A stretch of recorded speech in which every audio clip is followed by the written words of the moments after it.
guess the places that I've been. You never guess the places that I've been. 'Cause everything is like a dream, yeah, but only in that dream that I live in. I'm never gonna let the day begin. Never gonna let the day begin. 'Cause everything is like a dream, yeah, but only in that dream that I live in. Oh, don't wake me up before you go, and I'll just make this bed my home. Oh, darling, please just let me sleep.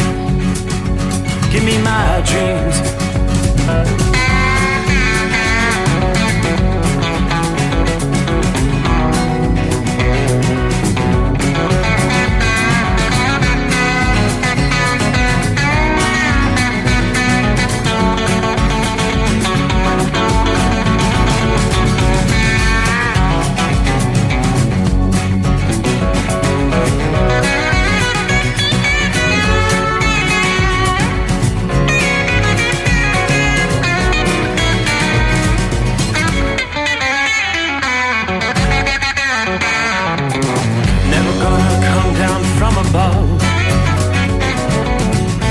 Looks better from above. Nothing's ever as it seems, yeah, except in that world that I dream of. Never gonna lose the ones I love. Never gonna lose the ones I love. 'Cause everything is like a dream, yeah, but only in that world that I dream of. Oh, don't wake me up before you go, 'cause I can't face this day alone. Oh, darling, please just let me sleep. Give me my dreams. Give me my dreams. Give me my dreams.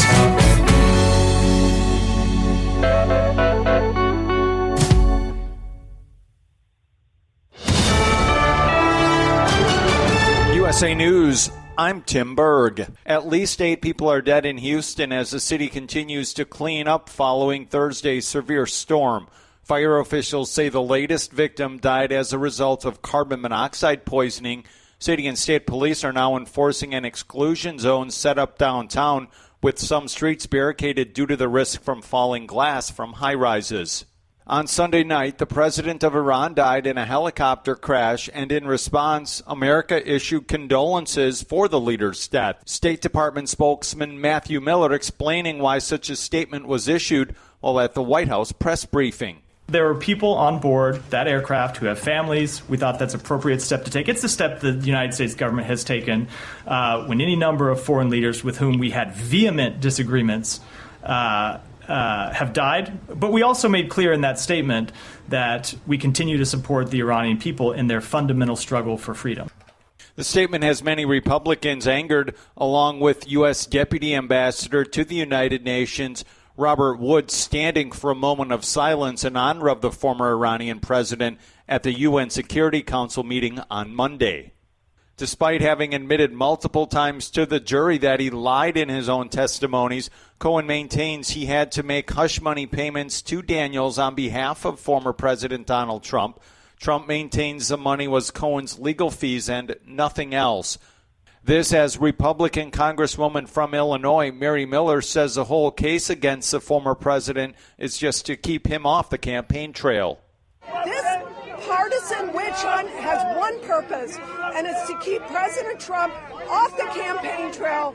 The cargo ship that brought down the Francis Scott Key Bridge was moved and is now safely docked at the Port of Baltimore. This is USA News.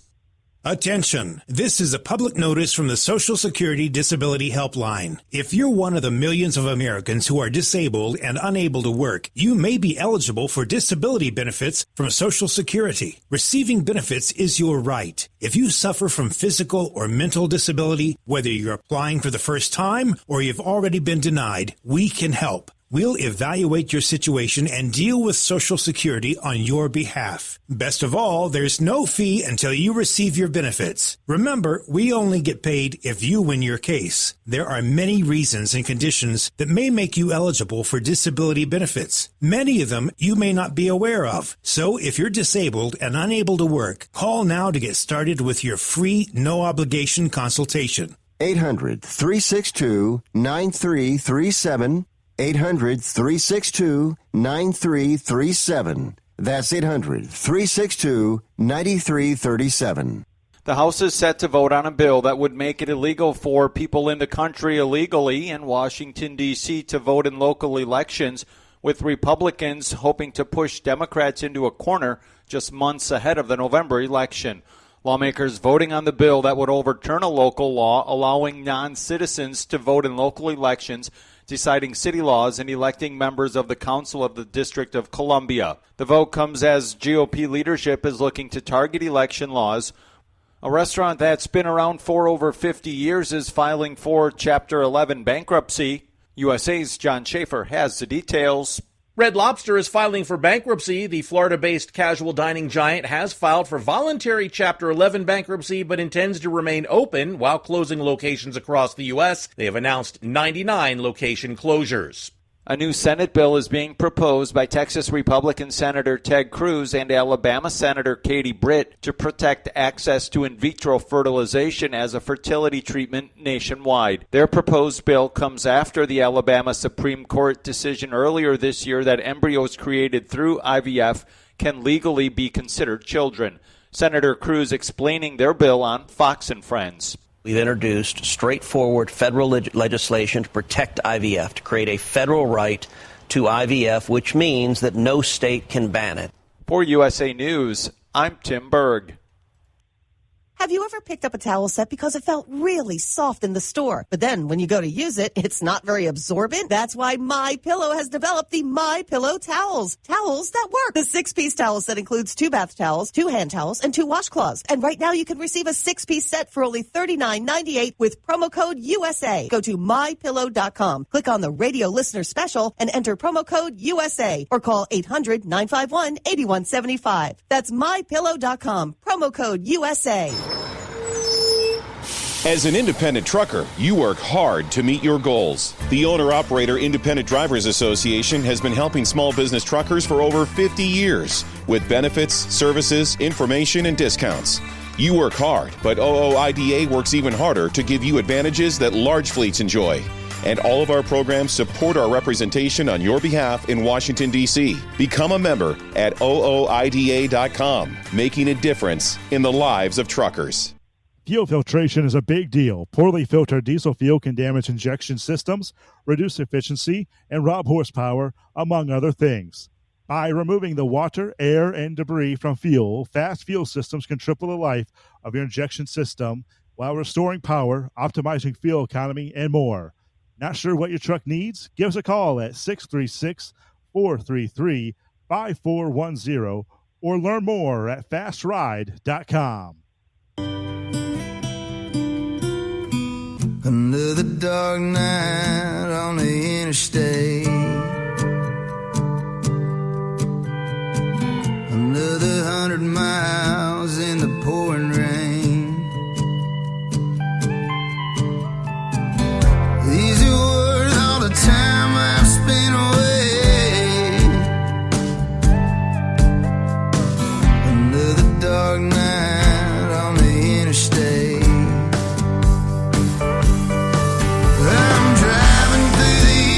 Trying to make it right, my baby's at home, hope she's doing alright.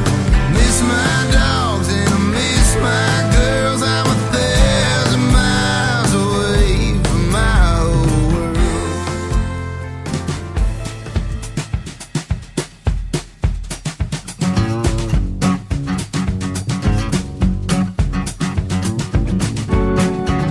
All righty, what do you say? Without further ado, looks like it must be showtime.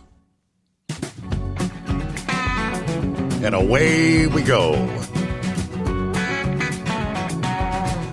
What do you say? Get a new day started here. Now close out the greatest day of the week, and we will, from time zone to time zone, kick off a Tuesday. We turn the page on the calendar. Where are we at? 21st day of May, respectfully. And, of course, it is the Steve Summers Overnight Drive, live from the Hot Shot Secrets studio. Trusting your week's off to a good start, right?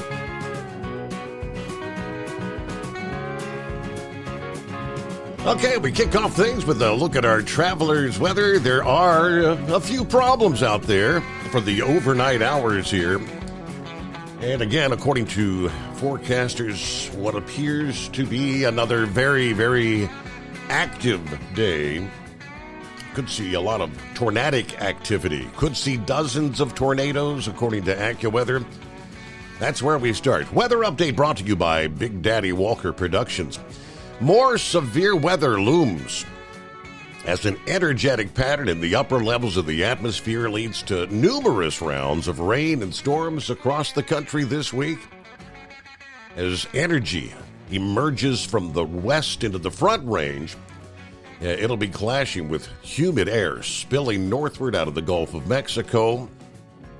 In other words, robust thunderstorm activity will blossom across the plains. Now, through the overnight hours tonight, Monday night into Tuesday, one storm's going to be pivoting eastward from eastern Colorado and Nebraska, headed into the Great Lakes region, bringing with it heavy downpours, storms that develop along that cold front. Yeah, flash flooding, and no doubt your travels will be slowed down. Ultimately, locations including just north and west of Chicago will see a moderate risk for severe weather through Monday night. The primary threats with storms rolling through the Windy City will include hail, some damaging winds, and those flooding downpours. Now, as the day progresses, Tuesday, the environment becomes ripe across the plains in the Midwest, and they've designated a zone between northern Missouri and southern Wisconsin. That is an area at high risk for severe weather. We are now expecting a severe weather outbreak on Tuesday and Tuesday night from northeastern Oklahoma to Wisconsin and Michigan. This powerful storm is going to strengthen as it tracks northward into the Midwest. Wind shear, that's the term meteorologists use, the change in direction and speed of the wind in various levels of the atmosphere. Vertical wind shear is an influential factor in developing damaging storms and tornadoes. The wind shear is going to be in place. A strong mid-level jet stream with weaker surface winds can even enhance rotation in a storm. That increases the risk of tornado development. Now, from Tuesday to Tuesday night, all those prime ingredients are going to be in place for dangerous, quick-tracking storms to flourish from Missouri to Wisconsin. Several strong tornadoes will be possible across Iowa into northwest Illinois and southwestern Wisconsin for the day ahead. Experts recommend those located within that risk area be aware where you can take shelter, have multiple ways to receive those alerts later today. As thunderstorms ramp up into the overnight hours, the heightened danger of nocturnal tornadoes will be rising. Tuesday night, a line of storms is going to continue on east through the metros like Chicago in the evening hours. Looks like St. Louis by the mid to latter part of the overnight hours. If all goes according to plan, we'll be here to bring you live updates. But by midweek, the storm responsible for the severe weather for Tuesday continues northeastward into southern Canada. Now, that'll leave a cold front spalling from the Great Lakes all the way down into Texas in its wake. So a widespread swath of the nation will be at risk for some hail, downpours, some locally damaging winds, and isolated tornadoes. By midweek, Dallas, Little Rock, St. Louis to Indianapolis, all the way into the Motor City and maybe as far east as Pittsburgh. some of the locations threatened by severe weather Wednesday and Wednesday night. So from Wednesday to Thursday, we'll be watching the corridor of eastern Oklahoma, northeast Texas into Arkansas. Once again, you may pick up rounds of heavy rain in addition to those severe weather hazards. Here comes another 2 to 4 inches of rain across a zone in a 48-hour period. Now, that's going to result in more flash flooding, especially since much of that region has seen so much rain in the past month's time. By late week, storms may ramp up once again across portions of the south central states and the Mississippi Valley. That'll put areas like Oklahoma City to Dallas and Little Rock in the crosshairs once again. So looking ahead, Thursday evening, 60, 70 mile per hour winds with some of these storms could see gusts approaching 85 miles per hour. Meanwhile, caught on the news break, the death toll in relation to last week's storms in the Houston area increased to 8 this past day. This was a carbon monoxide poisoning scenario for some of those tens of thousands that are still without power.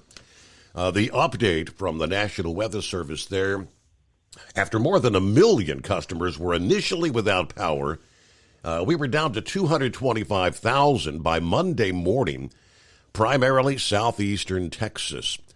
CenterPoint Energy said they appear on track for a substantial completion of power restoration by the end of the day Wednesday. Meanwhile, according to KHOU, Channel 11 there in the Houston area, you have another couple of hot days without air conditioning to get through here. By Wednesday, residents across Harris and surrounding counties still they're advising be prepared to be without power for several more days, not hours. Mutual aid resources are en route from various areas, but restoration is going to take some time. Harris County Judge Lena Hidalgo told reporters of Houston Public Media power could be out in some areas more isolated for maybe a couple of weeks. CenterPoint is working to repair those downed transmission lines, the big towers in the Cypress, Texas area. Now, it looks like mainly dry weather is ahead for the Houston area, but the heat is becoming the big concern. This is going to be the first extended stretch of widespread 90-plus degree days or higher here for the new season. For those without power, thus without air conditioning or fans, this couldn't come at a worse time, they say. There's a heat dome that's going to strengthen across Texas and Louisiana. Temperatures are going to run several degrees above historical averages. Houston, temperatures are going to feel more typical of mid-June through early September, the hottest time of the year, rather than May. The temperatures, combined with the bright sunshine and high humidity levels, it's going to complicate the cleanup and make the danger of the heat very dangerous. Heat indices in excess of 100 degrees for several afternoons in a row this week. Of course, when the sun goes down, the veil of night, not bringing a whole lot of relief. Temperatures will remain above average even through the overnight hours. Low temperatures barely into the 70s, along with the continued high humidity. So difficult times for the cleanup there. As we look ahead, latter portions of this week, of course, next weekend, Memorial Day weekend, the long holiday weekend, there looks to be little relief from the heat in the cards there. The long-range forecasting team continues to expect those dry, hot conditions across the Lone Star State as well as the rest of the South. Yeah, the heat is on. Around the country, what do you say? We kick things off with Philly Dan. Good morning, everybody. Happy Taco Tuesday already. Have a great day. Marianne is in the house. Hello, Steve, and the overnight family. Happy Tuesday. Brain Dead, this is your Friday, right? Happy Friday. My favorite F word has come by once again. Yeah, it's clear, 74 degrees. That's chilly, right? 74, okay. At Memphis International. Sent you something from a local TV station about Graceland I thought was very interesting. Yes, that is quite interesting.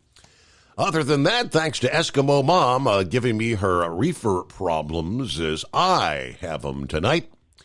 I'm waiting on the shop to get mine up and running. Oh, well, cha-ching, cha-ching, we'll be listening in. All right, saddle up, nocturnal listeners. Hello, Pappy. It's the midnight hour, and you know what that means? Overnight drive's about to hammer down. 69 degrees, Harrison, Ohio. Beautiful night to dial up Steve and be a part of the show at 844-844-3388. That's the number to dial. Don't be a scarecrow. Hit those digits. Early bird gets the worm, right? It's going to be the OK Corral in the morning. Fire in the hole. Stand clear. Rounds down range. Mag dump. Here we go. Hopefully I'll get some rest as to not shoot myself in the foot. So he's headed over the app for a bit, then he's going to try to get some sleep. Wishful thinking on his part. He's one of those, been doing overnights, much like me for so many years. But really, when weekends roll around, I do find myself able to sleep during the overnight hours. For whatever reason, Pappy just can't seem to sleep on those off nights. His pattern is set to sleep during those daytime hours. All right, or you can be like Big Ed. You can't find 'em, grind 'em. Are you with me? Good afternoon. Hello, Larry. Hammer down, be safe. We're back in the saddle after a long weekend of barbecuing. Uh-oh. Things didn't go as I wished. But it is what it is. Still had a great weekend. Next of the Smoke on the Rail Barbecue Festival in Delta, Pennsylvania. All right. So it didn't fare too well. I-95, southbound Brunswick, Georgia. That's where we'll find Shorty tonight. 70 degrees. It's Orlando turnaround number 1. Reckon Israel had anything to do with that Iranian helicopter? Top leader's dead. It was. Everything's pointing to the weather conditions. It was incredible fog. For hours and hours. Due to the foggy conditions, they could not find the wreckage of that helicopter. But all right, let's see a couple more here. Jerry is on board. Looking forward to the show tonight. Thinking about Spaceman and the Lone Ranger. Thank you, Steve, for giving the professional truck drivers a platform to spread the news and entertainment at times. From Kokomo, keep on trucking out there. All right, speaking of Spaceman, he did message last evening. He said he was going to try to call in tonight, maybe give us an update there. I got a message. I didn't get the message till here just a little bit ago. I guess at 1 o'clock this afternoon. I got a message from one of Spaceman's friends. I think it was Joe, who now works with him at UPS. They wanted me to give him a call, but I said, well, it's after 11 o'clock. I don't know what his schedule is. So, Joe, I've got your number, and I'll try to ring you up. Buckeye Boy, checking in from Oxford, Mississippi, 69 degrees. We'll deliver here today, then it's back to Atlanta, pick up a couple of stops in the Los Angeles area next Tuesday. So I've got to get up pretty early in the morning, so I'll catch the podcast there Tuesday. Cohen really gave the prosecutors a black eye today, but you can never tell about the juries and how many of them maybe have the Trump derangement syndrome, but he only needs one who doesn't have the Trump derangement syndrome, and he's been paying attention to this farce. Have a great night, everybody. Be careful out there. Yeah, according to reports, it was, I guess the cross-examination really made Cohen look like a buffoon, because on the stand, in his testimony, he stole tens of thousands of dollars from Trump. I'll tell you what he had to say, but there we go. It is the Steve Summers Overnight Drive. Lots to cover as we roll into a brand new day, live from the Hot Shot Secret Studio. At Hot Shot Secret, we share the science behind common diesel problems and their solutions. For example, Diesel fuel cetane levels. In many states, the cetane rating in diesel fuel is 42 to 45. Most diesel engines operate more efficiently with a cetane rating of 48 to 50. One treatment of Hot Shot Secret Diesel Extreme will raise your cetane 7 points, increase fuel economy, and improve cold starts. Due to a cleaner burn, there are less hydrocarbons and particulate matter in your exhaust. This reduces the blockage of your diesel particulate filter. Using Diesel Extreme generates 83% less DPF regenerations. The 6-in-1 Diesel Extreme formula also includes the most concentrated detergent on the market, lubricity enhancer, water demulsifier, rust and corrosion inhibitors, and a fuel stabilizer. Hot Shot Secret Diesel Extreme is available nationwide at truck stops, fine farm and auto stores, and online at hotshotsecret.com. Hot Shot Secret. Powered by science. Doc's Diesel is your one-stop online shop for diesel filter maintenance. Genuine quality, third-party tested filters for Cummins, Powerstroke, Duramax, and EcoDiesel trucks. Doc's cuts out the middleman and those pesky markups you often find from OMEs, dealerships, and parts stores. We make ordering easy with filter kits, subscriptions, and even dealer sign-ups if you have a fleet. Purchase your filters at www.docsdiesel.com and receive 10% off when you use code SUMMERS10. Doc's Diesel, your one-stop shop for diesel maintenance. And now, back to the Steve Summers Overnight Drive, live from the Hot Shot Secret Studios. All right, we are underway, and the phone lines are open at 844-844-3388. Hello to Bob. Bob Coe here for the full show tonight. All right, got to put some miles under your belt, sounds like. Tank is in the house. Good morning, Steve-O, and all the trucking crew out there. A nice 80 degrees here in Mobile. It's been quite a while since I've been down here in this neck of the woods. Yeah, my West Coast truck doesn't know how to act down here. We're headed over to the app. Everybody truck safe and have a blessed day. Hello from the Michigan Madman. Had another good night of racing. And this is one of the most exciting weeks in racing coming up. Of course, yes, Indy 500, Kyle Larson doing the double duty with the Coca-Cola 600. He said, Kyle Larson is so impressive. It seems like he can drive anything, doesn't it? You put him behind the wheel, and he can just... let's see, Cap'n Ron said, man, I love that opening song. That's great, yes, indeed. Josh Malloy, 1,000 miles. So Trump's attorney, Todd Blanche, confronting Michael Cohen about his claim that he was shorted $100,000 on his yearly bonus from the Trump Organization back in 2017. Cohen stated that's correct, noting that he usually received a $150,000 annual bonus. So, the $50,000 you got back from Red Finch, you only paid the Red Finch owner $20,000, right? To which he responded, yes, sir. He acknowledged that he withdrew the cash over a couple of days because he didn't want to take out $20,000. And I don't recall if it was exactly $20,000, he said. So, you stole from the Trump Organization, Blanche says. Yes, sir, Cohen replies. You didn't just steal the $30,000 because it was grossed up. It was $60,000, he says. To which Cohen again responded, yes, sir. When asked whether he had ever had to plead guilty to larceny, he stated that he had not. Cohen received a total of $420,000 from Trump in 2017. According to Cohen, he was paid $130,000 for the settlement payment he made to Stormy Daniels, $50,000 for technology services to Red Finch, $180,000 for estimated taxes, and a $60,000 bonus. However, he admitted that he only paid Red Finch $20,000 and pocketed the rest. Now, despite allegedly admitting to the theft to the district attorney's office, he did not face any charges. Cohen testified, I was angered because of the reduction in the bonus. So I just felt it was almost like self-help. And again, $130,000 to have my bonus cut by 2/3 was very upsetting, to say the least. Now, he maintained the $420,000 he received from Trump had nothing to do with legal services.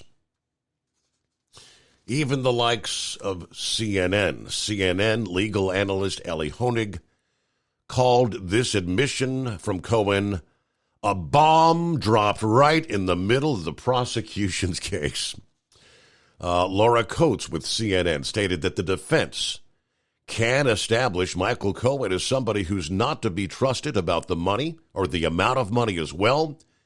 And they might be able to establish that Donald Trump had no idea about what he was truly paying for. Blanche also presented to the jury an email from Alan Weisselberg, the Trump Organization's former chief financial officer, to Cohen, discussing a potential retainer agreement. Cohen's claimed that he never had an agreement to provide legal services to the Trump Organization after he was made Trump's personal attorney. Thank you. You never stopped on for a hug, bro.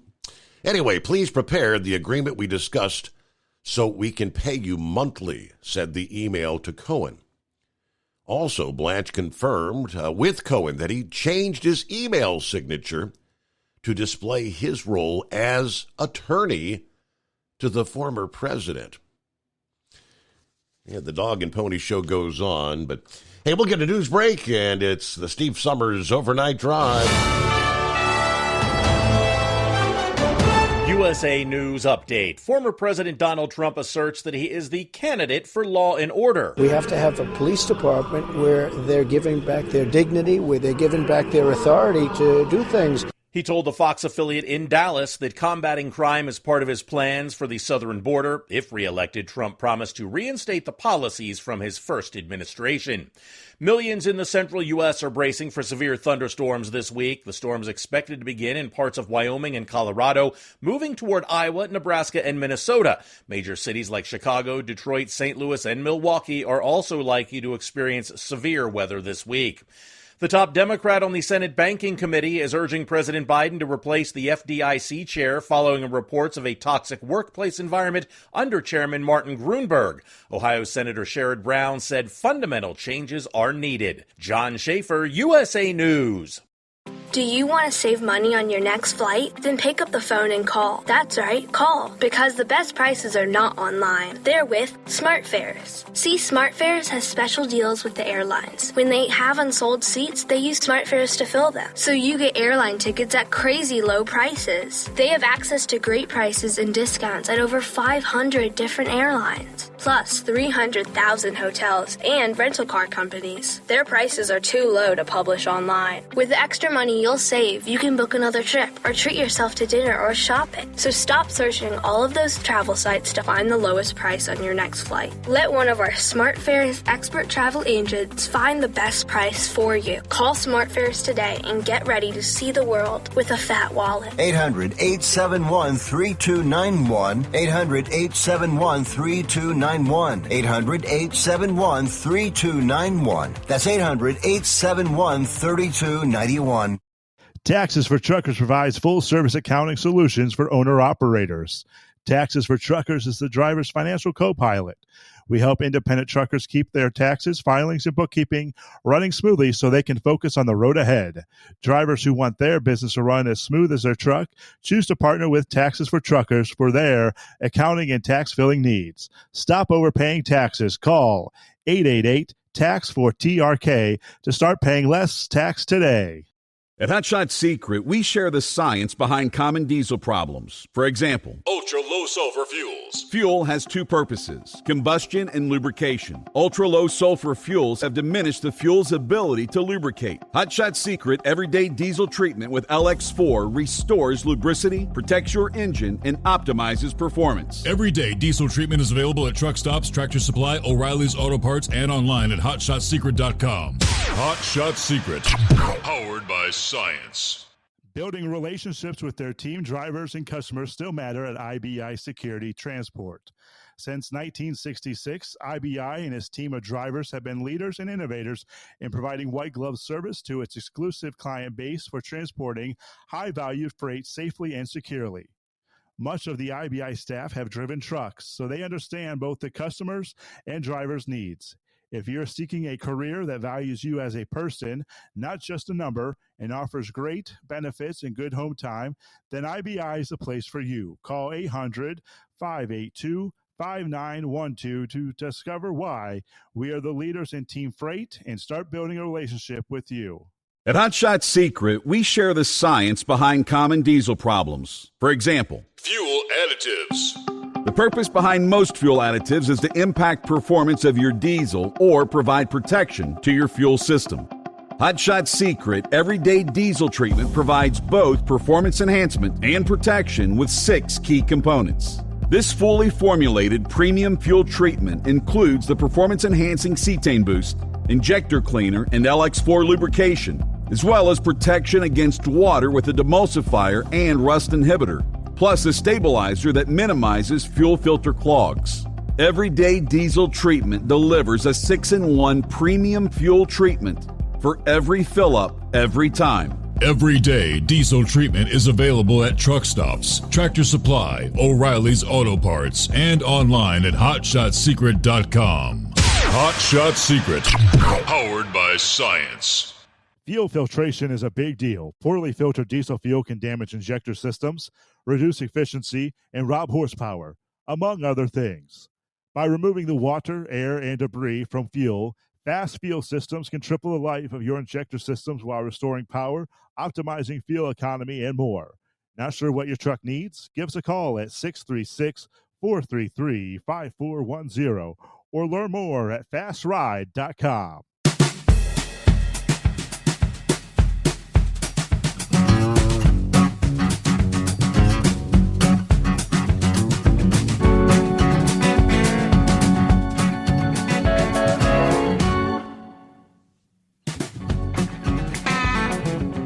Well, they did indeed finally get the dolly out of the way. You didn't get a chance to see into the video with the tugboats. Had 4 tugboats. And the tugboats are a fairly decent size, but you can see the perspective of just how big that container ship is. I mean, literally dwarfing the tugboats. But Monday morning, crews finally indeed freed the vessel. It's been stranded there since March the 26th. Crews refloating the vessel about 6:40 a.m. Monday morning, high tide. 20 minutes later, the ship started moving slowly, almost imperceptibly, but by 8:40 a.m., the tugboats had guided the 984 ship back to the marine terminal.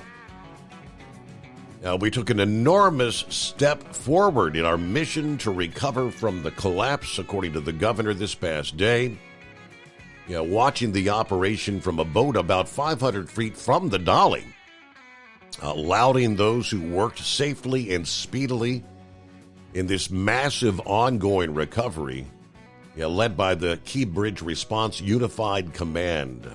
That's the multi-agency effort led by the Coast Guard, the Army Corps of Engineers, the Maryland Department of Environment, and the Transportation Authority, along with state police there.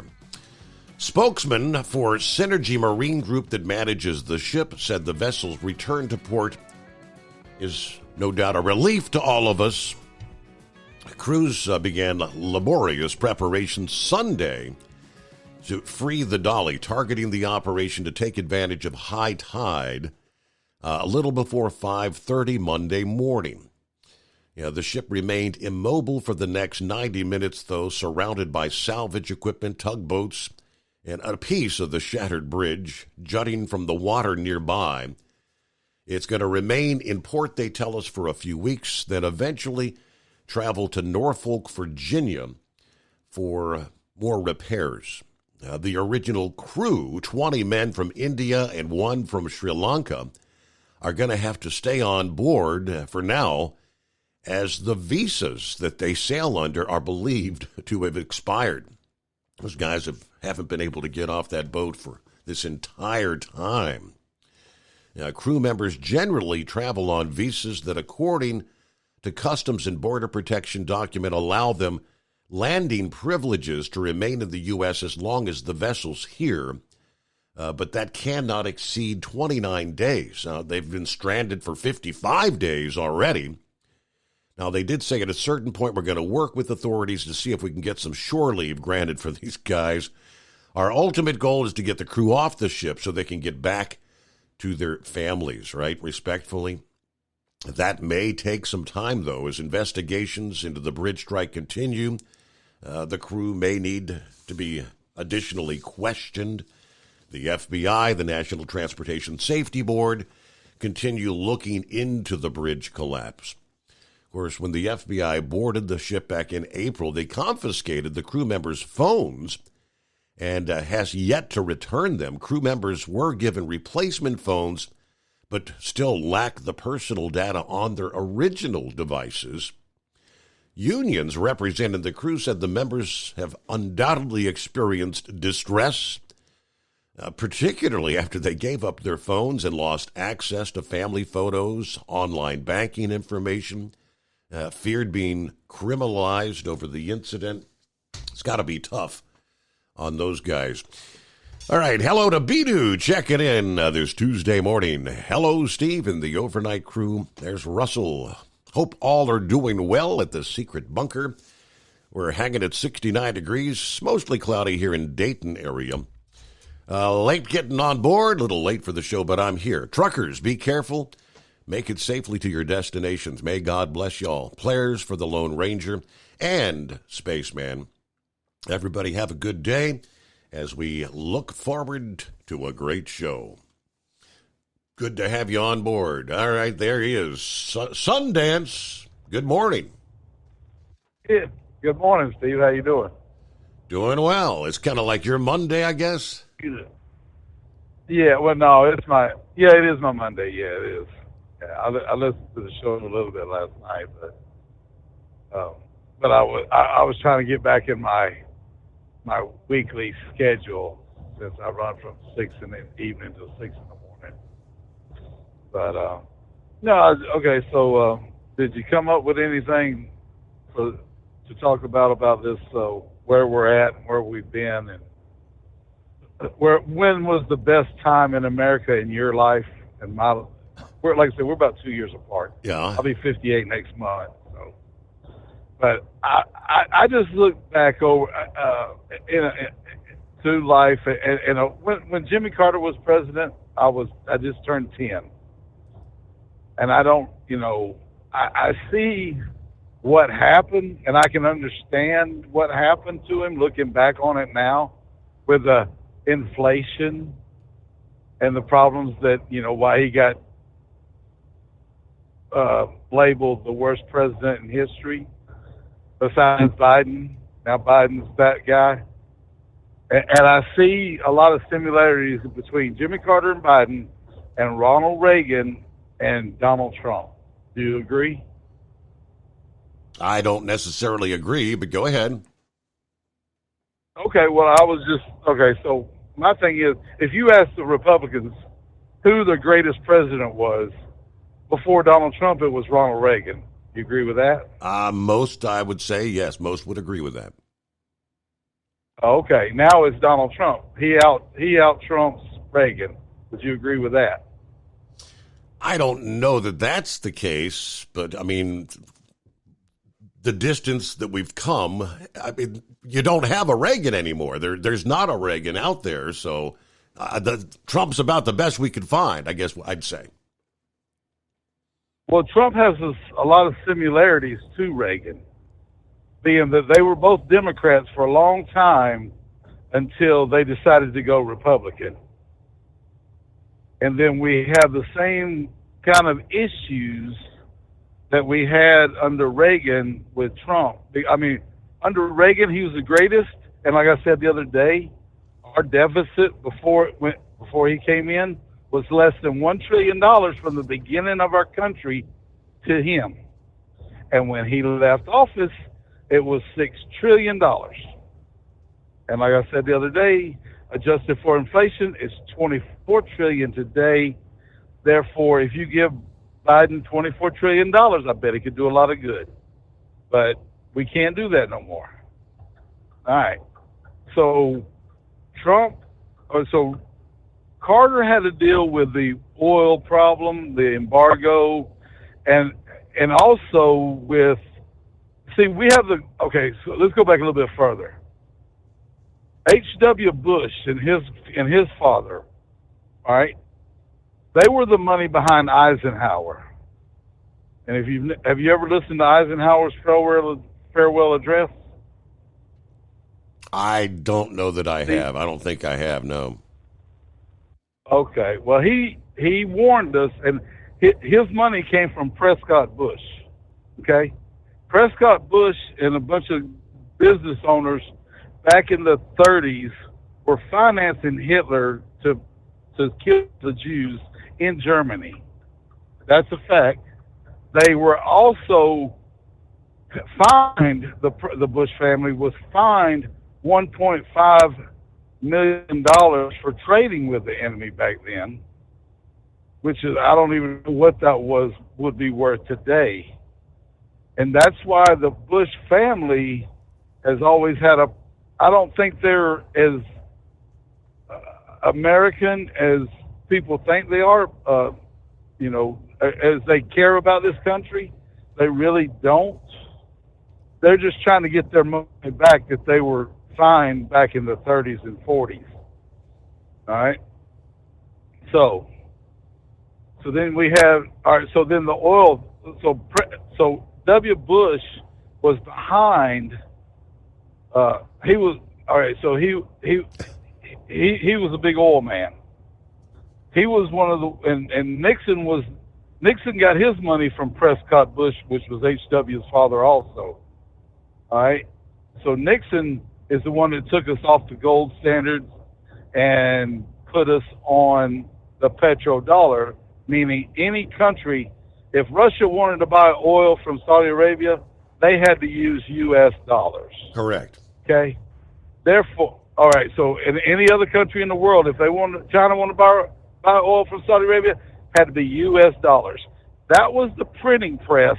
That was the beginning of the printing press that set us on this motion that where we are today. Okay? Now, with those, and so we, kind of like during COVID, we had a big influx of money under Jimmy Carter. Okay? When we went to that standard. It probably started kicking in about 2 years prior to Jimmy coming into office. And then we had the big influx, and then Jimmy's sitting there. We got all this money. Everybody's printing this U.S. dollar, and look out. Here we go. Now, he's got inflation. Now, the thing about inflation is kind of like tariffs, is because once you get a high interest rate, it makes the price of, and the reason the Fed does what they do, it makes the price of a house stay the same or go down in price. But that's what we haven't been able to do this time compared to previous time under Carter. And the reason is everybody has sold out. We don't have any local business, like hardware stores and grocery stores and all the local people we used to have, like the barber shops and everything. Everything is corporate now. It's hard to find anything local. I mean, there's people trying, and that's where your money should be spent, is to local people, because that money stays in your community. When you buy at McDonald's or wherever, your money goes off. It's gone. It's out of that community unless they want to put it back. But see, what has happened is we have gotten away from the individual and we've gone corporate. And the reason the house prices have not come down this time compared to other times in inflationary period is because the corporate, the BlackRocks, the Vanguards, and all them guys are overpaying to just, what they do is they go in and they buy 6 houses in an area, right? And they'll pay $20,000 over asking price just to get the house. guess what? Then when on the last 4 houses in that area, they go up another 100,000, which makes the ones they bought for 20 over now worth 100 or 80,000 more than what they paid for it. And that's what's going on with the real estate market. That's why our houses are getting overpriced and out of sight. But it's not Democrat, Republican. It's we're all in this together. We're fighting a beast but they keep us looking at each other versus who's really doing the problem. But I think Pappy made a good statement a week or two ago when he said, tell Sundance that we don't think Republicans are the answer, that Republicans are going to per se. I heard him. Okay, but the Democrat policies are making it even worse. And I think we all agree. You said the swamp is the swamp, but who's going to have the better opportunity? Whose policies are going to be best to try to maybe bring us a little bit out of it rather than continuing down the downward spiral? Right. Well, see here. All right. So, do you know what the Dow closed down at yesterday? It crossed the 40. There's a bubble. There's a bubble brewing there, Sundance. I don't know when it's going to pop. Oh, I agree. It crossed the 40,000 threshold. Right. It's insanity. Right. It's crazy, but the market is being manipulated by the corporates. Yeah. That's what I'm telling you. And like I try to say, we are overpaying for stuff for no reason. And as a matter of fact, McDonald's is coming back out with a $5 burger meal. Right. And Target's they're fixing to cut their prices on over 5,000 items because there's no reason. The only reason is because they were price gouging because people had money in their pockets and wanting to spend, and they took advantage of our what we do as Americans. What we do is we consume. We consume as much as we can. I mean, we buy hamburgers that we don't. If it's two for $6, we're buying 2, even though we don't need to. But it's a good deal. Right. We consume. They get every dollar out of us. And the other thing is, when we go to the bank and we borrow $300,000 for a house, that money is printed to go into the system at that point. We did it to ourselves, and the only way it's got to be a reset. And the thing is, if we reset it back, you can keep us at our pay right. Well, if we keep the pay we're at right now, we have to start paying ourselves 1985 prices for everything, and we will be just fine. Okay, a house is going to be about $40,000 to $50,000 with the money we make today. We will be just fine. But if they want to continue on this road and keep the prices there, we have to have a $30 across the board pay raise. Everybody, every industry, everywhere. That levels out the inflation. Now the rich are going to lose and we're going to gain. But see, that's the game. That's capitalism, because when somebody wins, somebody loses. And like I said, in the trucking thing, I try to explain to guys that this is not right. That's why I'm going through court, so I can get this settled once and for all, to where, I mean, if you're running for $2 a mile, that's about $120 an hour, and right now fuel will cost you about $45 of that $120. Your truck and maintenance area, you end up running for about $20 an hour. And that's what my dad made back in 1988 driving a truck. And those prices, like I said, 85 is where we need to be. We've been there before. They can't get enough, and we are feeding them all the extra money we have to beat us they're going to AI us to death. They are going to get rid of us through AI. It's going to be bad. I mean, the trucking, why do you think they're going after the trucks as one of the first things they're going out for AI, for autonomous trucks? Because they know that our money is not right, and they're trying to get in front of that, because once we come for them and get our money, there ain't no stopping us then. There ain't no stopping us. But it's just, we got to wake up and start, stop pretending that there's another guy going to come and get your load if you don't haul it for $1.50. Let him come and get it. Because if you're sitting there, it's going to cost him more than that. And if he runs for $1.50, he is going to go broke. Don't you go broke, try to compete with another broke ass. Because you will go broke with him. And Sundance, you make numerous good points. Now, yes, Friday morning, I did a lot of research, and I dug into the, he mentioned the tax rates. Yeah, there was a time when there was, like the 90%. Yeah, what about those 1950s tax rates?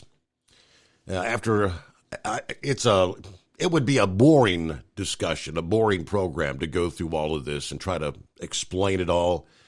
I pulled up tons of information where they break it all down from the Manhattan Institute. I also learned that it all depends on who you want to ask. I came across a guy that he's all about tax the rich, and he goes into the 12 myths about taxing the rich.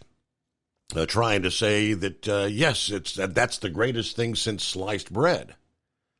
Then, of course, when you look at the reality, it depends on your source. Just quickly because he mentioned those 90% rates. He said progressives, which I think that's what he would kind of fall into that category, and even many non-progressives regularly assert that mid-20th century income tax rates that exceeded 90% showed how those tax rates can raise substantial revenues without damaging the broader economy.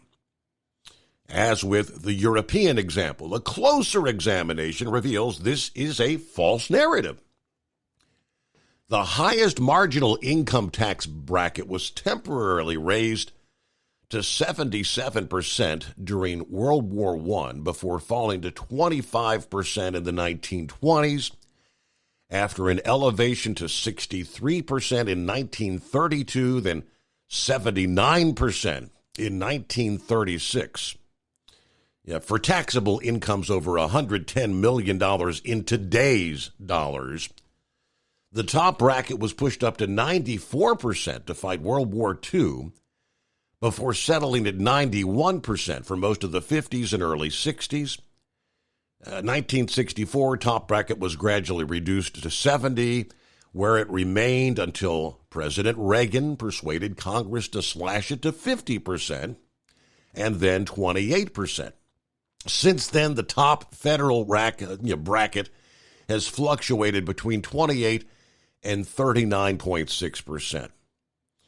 Now, they explain while the highest marginal tax rate has steeply fallen over the past 80 years, federal income tax revenues have risen as a share of the economy. And like I said, a lot of this, it gets into it sounds like Greek. During the 50s and early 60s, when that marginal tax rate went into the 90s, and even through the 1970s era of 70% income tax rate, believe it or not, Washington collected less income tax revenue as a share of the economy than the post-1980 period of lower top tax rates. 1961, the total income taxes for all tax brackets above 50% collected just 0.48% of GDP, gross domestic product, or 0.11%, like a tenth of 1% GDP more than would have been collected from capping tax rates at 50%. And even a minuscule reduction in economic activity for such inflated tax rates would mean that they actually reduced tax revenues. Since 1979, the effective tax rate on the richest 1% have remained steady, even as the top marginal tax rate fell nearly in half, because factors like tax preferences, tax income thresholds also affect taxes paid. Maybe today's policymakers can better design tax increases that minimize the pitfalls of the older policies. But the claim that the 1950s and 60s prove that 90% tax brackets can raise significant tax revenue with minimal economic damages simply false. There's so much research you can do. It's all out there. Long story short, though, the path that we've been on for the past 4 years, is it the right direction? Are the current policies doing us better? Or is it time for a change? I mean, in reality, that's what it comes down to. There's no such thing as a reset. Yeah, a reset would essentially be going bankrupt, right? Yeah, 34 trillion, approaching 35 trillion in debt. Be careful what you wish for, because the Great Reset puts us back in the Stone Age. Is the way I would see it. All right, we'll move ahead. Top of the hour, hour number 1 in the books. What's on your mind? It's 844-844-3388. We'll get some of our industry headlines coming up first. A news break on the Steve Summers Overnight Drive. Ultimate comfort on the road. That's the Bostrom difference. And why so many drivers are upgrading their seats to Bostrom seating.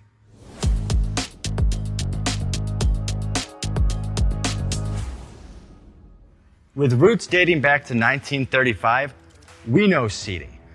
We've developed a full line of high-quality products with the right seat for your application, all made right here in the USA. From our top-of-the-line Wide Ride Plus Certa for the long-haul driver to our entry-level Baja series for the vocational driver, we provide you with the comfort you deserve at the price point you're looking for. We know you're busy. You don't have time to search every distributor and dealership for the right seat, only to find the one you want won't fit in your truck. That's why we created BostromSeating.com. It's a complete seating solution.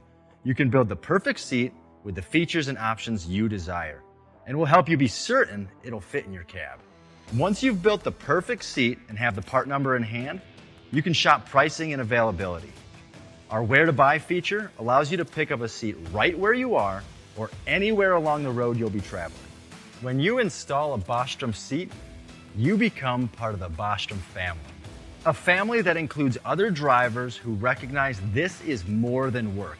It's a ride, one that requires the next level comfort and support only Bostrom can provide. Go to BostromSeating.com to design your ride with ultimate comfort for the open road. Hands on the wheel, hands off invoicing. At Transcap, we're built for high speed and service, just like you. Our fast freight factoring helps you make more money, not chase it down, because we handle all the invoicing BS and back office work. Apply for fast funding at transcap.com/getcash. It takes just 60 seconds. Or call 888-250-TCAP. That's 888-250-TCAP. And mention Steve Summers Overnight Drive. USA News, I'm Tim Berg. At least 8 people are dead in Houston as the city continues to clean up following Thursday's severe storm. Fire officials say the latest victim died as a result of carbon monoxide poisoning. City and state police are now enforcing an exclusion zone set up downtown, with some streets barricaded due to the risk from falling glass from high-rises. On Sunday night, the president of Iran died in a helicopter crash, and in response, America issued condolences for the leader's death. State Department spokesman Matthew Miller explaining why such a statement was issued while at the White House press briefing. There were people on board that aircraft who have families. We thought that's an appropriate step to take. It's a step the United States government has taken when any number of foreign leaders with whom we had vehement disagreements have died. But we also made clear in that statement that we continue to support the Iranian people in their fundamental struggle for freedom. The statement has many Republicans angered, along with U.S. Deputy Ambassador to the United Nations Robert Wood standing for a moment of silence in honor of the former Iranian president at the UN Security Council meeting on Monday. Despite having admitted multiple times to the jury that he lied in his own testimonies, Cohen maintains he had to make hush money payments to Daniels on behalf of former President Donald Trump. Trump maintains the money was Cohen's legal fees and nothing else. This as Republican Congresswoman from Illinois, Mary Miller, says the whole case against the former president is just to keep him off the campaign trail. This partisan witch has one purpose, and it's to keep President Trump off the campaign trail. The cargo ship that brought down the Francis Scott Key Bridge was moved and is now safely docked at the Port of Baltimore. This is USA News. Omaha Steaks is rewriting the book on burgers with an all-new handmade texture for the juiciest home-style burgers you've ever tasted. Their pure ground burgers are made from single cuts of real aged Omaha steaks. These are truly steaks on a bun. Filet mignon, ribeye, New York strip, sirloin, and even brisket burgers. Now is the time to experience the exclusive Burger Perfection Flight for just $79.99. Go to omahasteaks.com and use promo code TREAT at checkout to get an extra $20 off your order plus free shipping. You'll get 4 of each pure ground burger so you can sample all the steak on a bun greatness. These burgers are crafted for a juicier, more tender experience, making your mouth water with every single bite. Don't wait. Go to omahasteaks.com. Use promo code TREAT at checkout and get $20 off the Burger Perfection Flight and discover your new burger obsession. Minimum order may be required. The House is set to vote on a bill that would make it illegal for people in the country illegally in Washington, D.C. to vote in local elections, with Republicans hoping to push Democrats into a corner just months ahead of the November election.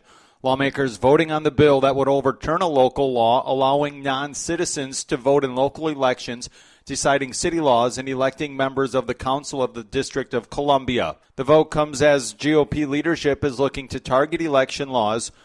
A restaurant that's been around for over 50 years is filing for Chapter 11 bankruptcy. USA's John Schaefer has the details. Red Lobster is filing for bankruptcy. The Florida-based casual dining giant has filed for voluntary Chapter 11 bankruptcy, but intends to remain open while closing locations across the U.S. They have announced 99 location closures. A new Senate bill is being proposed by Texas Republican Senator Ted Cruz and Alabama Senator Katie Britt to protect access to in vitro fertilization as a fertility treatment nationwide. Their proposed bill comes after the Alabama Supreme Court decision earlier this year that embryos created through IVF can legally be considered children. Senator Cruz explaining their bill on Fox and Friends. We've introduced straightforward federal legislation to protect IVF, to create a federal right to IVF, which means that no state can ban it. For USA News, I'm Tim Berg. Have you ever picked up a towel set because it felt really soft in the store, but then when you go to use it, it's not very absorbent? That's why MyPillow has developed the MyPillow towels. Towels that work. The 6-piece towel set includes 2 bath towels, 2 hand towels, and 2 washcloths. And right now you can receive a 6-piece set for only $39.98 with promo code USA. Go to MyPillow.com, click on the radio listener special, and enter promo code USA, or call 800-951-8175. That's MyPillow.com, promo code USA. Building relationships with their team, drivers, and customers still matter at IBI Security Transport. Since 1966, IBI and its team of drivers have been leaders and innovators in providing white glove service to its exclusive client base for transporting high-value freight safely and securely. Much of the IBI staff have driven trucks, so they understand both the customers' and drivers' needs. If you're seeking a career that values you as a person, not just a number, and offers great benefits and good home time, then IBI is the place for you. Call 800-582-5912 to discover why we are the leaders in team freight and start building a relationship with owner-operators and small fleet.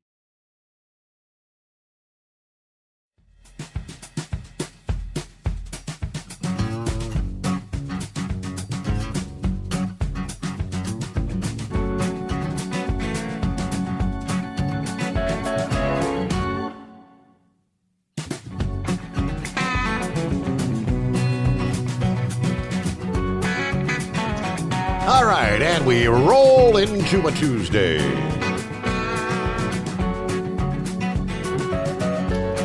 It is 844-844-3388. Hello to Chad. Good morning, Steve Summers. Reading God Blessings America. Our only hope is Jesus Christ. Let's see, heading for home time. Have a great night. Timothy checks in from Rocky Mount, Virginia. Under industry headlines as we kick off hour number 2. The Pelican Island Bridge has reopened after being hit by the fuel barge last Wednesday. The collision resulted in about 20,000 gallons of vacuum gas oil spilling from the barge into the surrounding bay and closing the only road leading from Galveston Island to Pelican Island. The barge, owned by Martin Marine, was finally removed on Friday. No additional oil being discharged. Now, they do say a pollution assessment was completed surrounding Pelican Island while crews continue to assess the Swan Lake area. At latest report on the Pelican Island Bridge Response website. Now, after inspections and approval by the Department of Transportation, the Pelican Island Bridge officially reopened to vehicles a little after 9 o'clock Central Time Saturday evening. Now, that reopening does come with some new weight restrictions, 20,000 pounds for single-axle vehicles, 30,000 for tandem-axle vehicles, and 42,000 maximum gross weight. The Unified Command continues to prioritize the safety of the public and the first responders. They said preserving and protecting the environment, blah, blah, blah. No fish consumption advisory or ban has been issued by the Department of Health, they say. No shellfish water closures have been reported. However, the impacted area is closed to oyster harvests. It's about the only environmental impact at this point in time. Hey, truckers traveling through Colorado prepare for new left lane restrictions and more expansive chain law requirements starting in just a few months.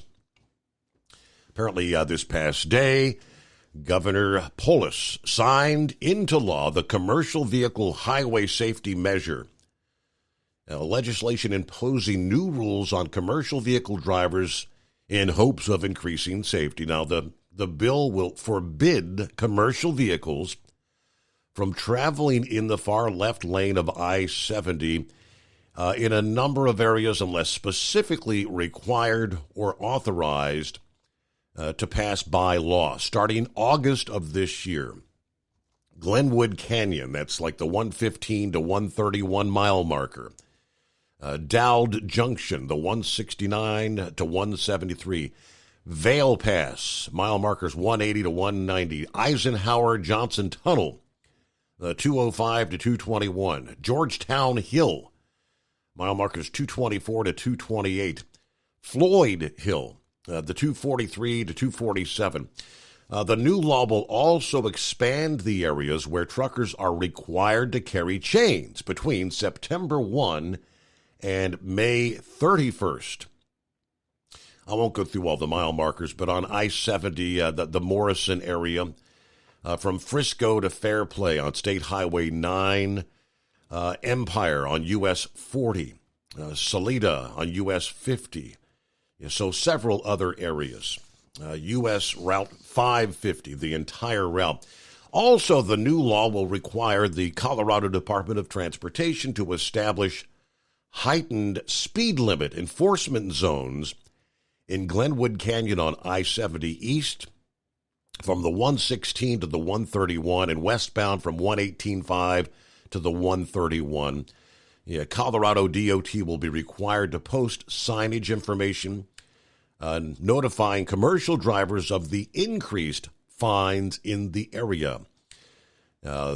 This will also require a study to determine if it's feasible to add new chain-up and chain-down stations. But all these new restrictions coming into play next fall as we look forward to the next winter months. I'd say not looking forward to that.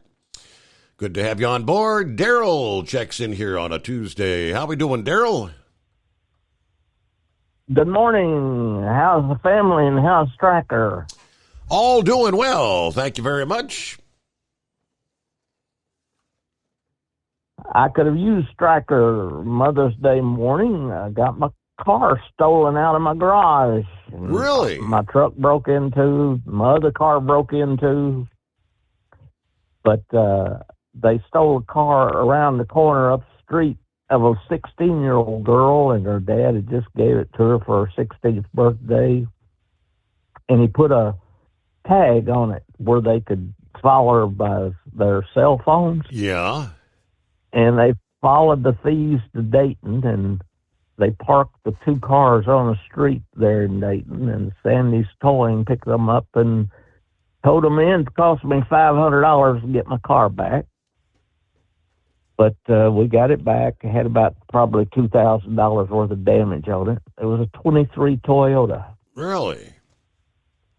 Wow. So yeah, kind of. So did they catch the thieves? No. No. And the Fairfield police went up and took DNA samples. It's those gangs that run up and down I-75 and do mischief. They steal from stores and all that kind of stuff. But it is aggravating. I was listening to Sundance, and I was listening to you tell about your investigation of the money supply, and I would remind Sundance we had a reset back in the 1930s, I believe it was, when they closed every bank in the United States. My dad got caught up in that. So I don't look forward to that happening again. That would not be a good thing. But there's $12 trillion, as I understand it, in IRA money that's out there that the old people have not yet pulled out and put back into use, that they've saved up all their lives for. And you don't know what these guys are thinking up in Washington, and they could do that anytime they pleased. I have some guys that pour housing foundations, and they pour 5 housing foundations a week for Ryan Homes out of Dayton. Mm-hmm. And before all this took place, they were doing 10 foundations a week, but they cut them back to 5 when the housing rates got high and people stopped buying the houses. And I always check with them, see how many foundations they're pouring. They're still pouring 5 each week. And I always wonder who buys the land to put these new housing things on, because, you know, land is valuable, and where they keep buying acreage for houses to be built on around the Cincinnati, Dayton area, Lebanon, all that. You have a great day, Steve. I enjoy your show. I enjoy your product in my lawnmower and in my car, and they keep them ticking as long as I can keep them in the garage. Yeah, all right. Well, I'm glad you got your car back. That really sucks, though. I mean, so the thieves take your car, and you end up having to pay $500 to get your own car back. What the? Something don't sound right about that, does it?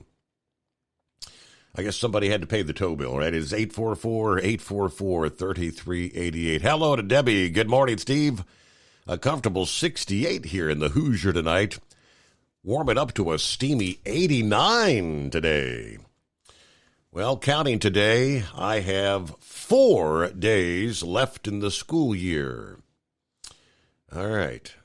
Hope everybody stays safe out there today, especially my special driver.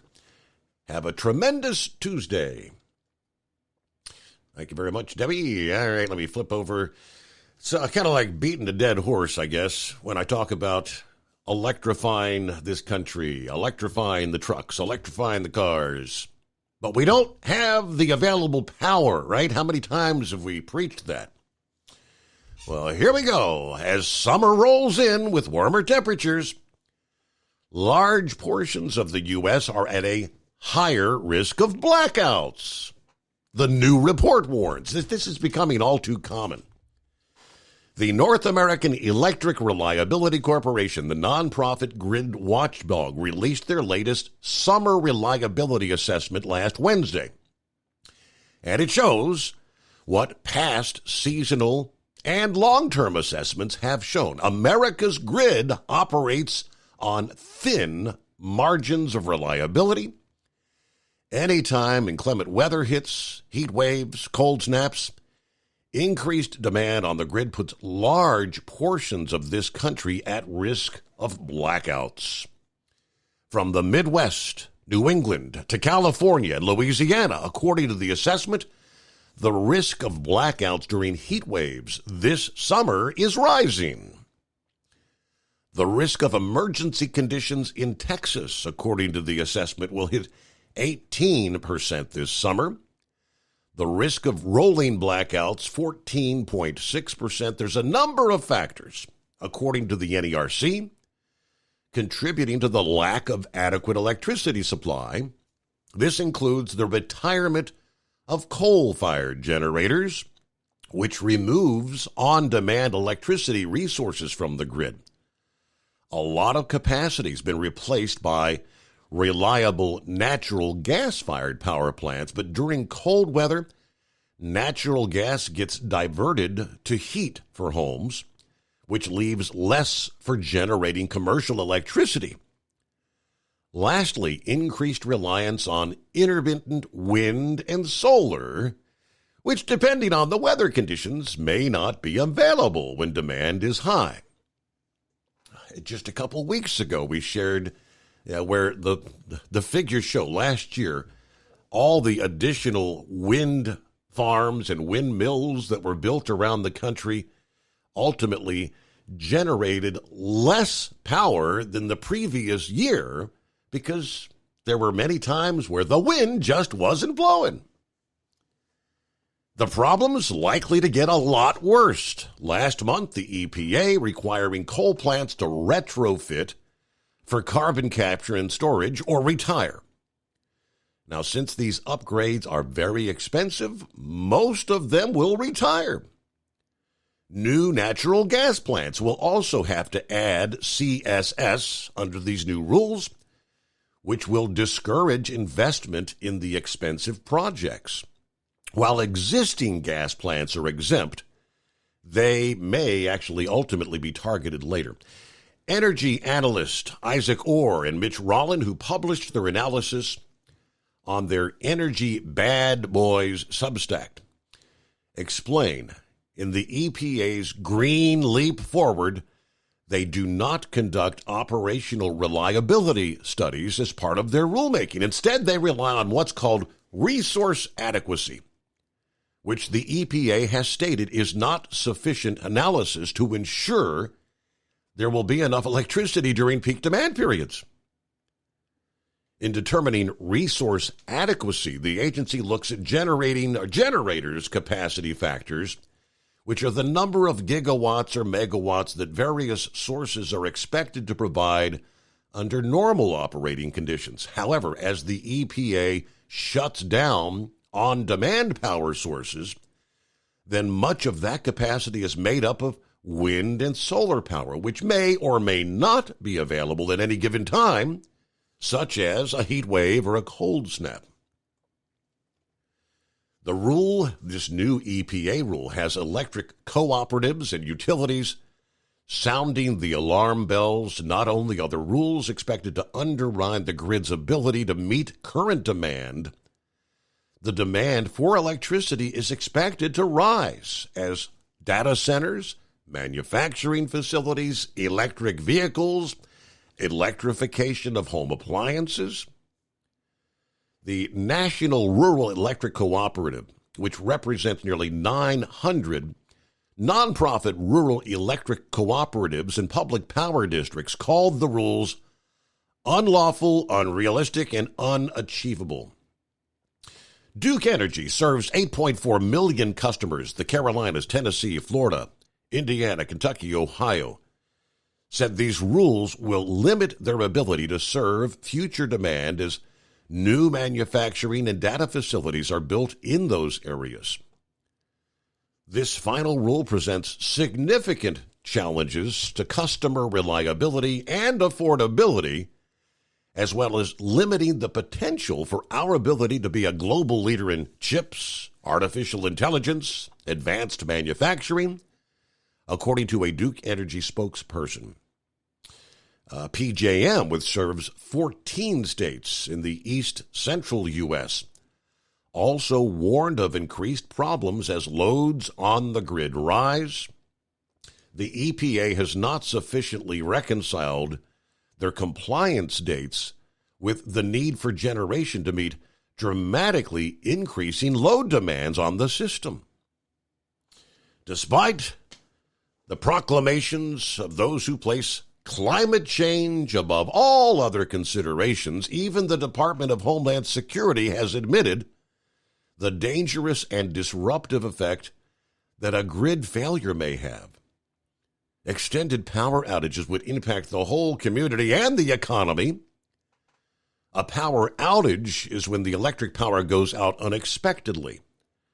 A power outage may disrupt communications, water, and transportation, close retail businesses, grocery stores, gas stations, ATMs, banks, causing food spoilage and water contamination, and prevent use of medical devices.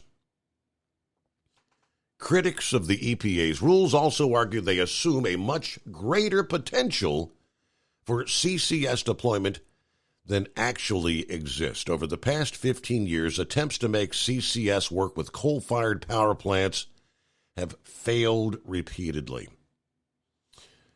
All right, one power grid consultant with 50 years' experience said that energy policies aimed at reducing reliance on fossil fuels are not given a lot of thoughtful consideration of the challenges that may arise from these mandates. We're just kind of setting the stage for failure. And like I said, every spring, every fall, these NERC alerts continue to say the risk is increasing. At Hot Shot Secret, we share the science behind common diesel problems. For example, Turbocharger spool time. Turbochargers are designed to increase the efficiency and power of the diesel engine by forcing compressed air into the combustion chamber. Temperatures inside the turbo can reach upwards of 400 degrees. The oil meant to lubricate the bearings will burn, leaving behind a sticky residue called stiction. The turbo's ability to spool up quickly is hindered because the stiction-covered bearings can't spin properly.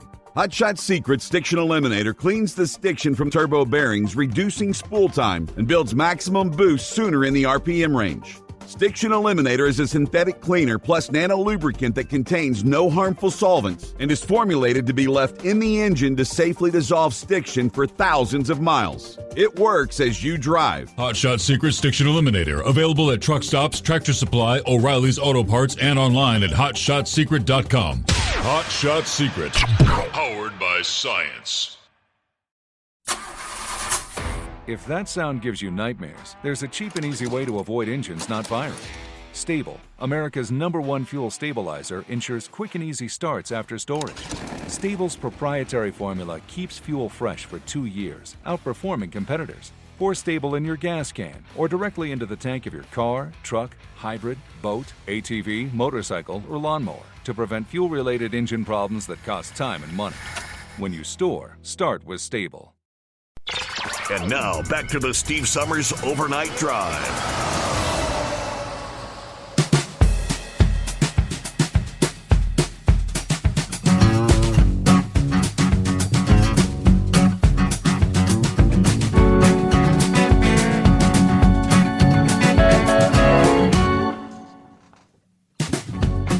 All right, with the passing of the Iranian president, helicopter crash, the supreme leader,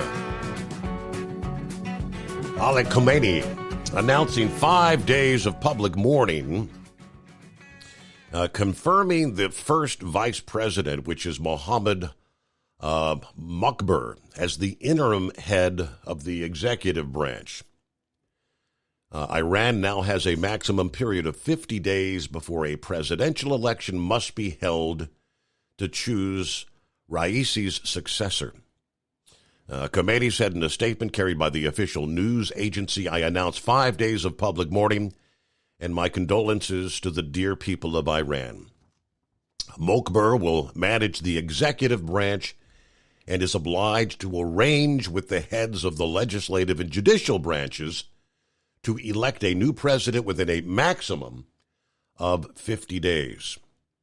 According to Article 131 of Iran's constitution, a council consisting of the first vice president, speaker of the parliament, and the head of the judiciary must prepare the way for the election of a new president.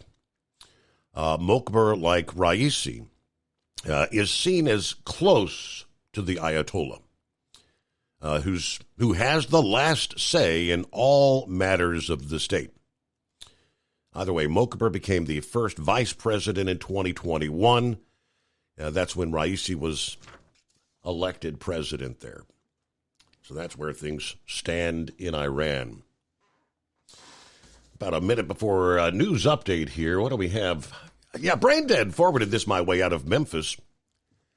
Yeah, there must be a bit of a misunderstanding somewhere. The historic home of the king of rock and roll will be sold at auction on Thursday to the highest bidder. This is according to a foreclosure notice that the estate's heir says is a complete and utter con. Lisa Marie Presley's daughter became the trustee of Promenade Trust, Graceland's owner, after her mother passed away last year.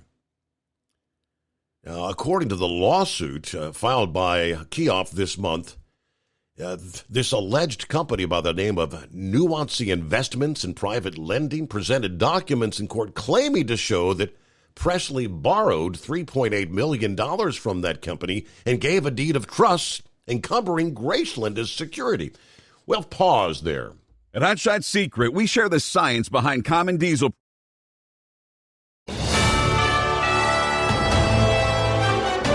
USA News Update. Former President Donald Trump asserts that he is the candidate for law and order. We have to have a police department where they're giving back their dignity, where they're giving back their authority to do things. He told the Fox affiliate in Dallas that combating crime is part of his plans for the southern border. If reelected, Trump promised to reinstate the policies from his first administration.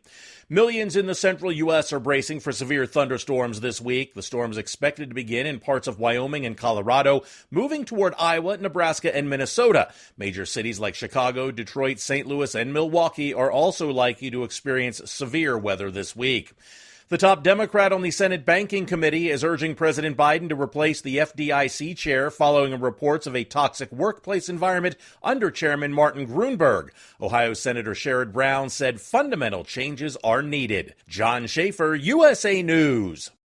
Do you want to save money on your next flight? Then pick up the phone and call. That's right, call. Because the best prices are not online. They're with SmartFares. See, SmartFares has special deals with the airlines. When they have unsold seats, they use SmartFares to fill them. So you get airline tickets at crazy low prices. They have access to great prices and discounts at over 500 different airlines. Plus 300,000 hotels and rental car companies. Their prices are too low to publish online. With the extra money you'll save, you can book another trip or treat yourself to dinner or shopping. So stop searching all of those travel sites to find the lowest price on your next flight. Let one of our SmartFares expert travel agents find the best price for you. Call SmartFares today and get ready to see the world with a fat wallet. 800-871-3291. 800-871-3291. 800-871-3291. That's 800-871-3291. Increase fuel economy up to 7.9% with Hot Shot Secret Gasoline Extreme. The solution to maximize your engine's performance and fuel economy. Whether you're driving a sports car or a daily commuter, Gasoline Extreme is specially formulated with PEA to deep clean. Don't settle for an average driving experience. Upgrade to Hot Shot Secret Gasoline Extreme and go further on each tank. Order now on Amazon or HotShotSecret.com. Hot Shot Secret. Powered by science. At Hot Shot Secret, we share the science behind common diesel problems. For example, Ultra-low sulfur fuels. Fuel has two purposes, combustion and lubrication. Ultra-low sulfur fuels have diminished the fuel's ability to lubricate. Hot Shot Secret Everyday Diesel Treatment with LX4 restores lubricity, protects your engine, and optimizes performance. Everyday diesel treatment is available at truck stops, Tractor Supply, O'Reilly's Auto Parts, and online at HotShotSecret.com. Hot Shot Secret, powered by science. Building relationships with their team drivers and customers still matter at IBI Security Transport. Since 1966, IBI and its team of drivers have been leaders and innovators in providing white glove service to its exclusive client base for transporting high-value freight safely and securely. Much of the IBI staff have driven trucks, so they understand both the customers' and drivers' needs. If you're seeking a career that values you as a person, not just a number, and offers great benefits and good home time, then IBI is the place for you. Call 800-582-5912 to discover why we are the leaders in team freight and start building a relationship with you. Attention all truckers, are you ready to own your own truck? Lone Mountain Truck Leasing makes it easy. Our lease-to-own program puts you in the driver's seat. Our inventory is always changing, and we have a variety of rigs, including Kenworths, Freightliners, automatics, and manuals. Once you make your last payment, the truck is yours. No interest, no balloons, and no buyouts. Take the first steps towards independence and financial freedom. Visit LoneMountainTruck.com or call 866-944-0383 to apply today. At Hot Shot Secret, we share the science behind common diesel problems and their solutions. For example, Diesel particulate filter regeneration. the DPF catches particulates left over from combustion. A DPF regeneration cycle cleans the filter with temperatures exceeding 1,000 degrees Fahrenheit. A computer sensor triggers the DPF regen, which is often accompanied by a loss of power and fuel economy. The frequency of DPF regens are in correlation to the cleanliness of the fuel burn. Under heavy operation with the dirty burn, DPF regens can occur multiple times per day. Hot Shot Secret Diesel Extreme Fuel Additive promotes a more complete combustion, creating fewer emissions and therefore fewer DPF regens. Vehicles using Diesel Extreme experience 83% less DPF regens. Hot Shot Secret Diesel Extreme is available nationwide at truck stops, fine farm and auto stores, and online at HotShotSecret.com.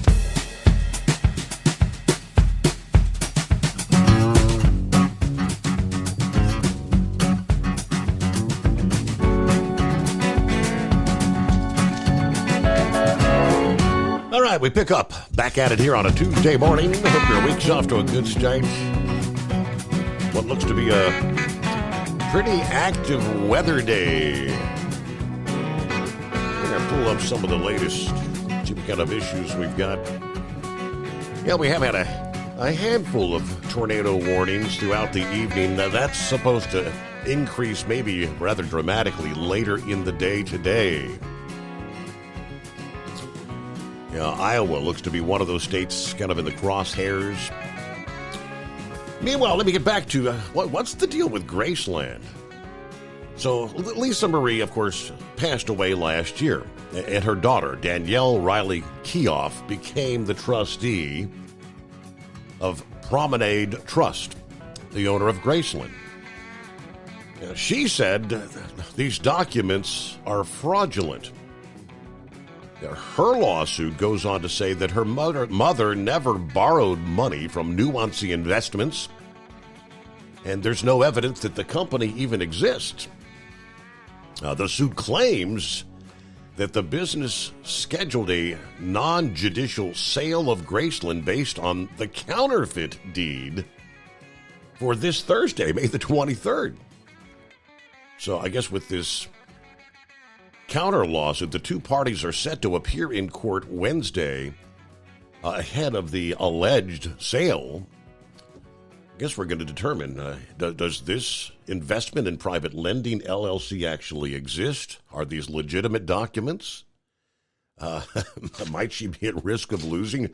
That's a bizarre story. So that was from the Memphis News Channel there, which they do say this is a developing story. That's crazy. It is 844-844-3388. All right, Pappy, I know you're going to try to get some sleep at some point in time, but not yet, huh? Yeah, Steve, I'll tell you why I called. I'm sitting here rolling some squares, right, getting ready for tomorrow. I'm about ready to go to bed. You know, I'm sitting there listening to you, and I'm watching Jesse Waters on Fox. He played a clip of Biden giving a speech at this black college. I don't know the name of it, African American college. Steve, I'm telling you what, I'm done with this, man. You need to try to pull it up and watch it. See if you can get the transcript from his, like, I don't know, last 2 minutes of what he was saying. But he's flat out telling you, and now these are college graduates, man, that are just getting a degree, right? Mm-hmm. And he's pretty much telling them how screwed they are because this country's so racist. And I'm going to try to quote here. I might be off by just maybe a word or two, but he said something to the effect that, you black Americans in the audience that are graduating here, you love your country, but your country doesn't love you back. Wow. Steve, I am sick and tired of this man's rhetoric trying to portray this country as a white supremacist. We're all white supremacists. I'm done with it, man. I can't, I'm telling you. This dude, what a piece of garbage, man. What a waste of human flesh.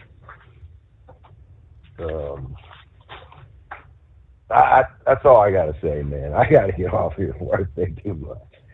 But I'm fed up with his butt. I sent you an email in response to Little Sundances. I got that, yes. I don't care. Okay. You know, you want to read it when I hang up, that's fine. If you don't, that's fine too. I'm so pissed at Biden right now. For what he says. It just burns my ass, Steve. I can't help it, man. Burns my ass. All right, everybody hammer down. Good night. Have a good day. Have fun at the range tomorrow. I know you always look so forward to it, so. Yeah. All right. Be safe then. Thank you very much. Yes, it was a response to Sundance. He said, well, all right, one last time.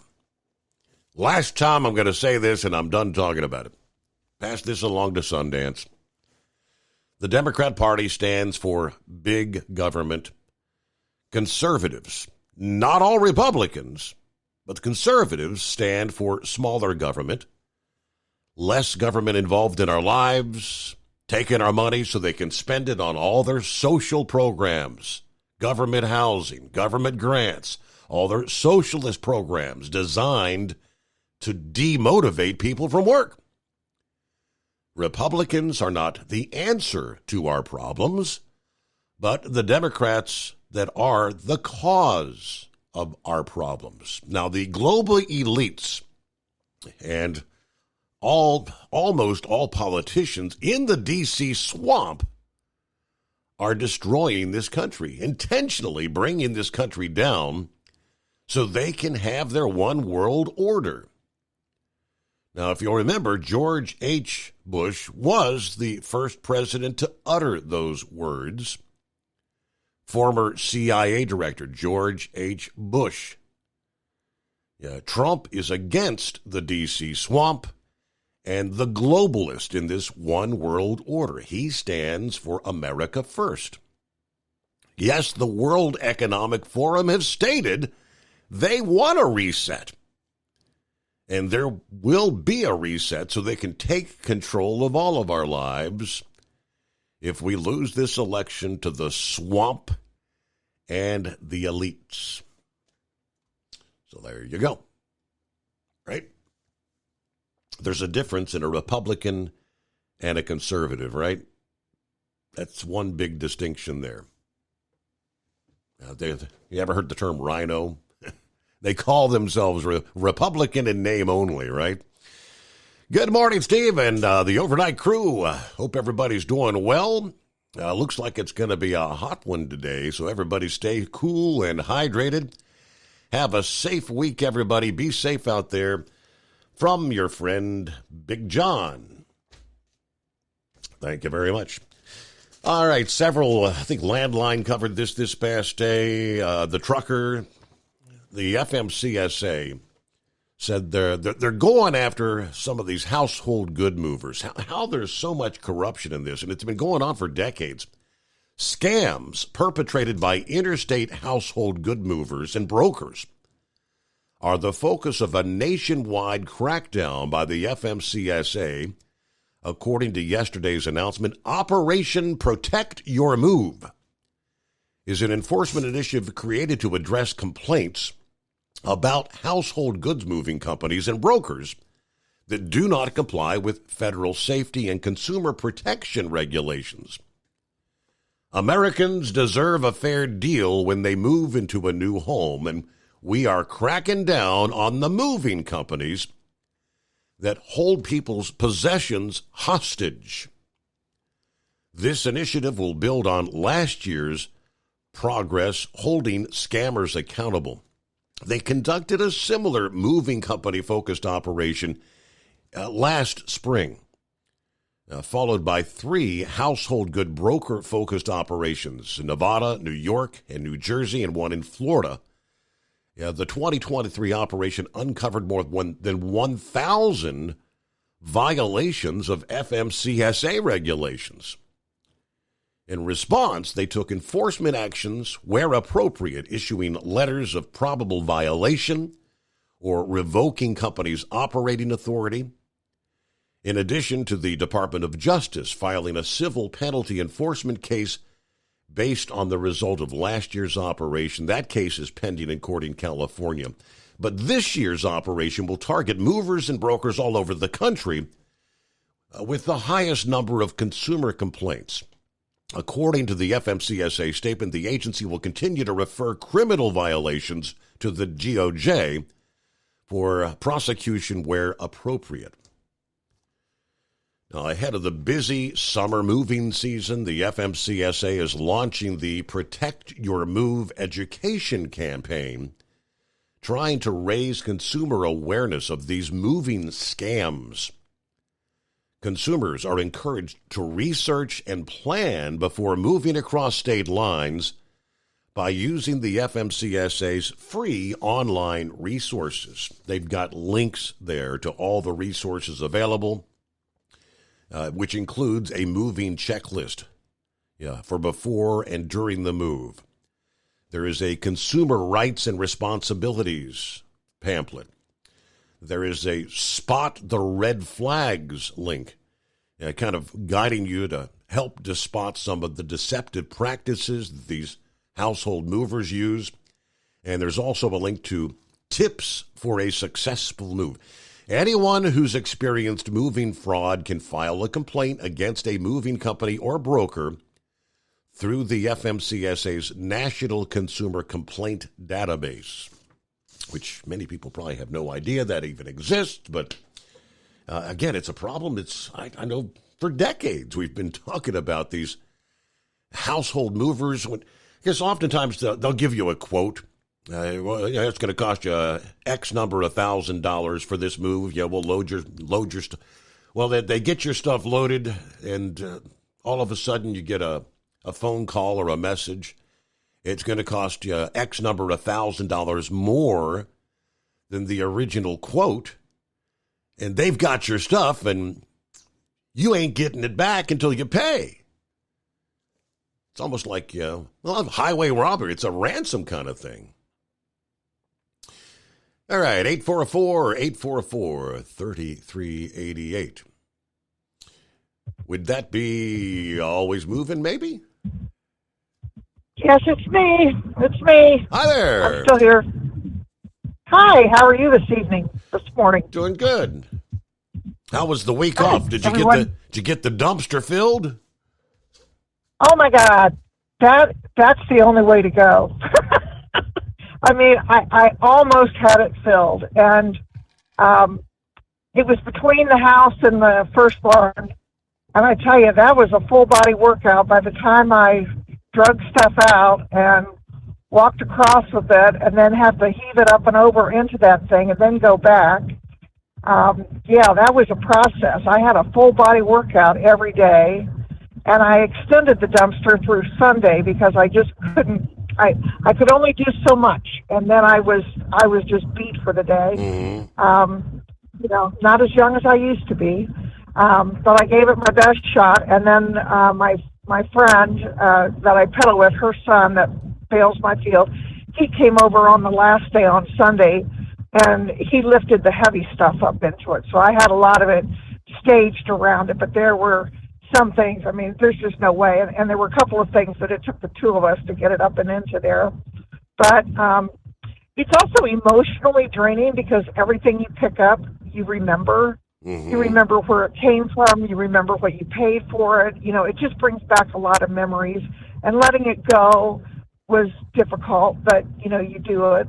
And it was physically and emotionally draining, but it was fun. And when he came Monday morning to pick it up, I wanted to say, "Bring me another one. I'm ready to keep going here." but no, and I took pictures as I filled it because it was just huge, and I just thought there is no way I could get that thing filled, and I gave it a good shot. And I still put over in the second barn. I was over there looking at stuff in there, and it's like a lot of fencing equipment, stuff like that, posts and rolls of fencing and stuff. That there's just no way. And I thought, that's for somebody else on another day. I'll have to hire that done because there's no way I could handle it. And it would take a whole dumpster on its own. So, like, you know, that's just another project for another time. But right. I made a good dent. I was really pleased. The other thing I found out was, you know, at work, I have the telephone that I'm answering, the call lights that I'm answering. I wear a pager that I'm talking to people all the time. There's people all around me talking. It's a very busy thing. And I have now spent the last week in solitude, and you were the fourth person that I have had a conversation with in all this time. Wow. And as you can see, the people that I did start talking to, it got hard for me to shut up. So tell me to shut up whenever you're ready for me to be done. Because, I enjoyed it very much. I enjoyed the peace and quiet a lot. But when I did find the few people I talked to, I tended to get all excited that I had someone to talk to. But, yeah, it was good. And then the other big news was, and I think I had told you something about this, last summer, driving home on a back road where my friend that I pedal with lives, her and her son each have a farm, I had seen a great horned owl fly over my car at night. And I had alerted them to let them know that they had a great horned owl in their area and how cool it was. And then one day I was driving home but using that road, and it was daylight, and it was September 17th, and the great horned owl was sitting in the road. And I thought, well, that isn't right. And so long story short, there was something wrong with it. And I got the neighbor, and I called my friend that bails. He was there, and I said, bring me a box, and they brought a towel and stuff. And I talked to a friend of mine that is a raptor rescue in Columbus at the hospital. She works at the hospital, but she does raptor rescue. And she gave me connections. And anyway, the owl wound up going to the raptor group in Cincinnati, and has been there all this time. They weren't sure it was going to make it. It was very, very thin and not doing well at all. Come to find out, it was a yearling, and I did not know this, but 55% of the owls born do not, I don't know if it's all owls or just great horn, but they don't survive the first year because they don't learn how to hunt properly. Oh. There's a lot more to teaching it than I did not know that. And this was one that was emaciated because it didn't know how to hunt. And that owl, that group. They kept this owl for 7 months and nursed it back to health. And then they sent it to what they call mouse school, where it has to learn to hunt at night. They have a big area, and the mice cannot get out, and there's food and water there for them. And then they put the owl in there, and the owl has to hunt, and when the mice disappear and all. And it had finally passed the hunting, the mouse hunting thing, that it knew how to hunt. And so Monday at 5, we had the release and put it right back where it came from. And there were 7 people from the raptor group that came up to watch. And we were all there, and we videotaped it and took pictures and stuff. I couldn't get over how big the owl was compared to when we had seen it. Beautiful and strong, and it was a girl, and she flew right up into the tree. We could all watch her. It was just the coolest thing, and everybody was cheering. It was really neat.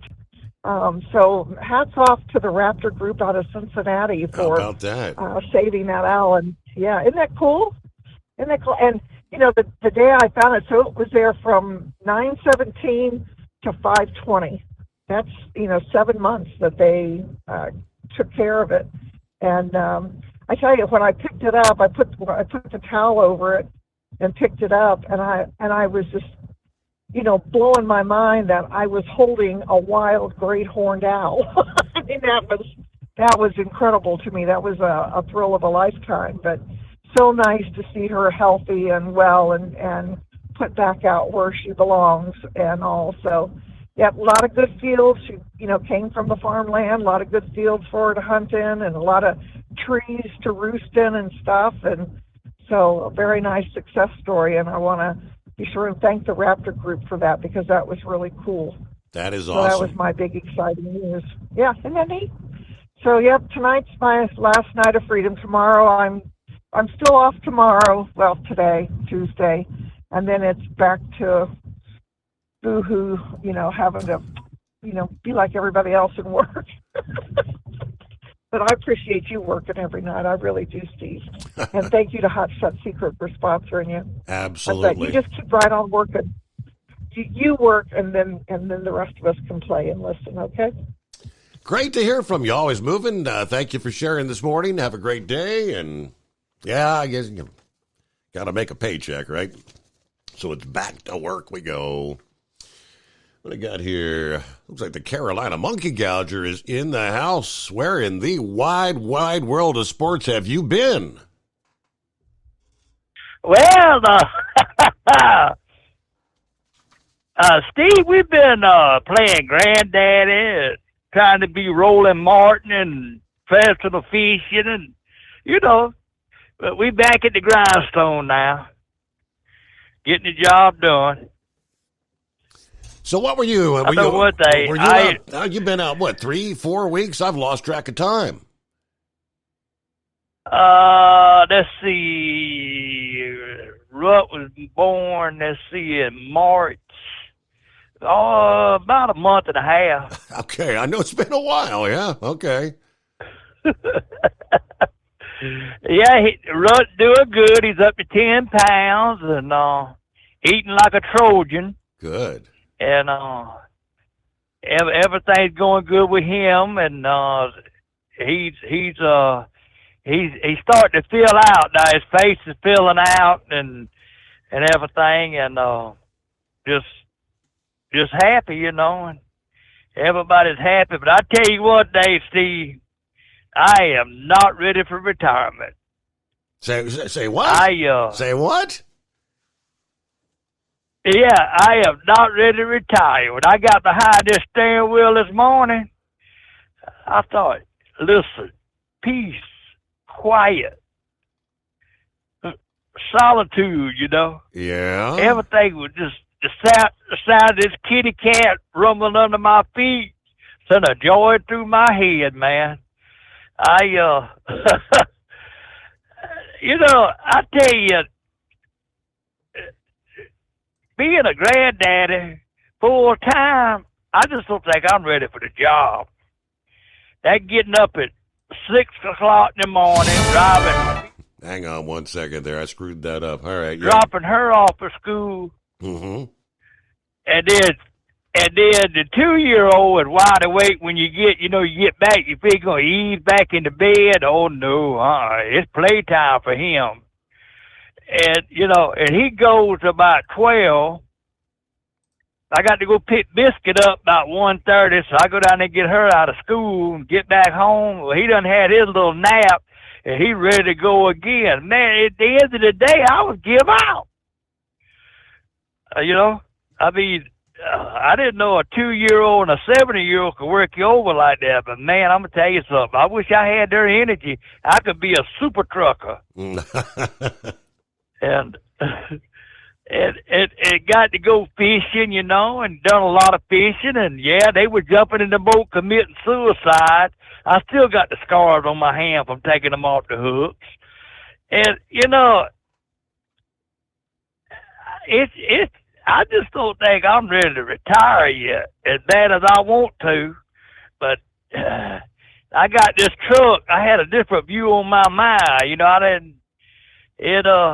was so glad to get back in this thing and go up through that gear pattern, watch that black smoke roll out them stacks. I said, hot damn, this is where I belong right here.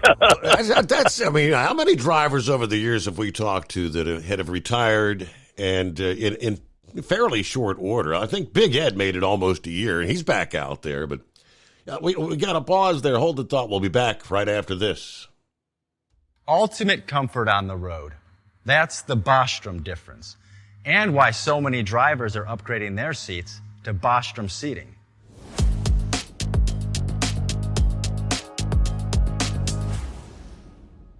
With roots dating back to 1935, we know seating. We've developed a full line of high-quality products with the right seat for your application, all made right here in the USA.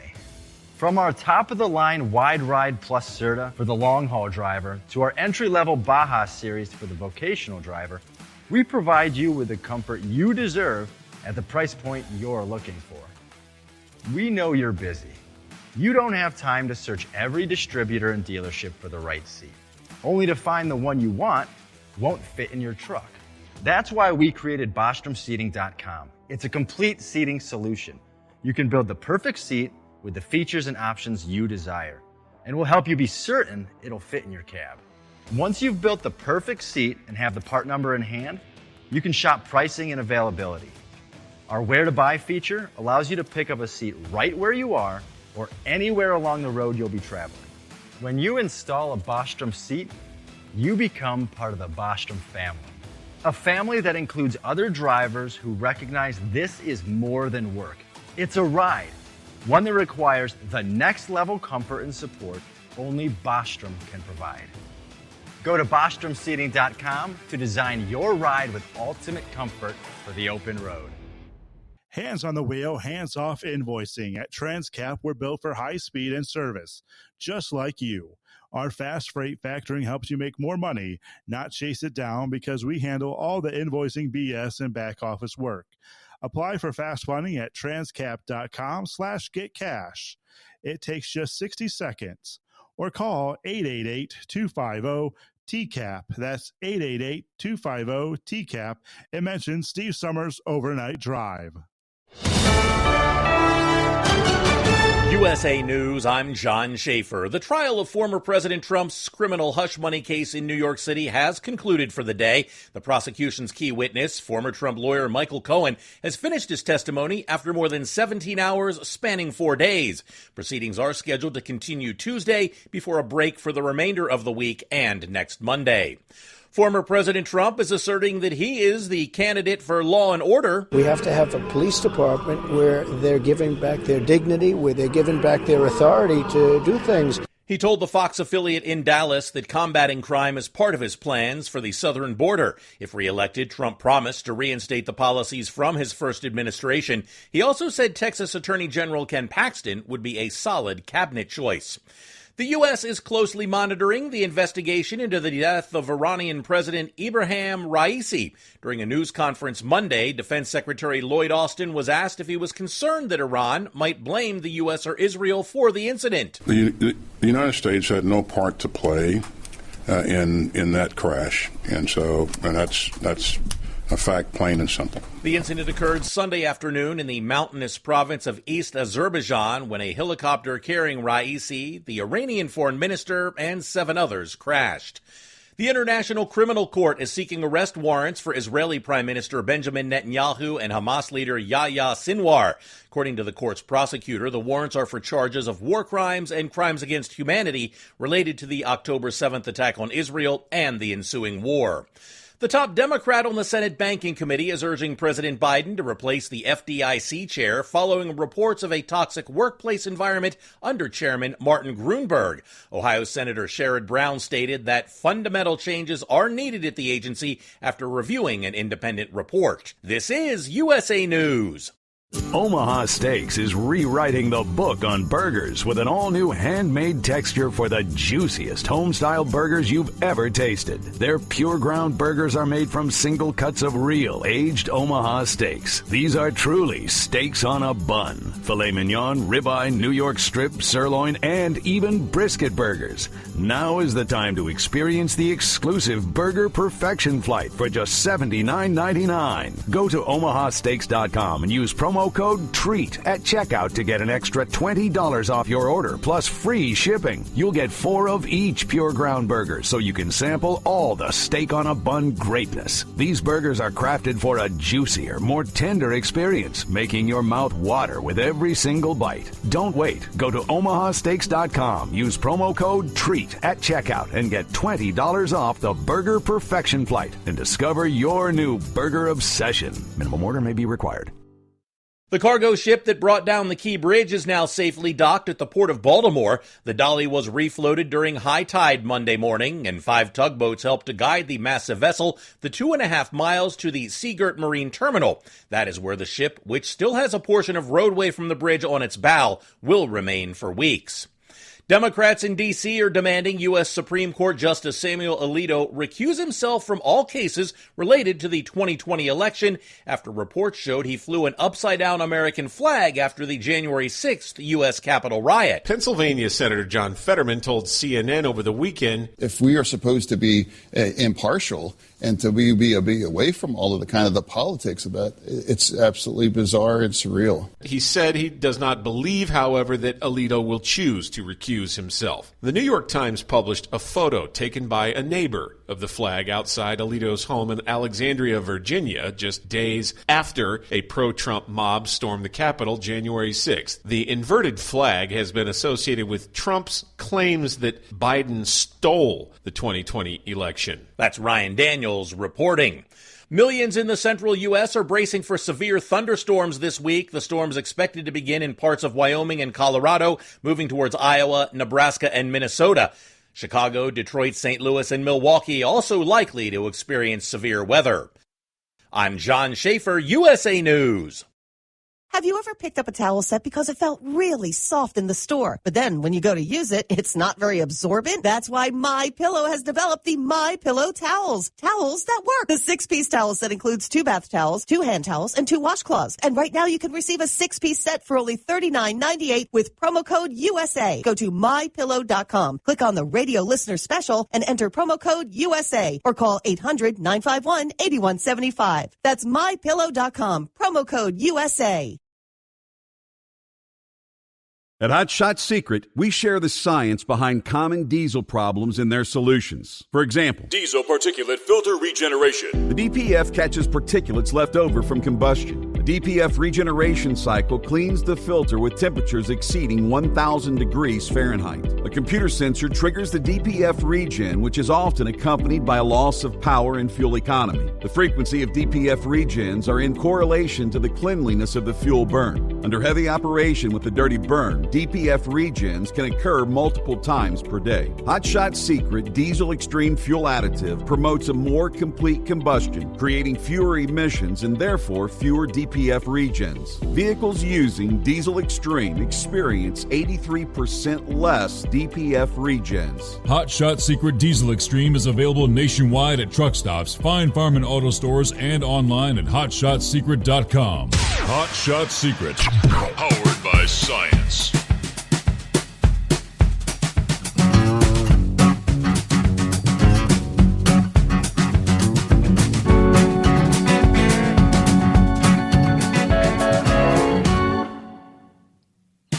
All right, so we are back in the saddle again, right? And good morning to Wheelchair Dave checking in. He says the big cookie to always moving and the Cincinnati Owl Group. Yeah, that's pretty fascinating. All right, so we left off with the Carolina Monkey Gouger, who's also finally back in the saddle again. Now, after our discussion there a few months ago, Louisville, I mean, you had kind of a crazy year last year and some not too pleasant experiences out there, and you thought you were ready to hang up the keys. Yeah, I was ready to get out of it, and I'm just waiting to see what's going to happen with this speed limiter deal.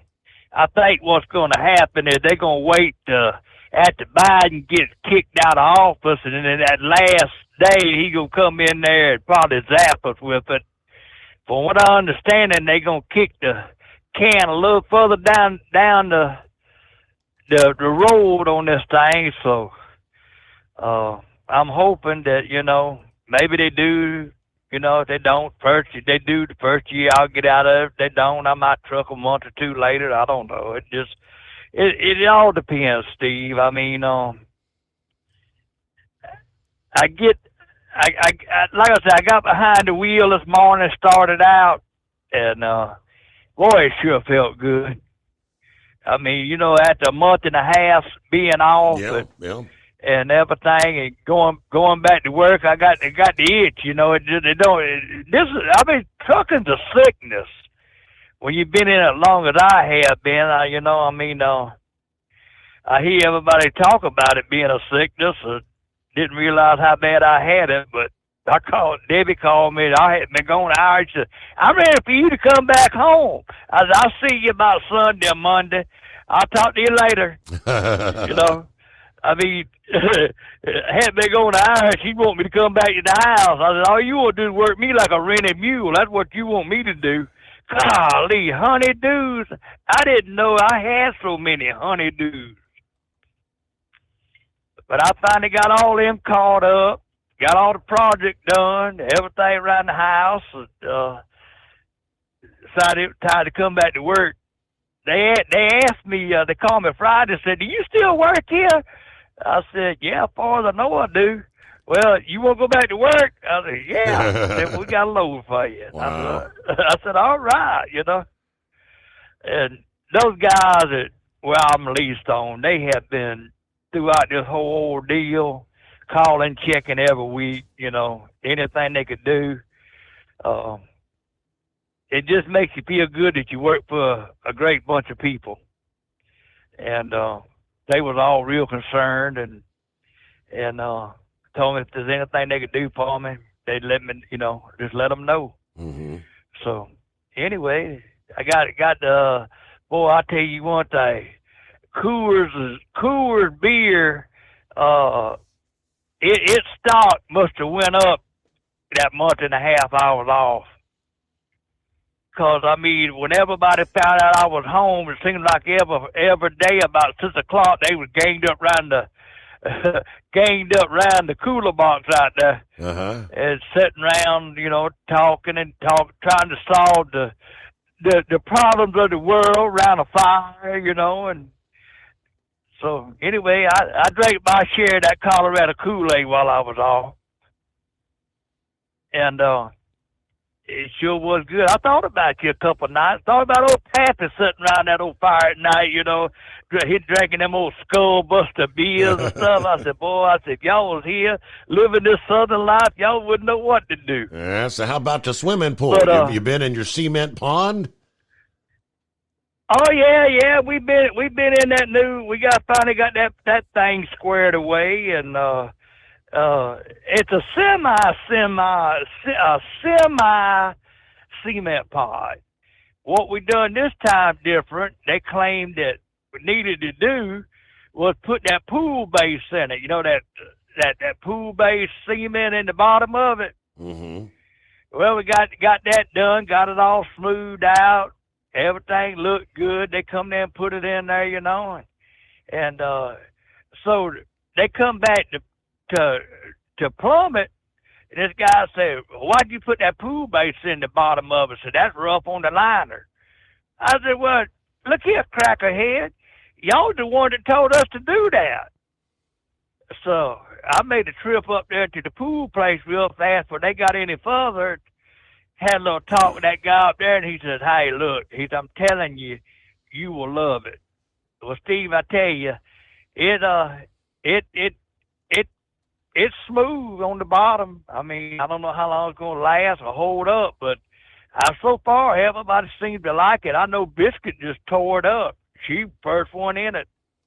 It was 78 degrees, and that child went out there and jumped in that cold water. "Don't you want to get in?" I said, "Oh, hell no. I ain't getting in that 78-degree water. You crazy." I said, "It's got to be like 90 for I get in it." But we got some hot days. It warmed up. We all got in it and had a good time and really enjoyed it.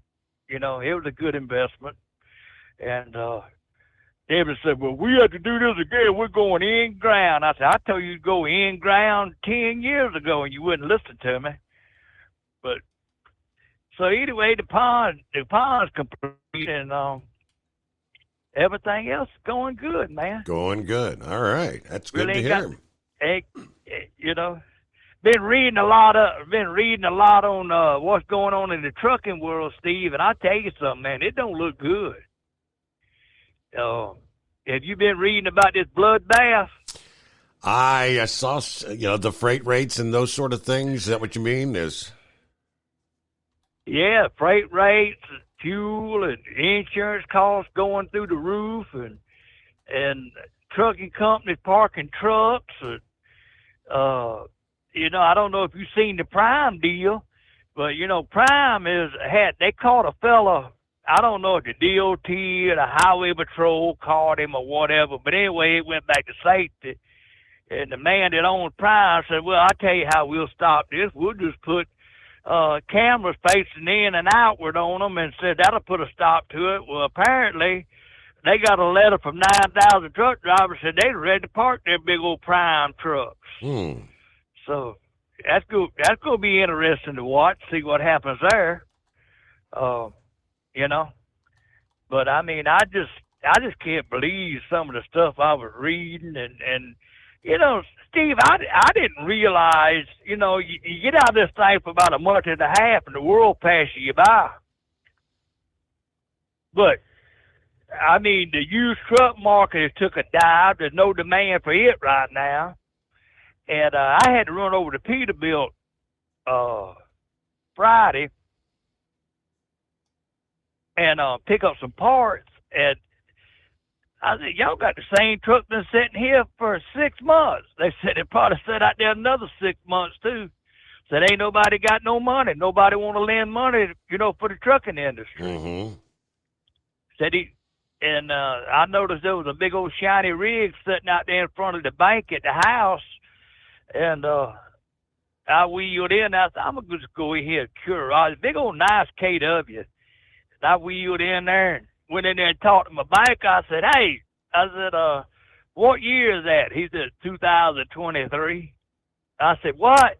He said, "Yeah." I said, "We're going to take a shellacking on this unless somebody comes in and makes a good deal." Said, "We're not loaning any money no more for trucks." Said, they said that's the end of it. Said, "We got 4 of them floating around in the system trying to find a home for them."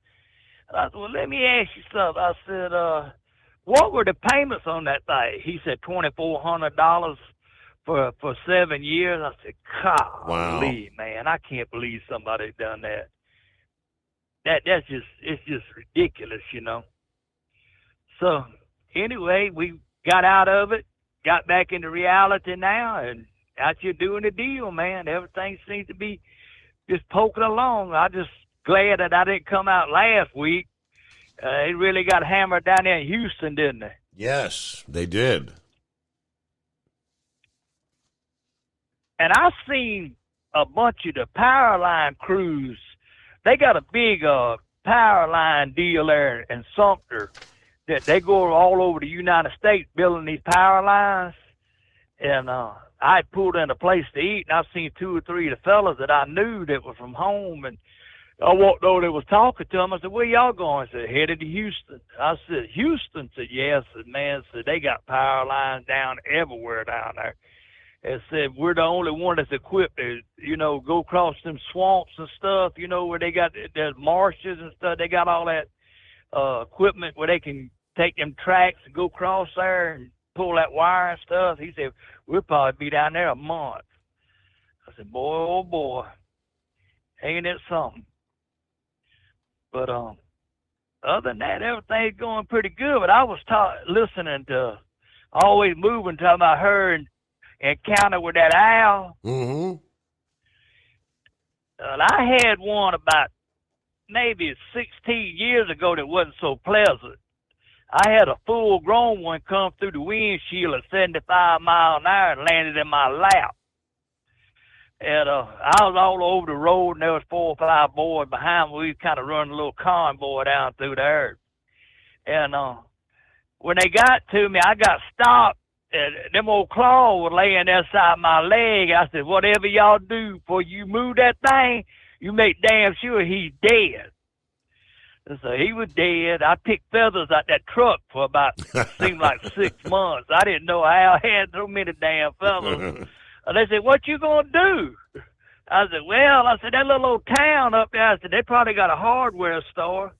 I'm going to go in there and get me a pair of them racing goggles. And I said, I'm going to Oklahoma City.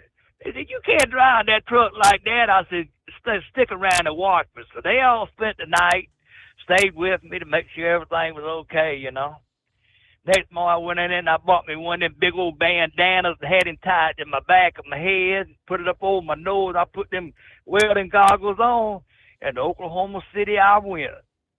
Well, things were going pretty good, as long as you kept it below about 60. Them gnats flying through there, stinging you in the face and stuff. But I got over there to the scale house right outside Oklahoma City, and I pulled up there. And DOT guy was standing out there on the ground. I pulled up, and he looked at me and said, hey, you ain't got no windshield. I said, really? I said, don't joke. He said, what are you doing? I said, I'm going up here to get one put in it. I said, you can't find a windshield out here in the middle of nowhere. He said, proceed with caution. So I go up to the Peterbilt place there in Oklahoma City, and I whip up in there. Go walking up there, and I got that big old cowboy hat on and got them welding goggles on, that bandana on. He said, whoa, stop right there. He said, you didn't come to rob the place. I said, no, I need a windshield. I don't want to get robbed. He said, we got to take a picture of this.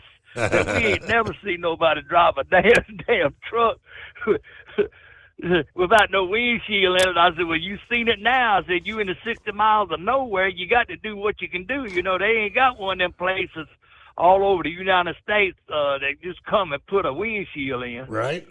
So they got me going. I went on about my business. But like I say, I plucked bird feathers out that truck for a good, 6 months. I believe when I sold it, it still had owl feathers in it.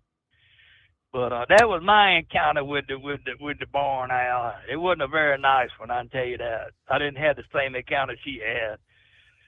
But other than that, Steve, we're going to back on out of here and try to get on across here to Dallas. All right. Get stirred up over there. Back to trailer trucking once again. All right. Well, hey, thanks for checking in. Good to hear from you, Gouger, and we'll look forward to hearing from you again, right?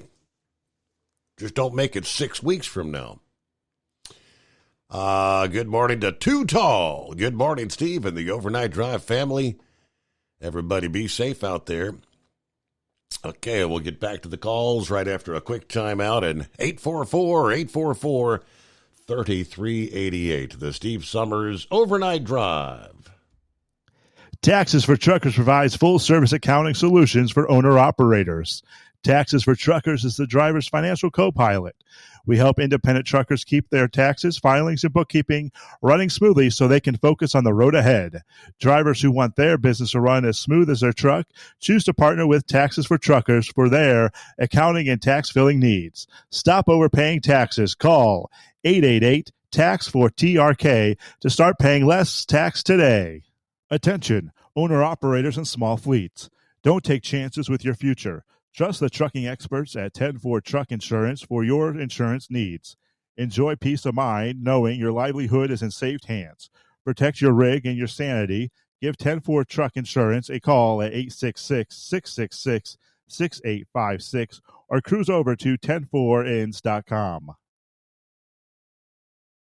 At Hot Shot Secret, we share the science behind common diesel problems. For example, Excessive black smoke. excessive black smoke has two causes: carbon buildup and internal diesel injector deposits, also known as IDIDs. Hot Shot Secret Diesel Extreme has the highest concentration of active ingredients allowed by law and will safely remove all types of injector deposits, including IDIDs and carbon buildup, to eliminate black smoke. Hot Shot Secret Diesel Extreme is available nationwide at truck stops, fine farm and auto stores, and online at hotshotsecret.com. Increase fuel economy up to 7.9% with Hot Shot Secret Gasoline Extreme. The solution to maximize your engine's performance and fuel economy. Whether you're driving a sports car or a daily commuter, Gasoline Extreme is specially formulated with PEA to deep clean. Don't settle for an average driving experience. Upgrade to Hot Shot Secret Gasoline Extreme and go further on each tank. Order now on Amazon or hotshotsecret.com. Hot Shot Secret, powered by science.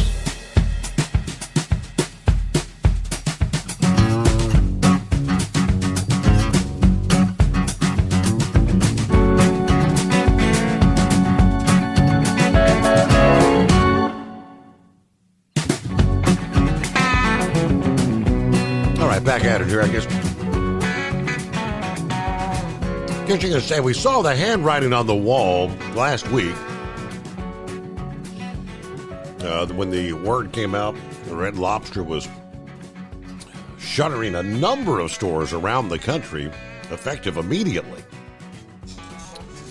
Ultimately, turned out to be 99 locations. And word comes out, they have officially now filed Chapter 11 bankruptcy protection. Sunday, the 56-year-old chain made the filing Sunday. This restructuring is the best path forward for Red Lobster.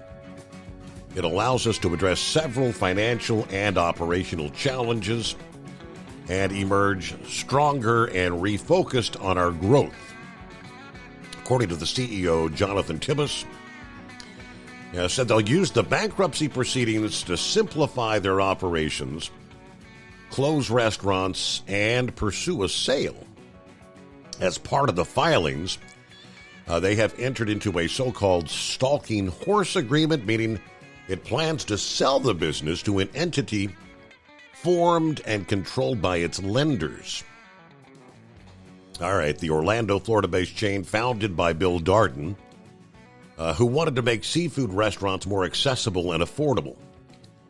Darden then sold Red Lobster to General Mills in 1970. General Mills later went on to form Darden Restaurants, which owns Olive Garden and other chains, and spun the company off in 1995.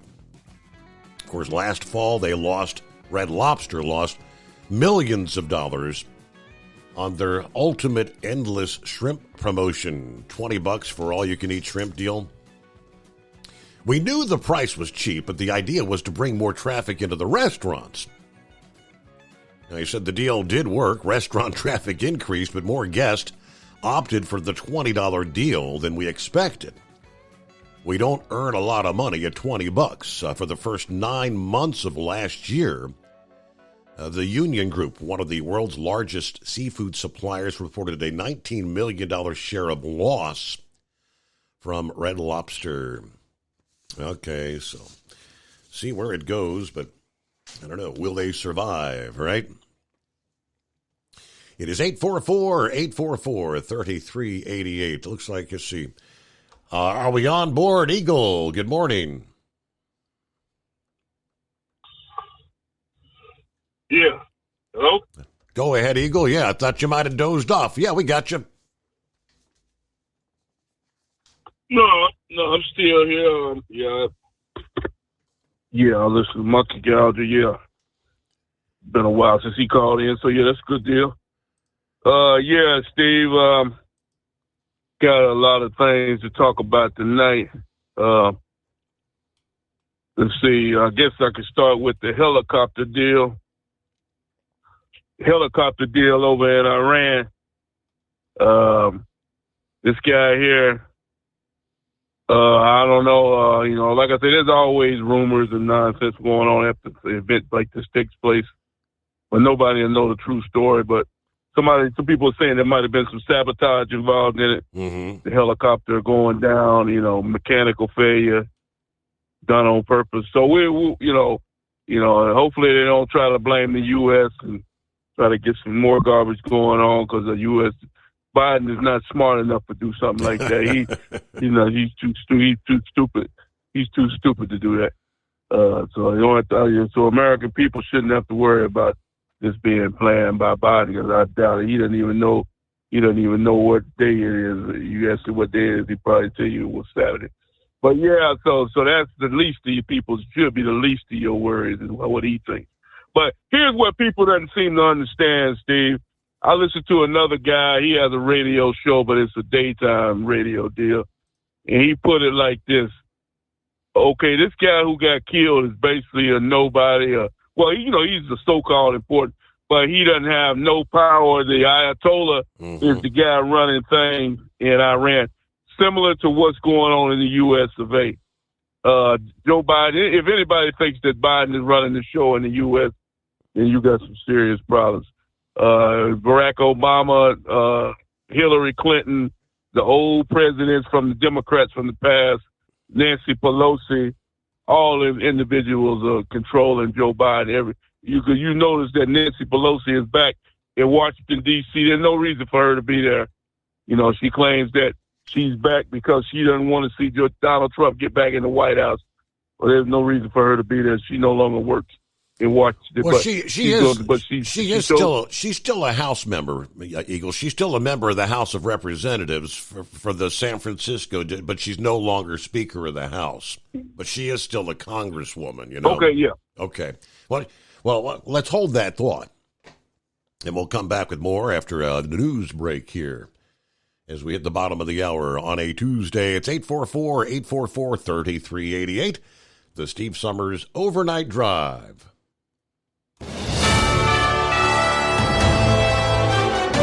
USA News Update. Former Trump lawyer Michael Cohen has admitted to stealing $30,000 from the Trump Organization. Cohen made the admission while testifying Monday in New York City's hush money case against Trump. Prosecutors consider Cohen their key witness, alleging he orchestrated payments to adult film actress Stormy Daniels to silence claims of an alleged sexual encounter with Trump in 2006. The U.S. is closely monitoring the investigation into the death of Iranian President Ebrahim Raisi. During a news conference Monday, Defense Secretary Lloyd Austin was asked if he was concerned that Iran might blame the U.S. or Israel. Austin emphasized that the U.S. had no involvement in the helicopter crash. Red Lobster is filing for bankruptcy. The Florida-based casual dining giant has filed for voluntary Chapter 11 bankruptcy, but intends to remain open while closing locations across the U.S. They have announced 99 location closures. John Schaefer, USA News. Attention small business owners. This could be the most important 10-minute call you will ever make. You could recover up to $26,000 per employee today. And all you have to do is make one short 10-minute call to take your business up a notch or bounce back from these difficult couple of years. Omega Accounting Solutions can help you recover any payroll tax overpayments you made during the pandemic. You may even be eligible to receive up to $26,000 per employee. All it takes is a quick, easy, free 10-minute ERC consultation to determine if you qualify. Omega is the small business champion with teams dedicated to maximizing tax credits. They know their stuff so well that CPAs and payroll companies even turn to Omega for ERC tax guidance. Call 800-300-9ERC. That's 800-300-9ERC. 1-800-300-9ERC. Or visit OmegaTaxCredit.com. Taxes for Truckers provides full-service accounting solutions for owner-operators. Taxes for Truckers is the driver's financial co-pilot. We help independent truckers keep their taxes, filings, and bookkeeping running smoothly so they can focus on the road ahead. Drivers who want their business to run as smooth as their truck choose to partner with Taxes for Truckers for their accounting and tax filing needs. Stop overpaying taxes. Call 888-TAX-4TRK to start paying less tax today. At Hot Shot Secret, we share the science behind common diesel problems. For example, Ultra low sulfur fuels. Fuel has two purposes, combustion and lubrication. Ultra-low sulfur fuels have diminished the fuel's ability to lubricate. Hot Shot Secret Everyday Diesel Treatment with LX4 restores lubricity, protects your engine, and optimizes performance. Everyday diesel treatment is available at truck stops, Tractor Supply, O'Reilly's Auto Parts, and online at hotshotsecret.com. Hot Shot Secret, powered by science. Building relationships with their team, drivers, and customers still matter at IBI Security Transport. Since 1966, IBI and its team of drivers have been leaders and innovators in providing white glove service to its exclusive client base for transporting high-value freight safely and securely. Much of the IBI staff have driven trucks, so they understand both the customers' and drivers' needs. If you're seeking a career that values you as a person, not just a number, and offers great benefits and good home time, then IBI is the place for you. Call 800-582-5912 to discover why we are the leaders in team freight and start building a relationship with you. At Hot Shot Secret, we share the science behind common diesel problems. For example, Fuel additives. the purpose behind most fuel additives is to impact performance of your diesel or provide protection to your fuel system. Hot Shot Secret Everyday Diesel Treatment provides both performance enhancement and protection with 6 key components. This fully formulated premium fuel treatment includes the performance-enhancing cetane boost, injector cleaner, and LX4 lubrication, as well as protection against water with a demulsifier and rust inhibitor, plus a stabilizer that minimizes fuel filter clogs. Everyday Diesel Treatment delivers a 6-in-1 premium fuel treatment for every fill-up, every time. Everyday diesel treatment is available at truck stops, Tractor Supply, O'Reilly's Auto Parts, and online at hotshotsecret.com. Hot Shot Secret, powered by science. Fuel filtration is a big deal. Poorly filtered diesel fuel can damage injector systems, reduce efficiency, and rob horsepower, among other things. By removing the water, air, and debris from fuel, Fast Fuel Systems can triple the life of your injector systems while restoring power, optimizing fuel economy, and more. Not sure what your truck needs? Give us a call at 636-433-5410 or learn more at fastride.com.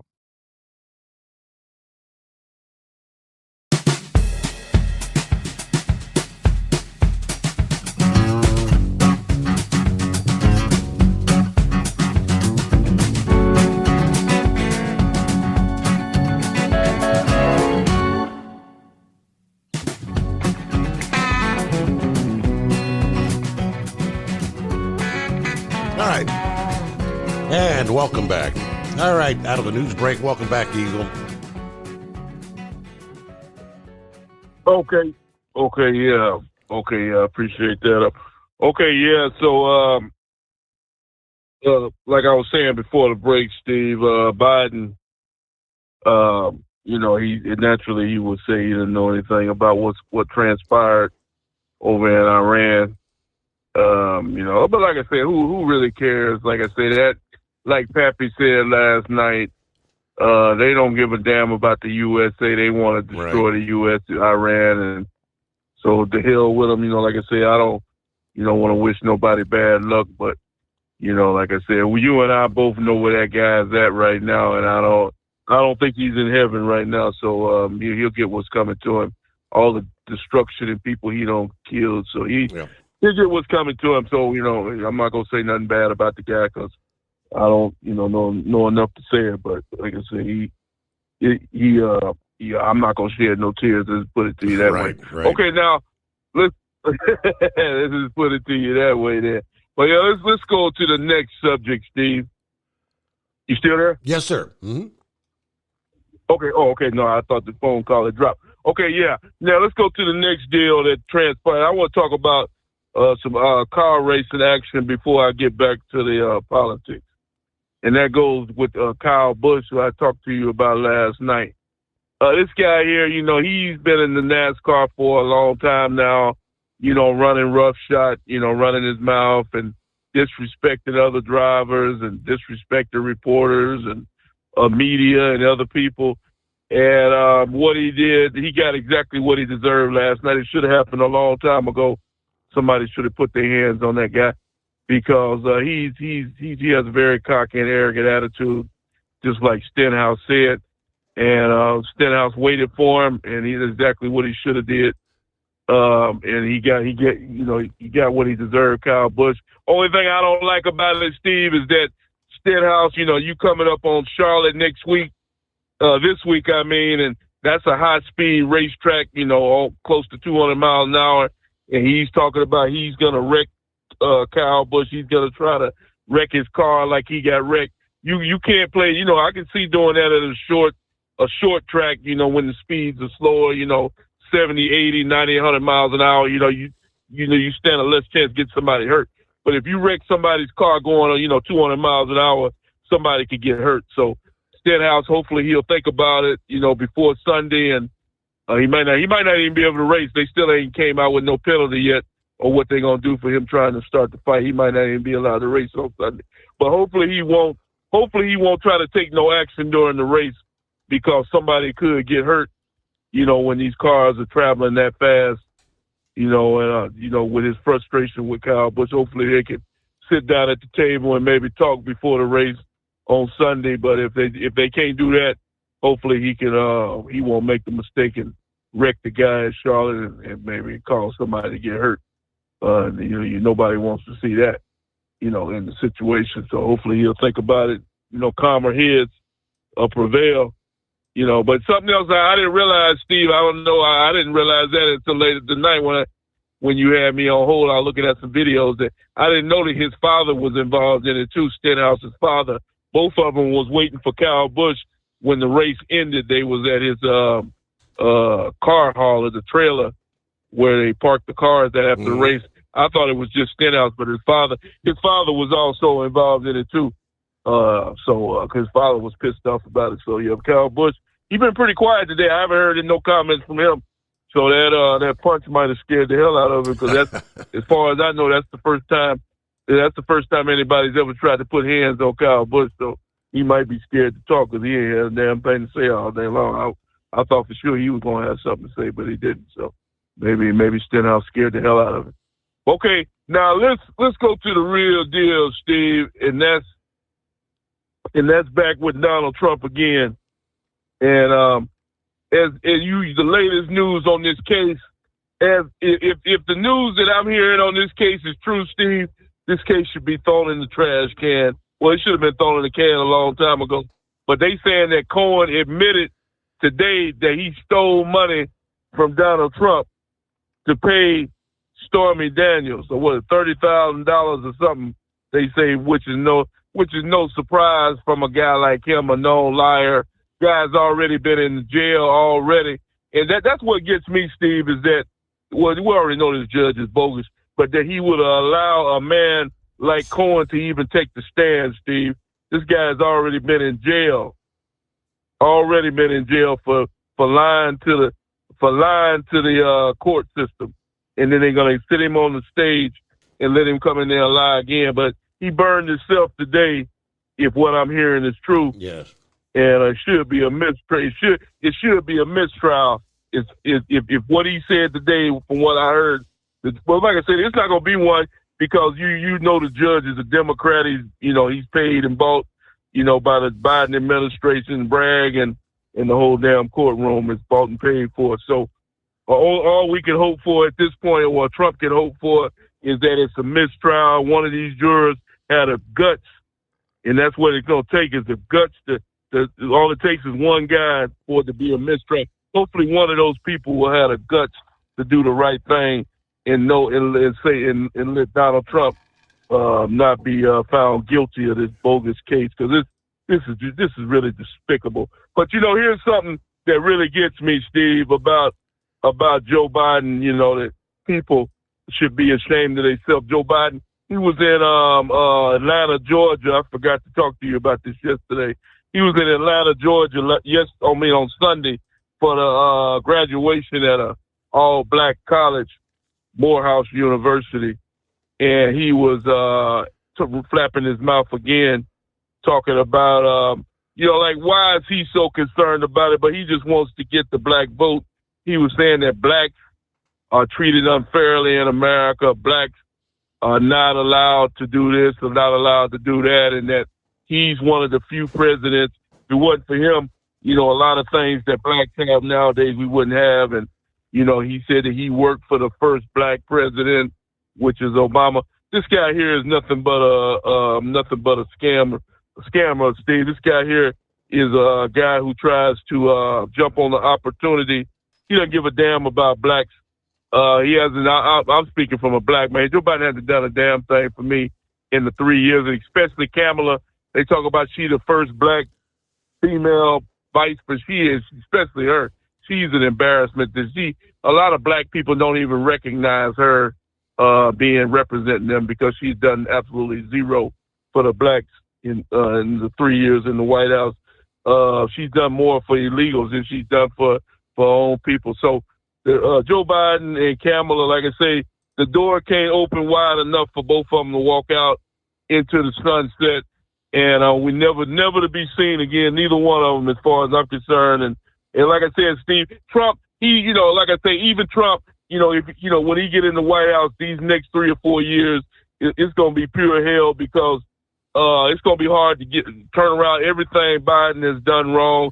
It's going to be hard to turn around, but at least he can try, and it's better than what we got right now. Because right now, Steve, with the price of food going sky high, you even got McDonald's and Burger King. You got Red Lobster. Yeah, hopefully you'll talk about that. Red Lobster filed for bankruptcy.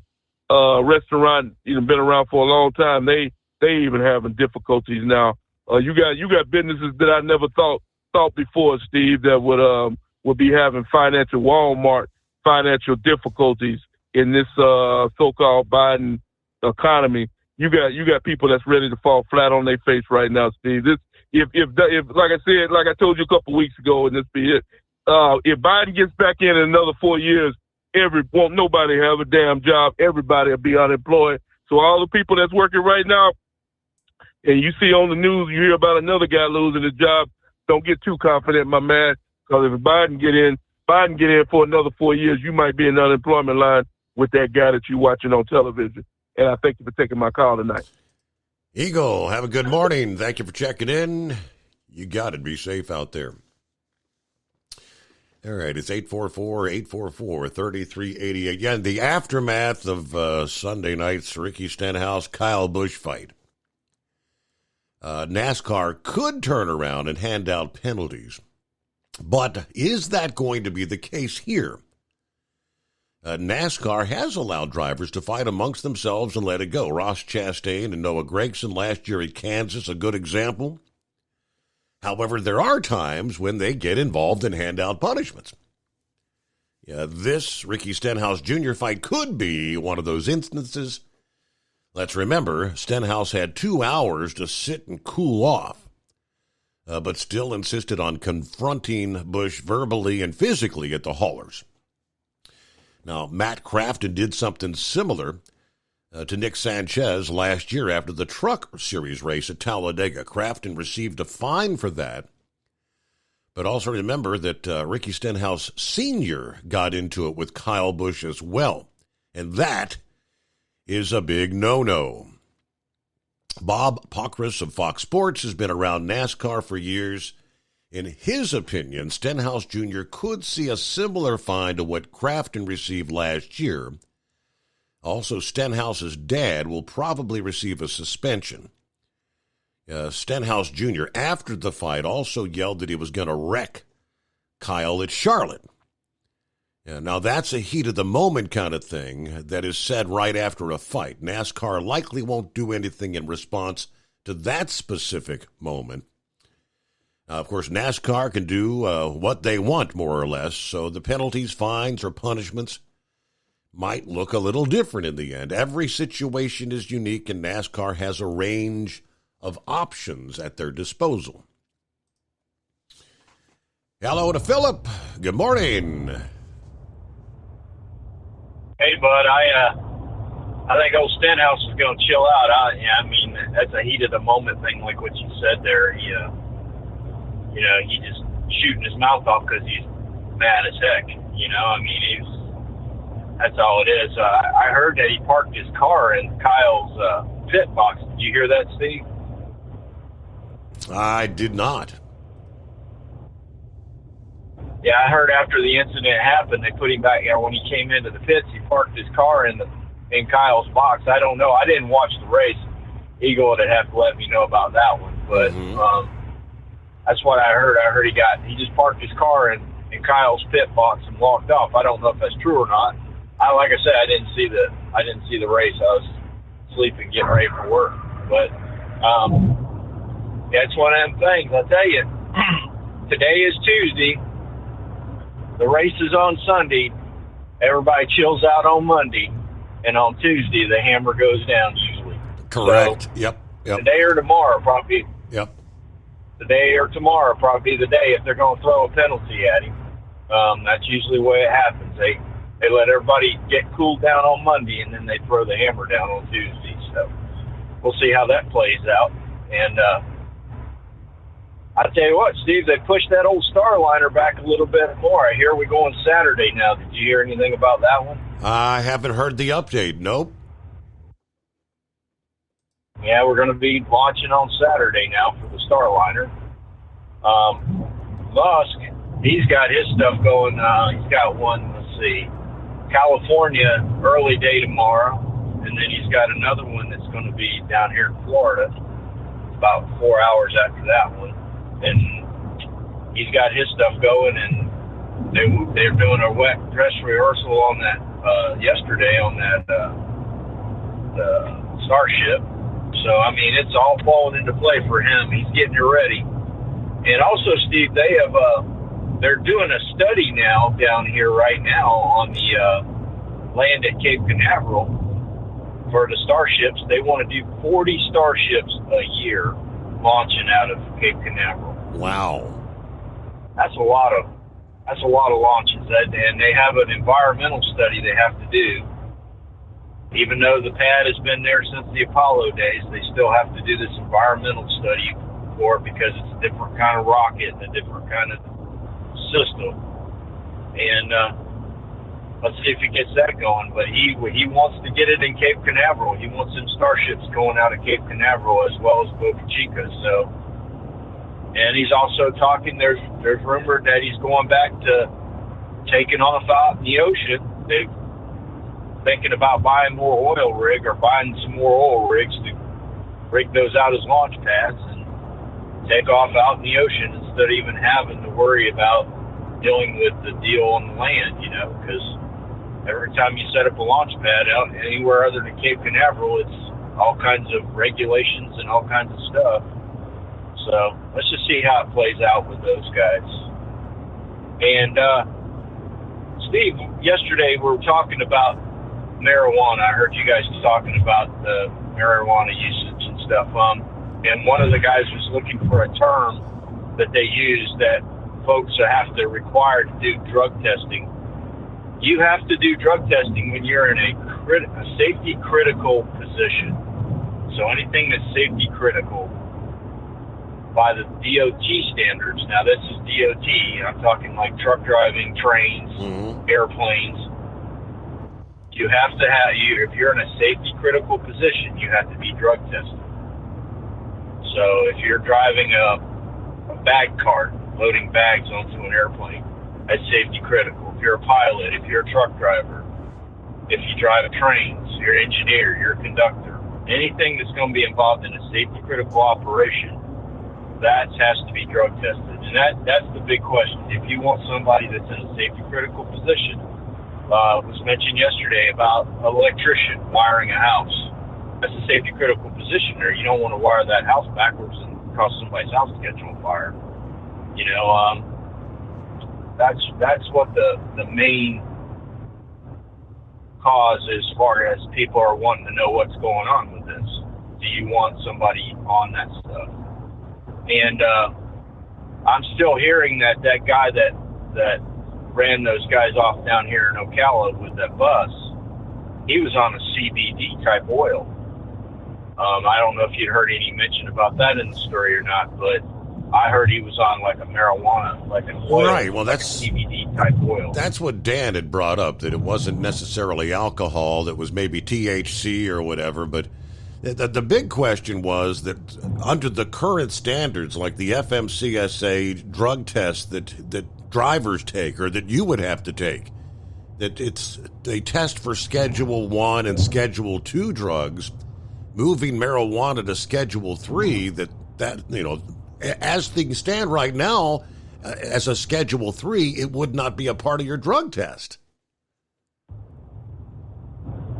Well, yeah, that's what's going to happen. If it's legalized, it'll move it into a different classification, you know, other than the opiates. And that's what's going to happen. That's how it works. I mean, that's how it's going to work. They're going to move it into another classification, and technically, it's not supposed to be tested for.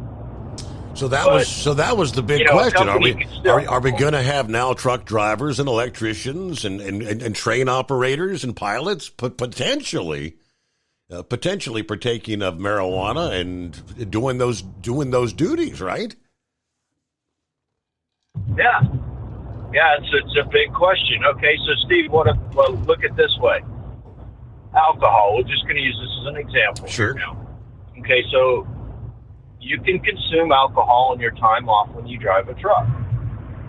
If I remember correctly, and correct me if I'm wrong, you have to be off at least 4 hours after you've done alcohol for it to get out of your system to the point where you can make decisions, if I remember right. Now, are they going to put marijuana in a classification of something like that? To where when you smoke up, you've got so many hours when you're off duty to where you can go back out and operate.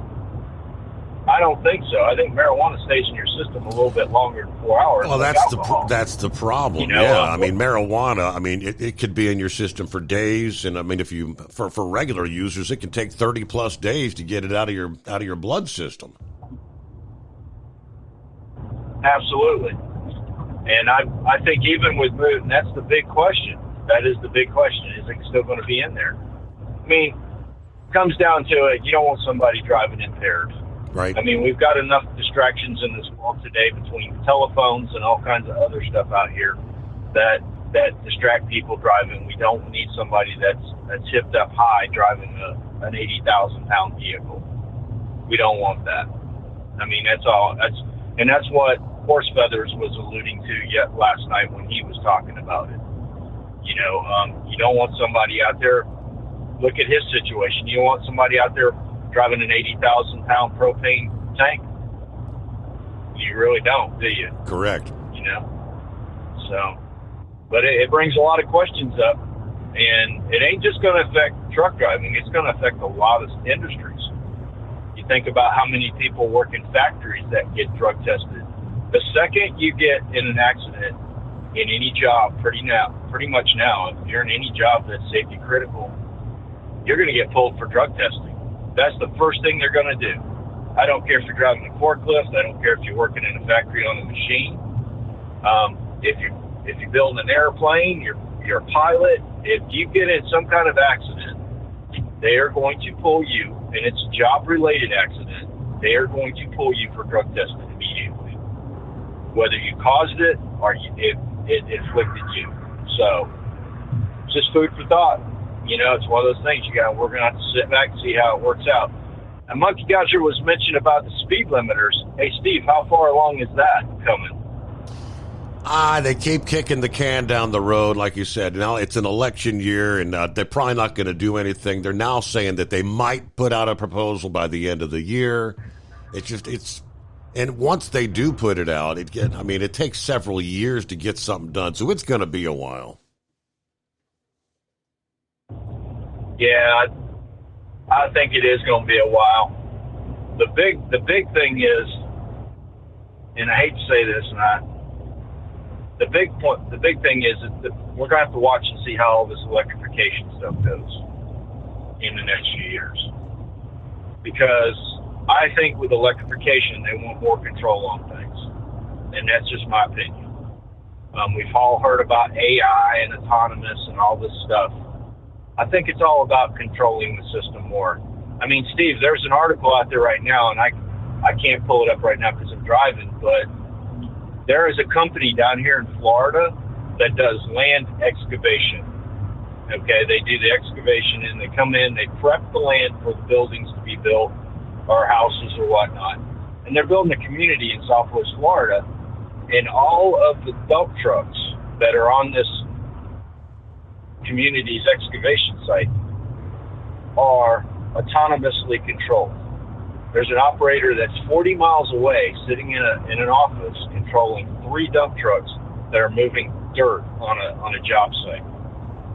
And there's nobody driving those trucks. And the question was asked about those companies, why are you guys doing this? And they said, well, we can't find drivers that want to drive the trucks. That's our big problem. And we decided to go to an alternative method, and this was it. And we found the technology, and we used it.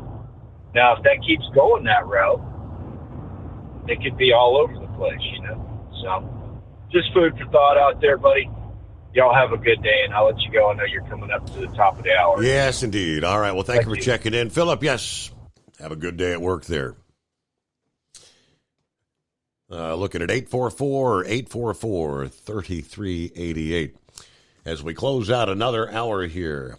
Tuesday coming on. We'll turn the page on the calendar, 21st day of May, as we hit the midnight hour on the West Coast. Ultimate comfort on the road. That's the Bostrom difference, and why so many drivers are upgrading their seats to Bostrom seating.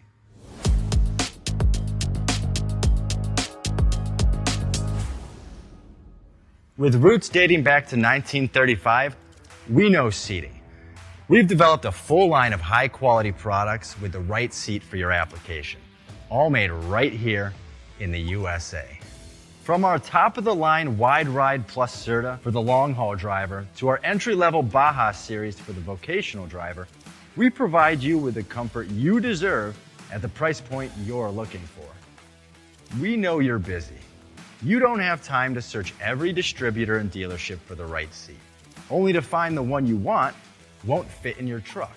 That's why we created BostromSeating.com. It's a complete seating solution. You can build the perfect seat with the features and options you desire, and we'll help you be certain it'll fit in your cab. Once you've built the perfect seat and have the part number in hand, you can shop pricing and availability.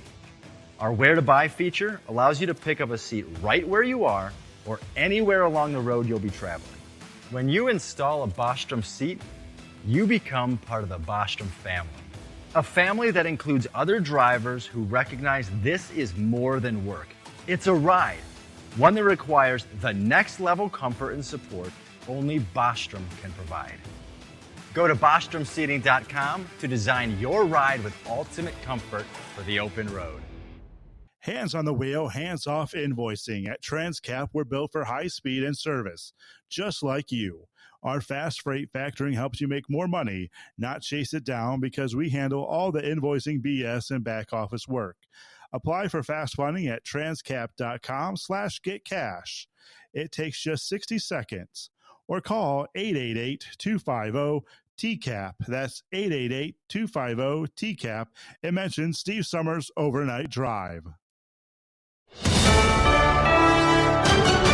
USA News, I'm John Schaefer. The trial of former President Trump's criminal hush money case in New York City has concluded for the day. The prosecution's key witness, former Trump lawyer Michael Cohen, has finished his testimony after more than 17 hours spanning 4 days. Proceedings are scheduled to continue Tuesday before a break for the remainder of the week and next Monday.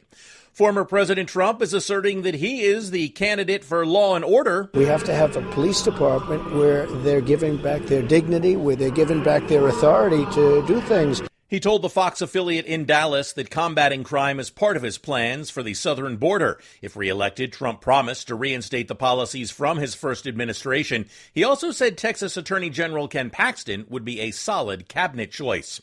The U.S. is closely monitoring the investigation into the death of Iranian President Ebrahim Raisi. During a news conference Monday, Defense Secretary Lloyd Austin was asked if he was concerned that Iran might blame the U.S. or Israel for the incident. The United States had no part to play in that crash, and that's a fact, plain and simple. The incident occurred Sunday afternoon in the mountainous province of East Azerbaijan when a helicopter carrying Raisi, the Iranian foreign minister, and 7 others crashed.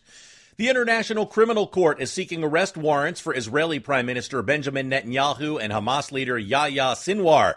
According to the court's prosecutor, the warrants are for charges of war crimes and crimes against humanity related to the October 7th attack on Israel and the ensuing war. The top Democrat on the Senate Banking Committee is urging President Biden to replace the FDIC chair following reports of a toxic workplace environment under Chairman Martin Gruenberg. Ohio Senator Sherrod Brown stated that fundamental changes are needed at the agency after reviewing an independent report. This is USA News.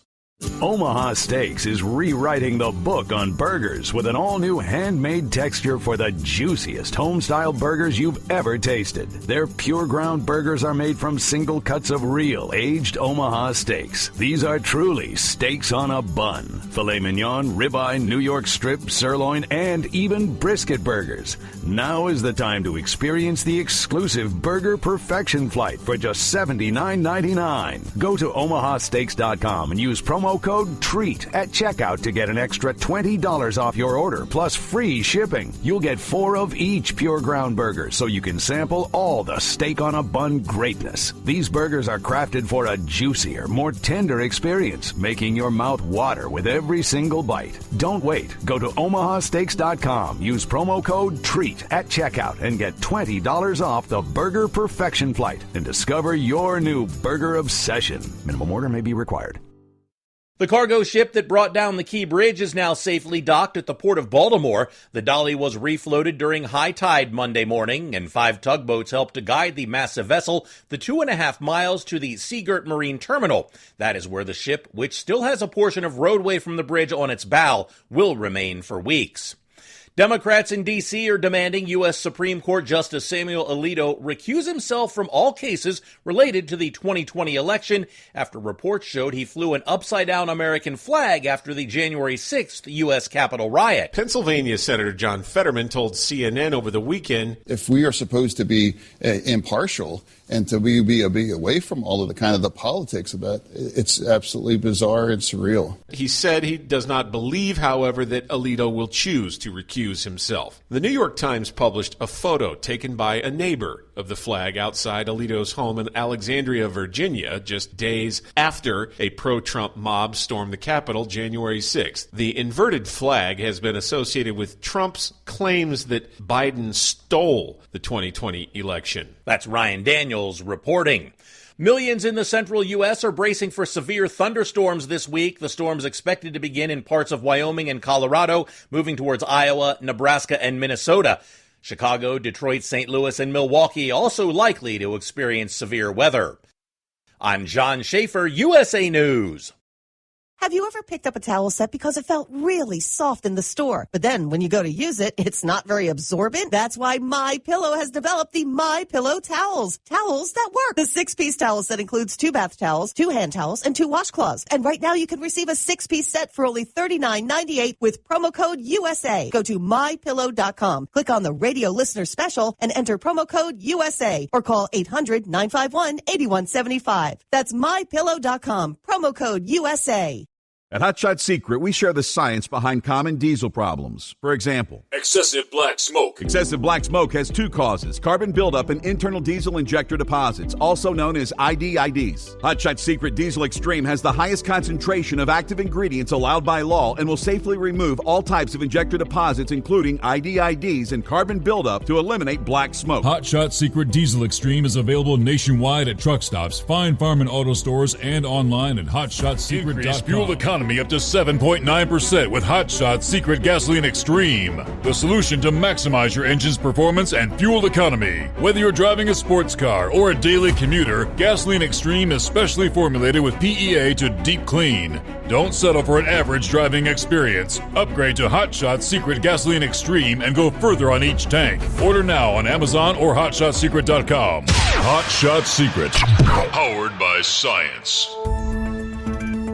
The pullers and fans are making their plans. Those who promote are making their notes.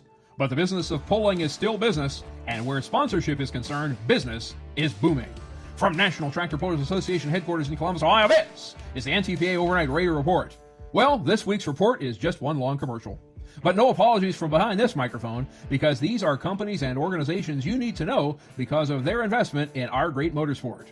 Returning for the 2024 NTPA Championship Pulling Circuit are Case IH, the official farm equipment brand of the NTPA. Case IH's productivity-enhancing products include tractors, combines and harvesters, hay and forage equipment, tillage tools, planting and seeding systems, sprayers and applicators, site-specific farming tools, and utility vehicles. Hot Shot Secret, the official fuel additive of the NTPA. Hot Shot Secret is founded on the principle that fixing engine problems and improving customers' lives are top priorities. Products improve engine performance while solving problems that competitors' products cannot fix. Mack Trailer, the nation's foremost manufacturer of steel and aluminum dump, transfer, flatbed, and drop deck trailers, straight truck bodies, and pneumatic and liquid fertilizer tank trailers, with support for wreck, repair and service, used and leased trailers, and aftermarket parts. O'Reilly Auto Parts, the official auto parts store of the NTPA, has become one of the largest specialty retailers of automotive parts, tools, supplies, equipment, and accessories in the United States. Cowtail is a chewy candy snack stick filled with cream. Enjoy original caramel or one of the other flavors, including chocolate brownie, strawberry smoothie, caramel apple, and honey bun. Senpico Lubricants, American-made products, continue to protect billions of dollars worth of their customers' agricultural, construction, and trucking equipment. Ag Protect One Crop Insurance, changing the way farmers view crop insurance. Stop Fire, the world's best fire extinguisher, is the only multi-shot, clean agent fire extinguisher on the market. And joining the NTPA family of sponsors beginning in 2024 are Beck's Hybrids, the official seed company of the NTPA, was founded in 1937 outside Atlanta, Indiana, and has become the nation's third largest seed brand.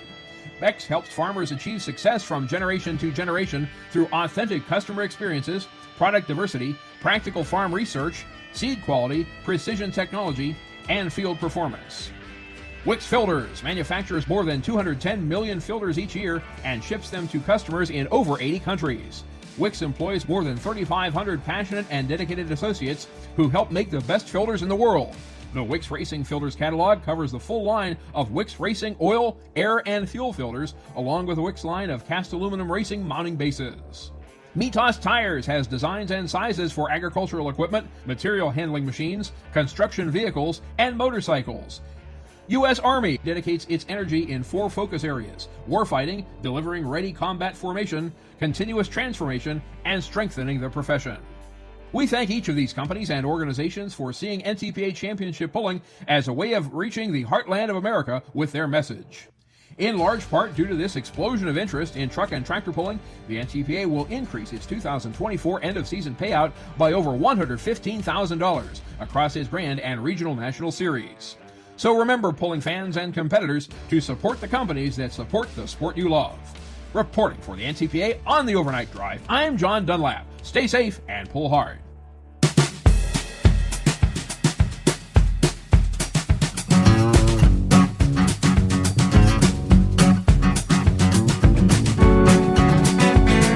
Alrighty, thank you much, Mr. Dunlap. Yes, indeed, and that means support the likes of Hot Shot Secret. A big supporter of the NTPA.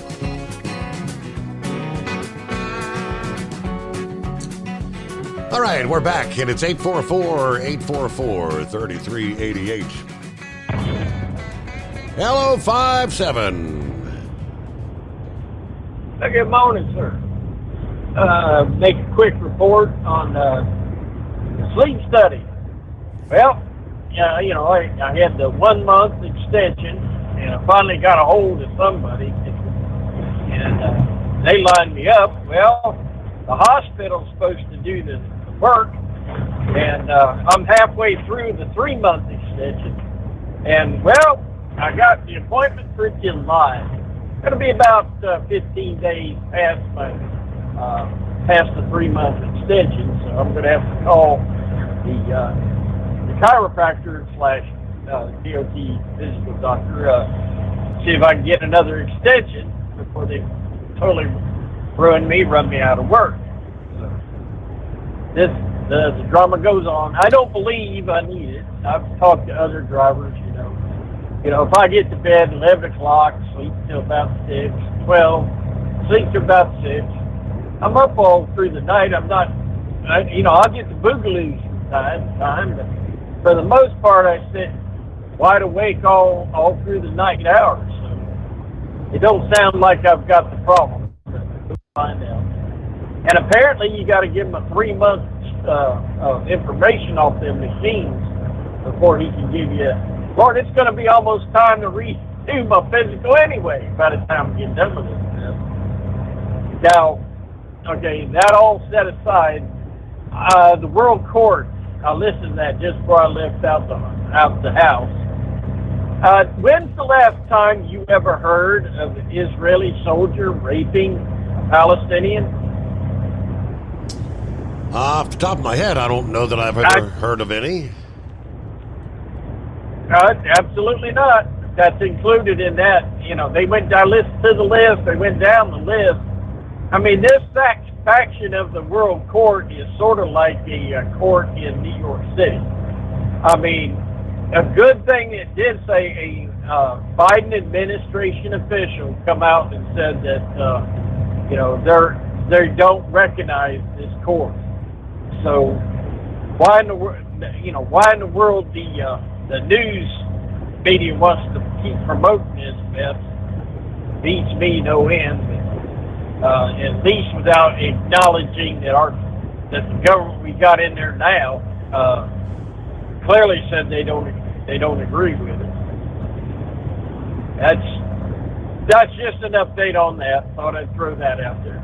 Other than that, we're gonna sit back, keep rolling along. We'll find out if they put me out of work. I've done this for 46 years, man. I have absolutely no marketable skills. So, and I know what Monkey Guys is talking about. I think the part of it is he's saying speed limiters. When I'm stuck in one of them little Freightliners, man, I'm about ready to retire. Now they got me in a W900. I love the truck. It's just a joy to drive. I think the fact that old Monkey Guy that had that Peterbilt is, if he ends up having to get stuck in a fishbowl curb sniffer, I think he'll be ready to retire then. But other than that, like I said, we're going to sit back, Coppin now, enjoy the show. 5-7 on our way to Savannah for the second time. All right. Wide awake, by the way. Wide awake. Yeah. So are they that backed up as far as sleep studies to where July is the earliest? Okay, my DOT doctor said, I said, well, how come you didn't do this last year and tell me to have all this? I could have had it all ready for you.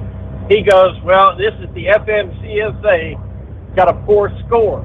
And now they're pushing it. Anybody over 42 years old, 64 years old is going to have a sleep study. So if he and everybody else is pushing this, maybe that's the reason why they're overrun with the sleep study. Maybe you can look it up on the computer and find out. I don't know, but all I know is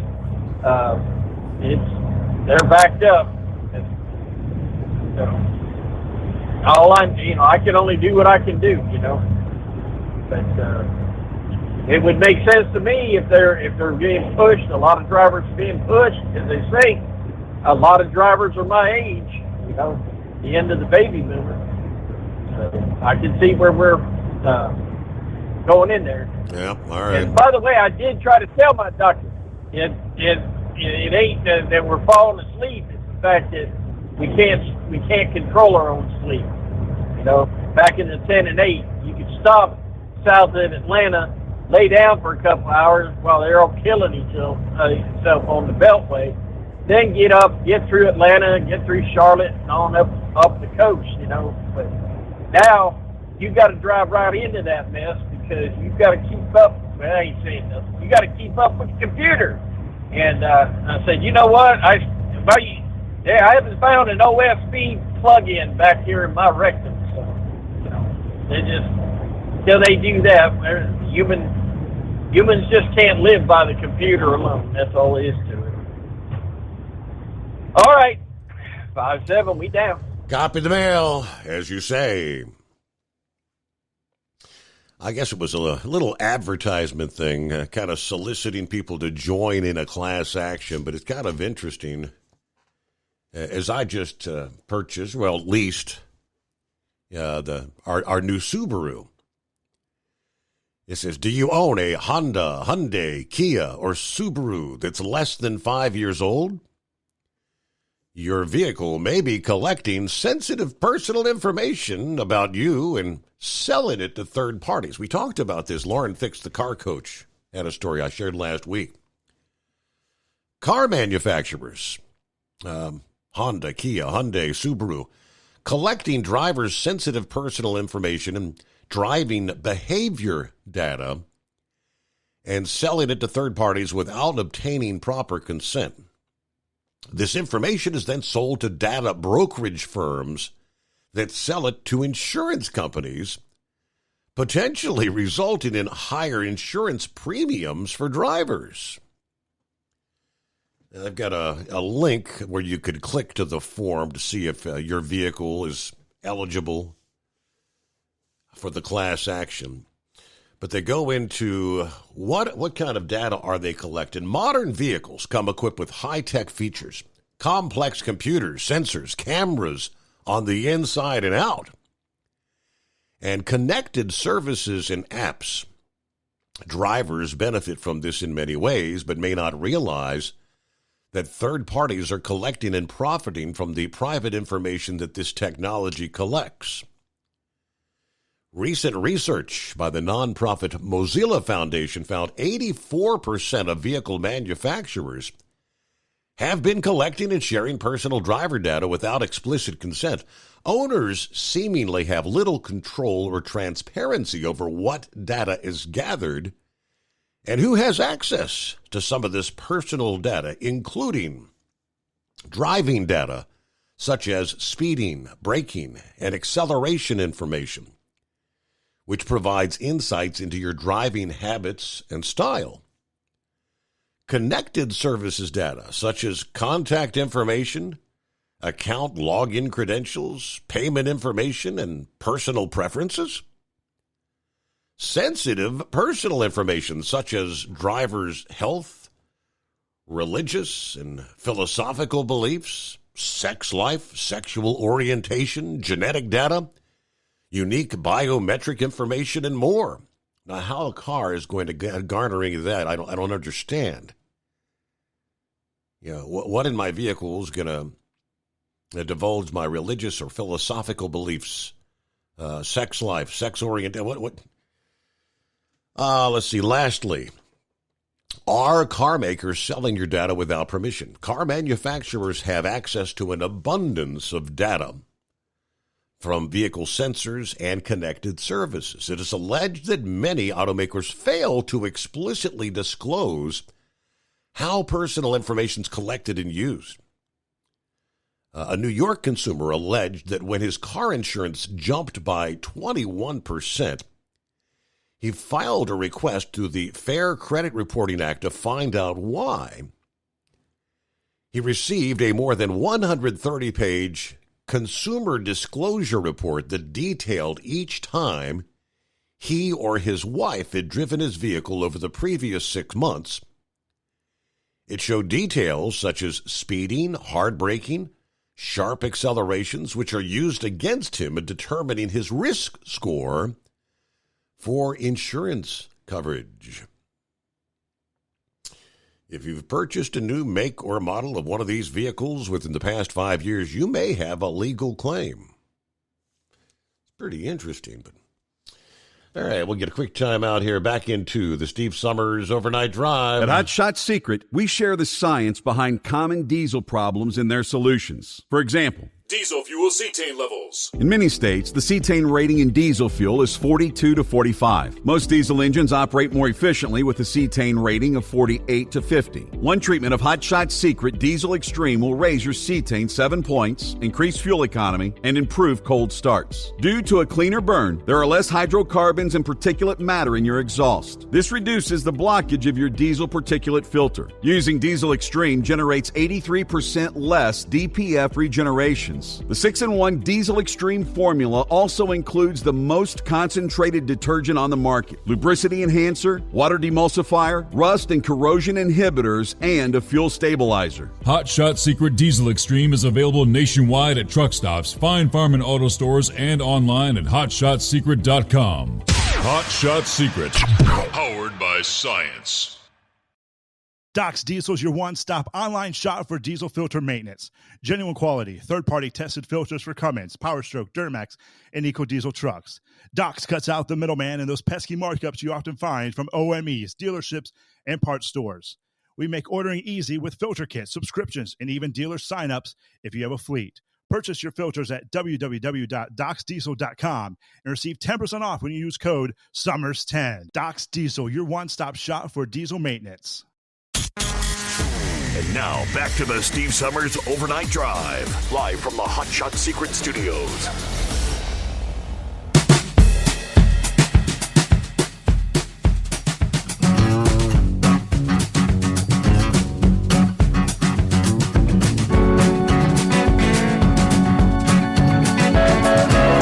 All right, all the talk of tensions in the Middle East. First with the Iranian president's demise over the weekend. Now, this particular report had come out prior to news of that helicopter going down over the weekend, which from the Daily Mail, I believe. Since the start of the Gaza war, at least 20 ships have been damaged in the Red Sea amid the ongoing Houthi campaign to punish Israel and its international backers, right? The U.S.-led Operation Prosperity Guardian is something which has retreated from the headlines as it's, by and large, proved to be ineffective. U.S. warships patrolling waters off Yemen have shot down dozens or maybe even hundreds of drones and missiles at this point in time, while also at times carrying out offensive operations. But the Iran-supported Houthis have remained undeterred. The Pentagon is now readying the next step, sending the USS Harry S. Truman nuclear-powered aircraft carrier into the Red Sea. The military magazine Stripes wrote of the planning, stating the nuclear-powered aircraft carrier and its 6,000 and some sailors have spent recent months training in the Western Atlantic for that mission. A rare pre-planned deployment expected to take the ship into a hostile environment. In recent weeks, sailors have been undergoing flight deck testing. Its pilots knowing that later this year they'll be tasked with shooting down drones and munitions launched by the Iran-backed Houthis. European allies and groups like the Atlantic Council have been bitterly complaining about the ongoing failures of the Pentagon-led mission thus far. 6 months after the Joe Biden administration launched Operation Prosperity Guardian to ensure freedom of navigation in the Red Sea, the biggest issue facing the White House is not the Houthi threat, but the U.S. failure to rally partners and allies behind its leadership. Several costly MQ-9 Reaper drones have recently already been lost in the region, with some shot down by Houthis, as the U.S. continues to expend billions related to the Gaza conflict spillover. While the Truman carrier will certainly be a huge show of force, It could be more simply that the 1,000-foot-long, 104,000-ton vessel will just make for a bigger Houthi target. Head of the U.S. Navy Fleet Forces Command, Admiral Daryl Caudle, has described of the sailors preparing for the mission, they know they're most likely going to be entering a weapon engagement zone. For this group, this deployment is not with the mindset that they're just going to go drill holes in the water somewhere.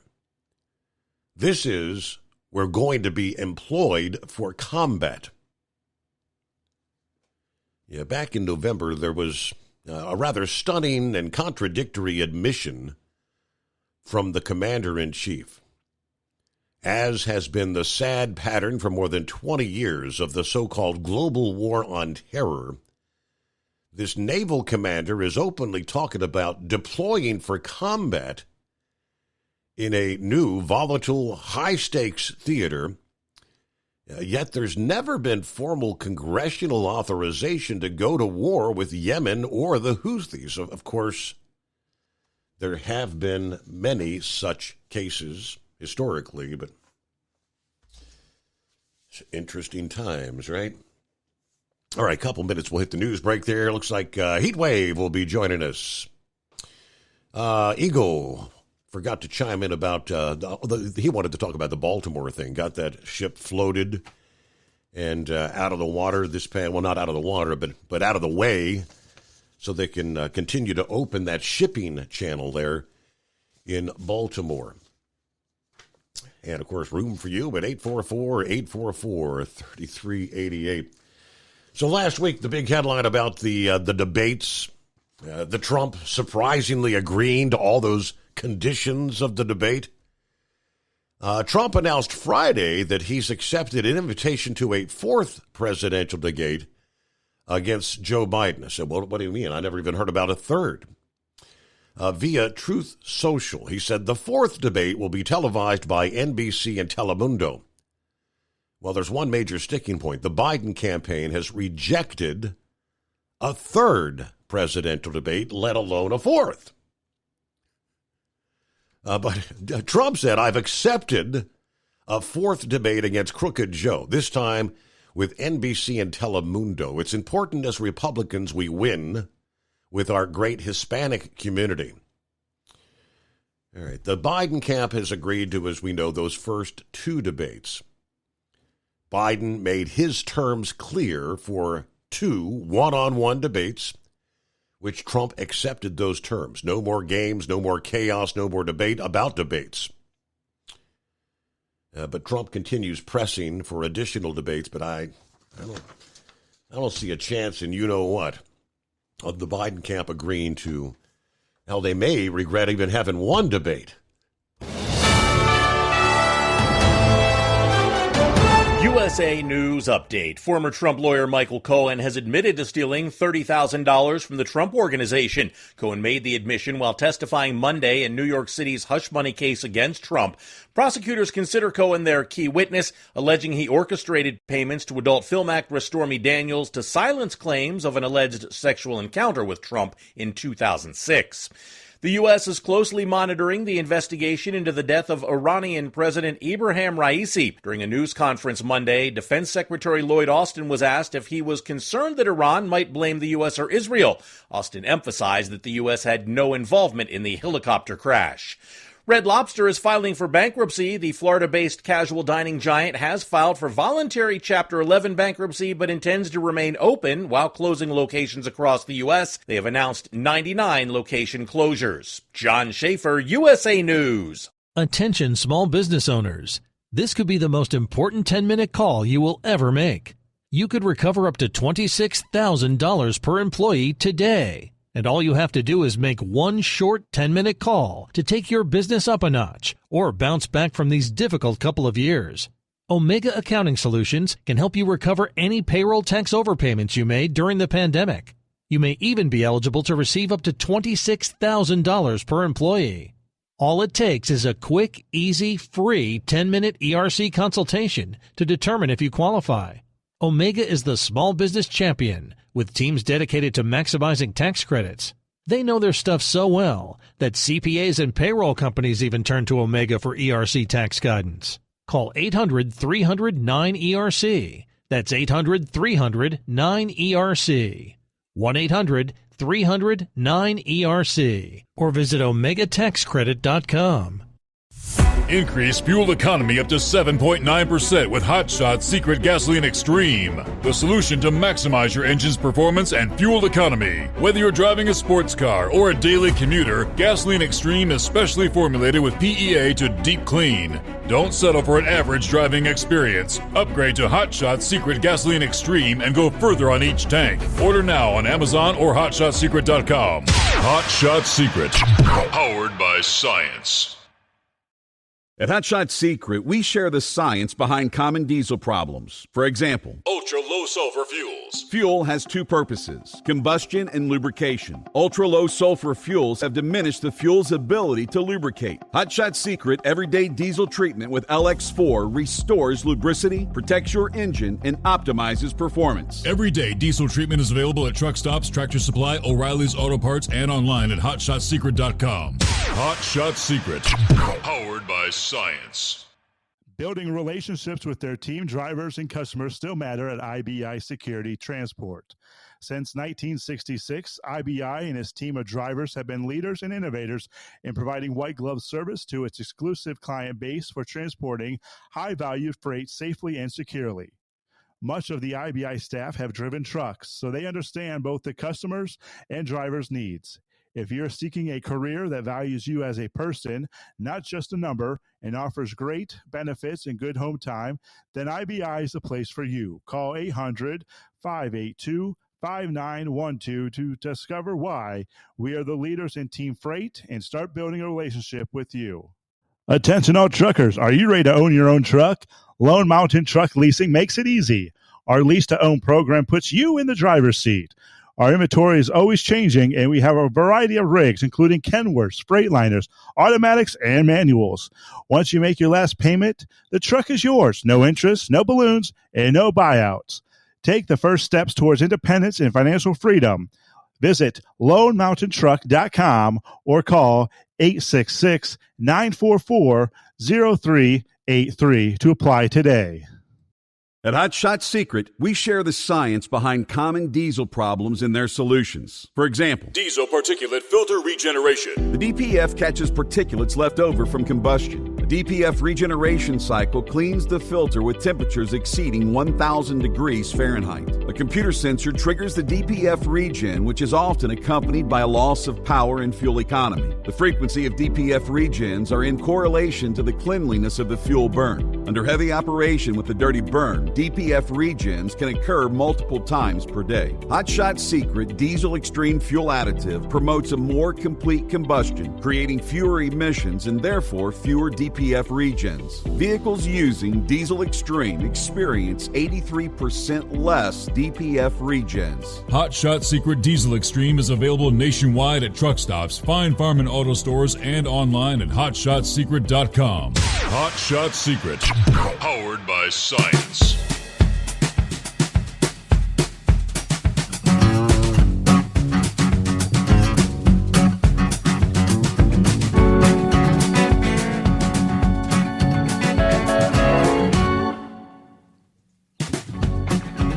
All right, back at it here.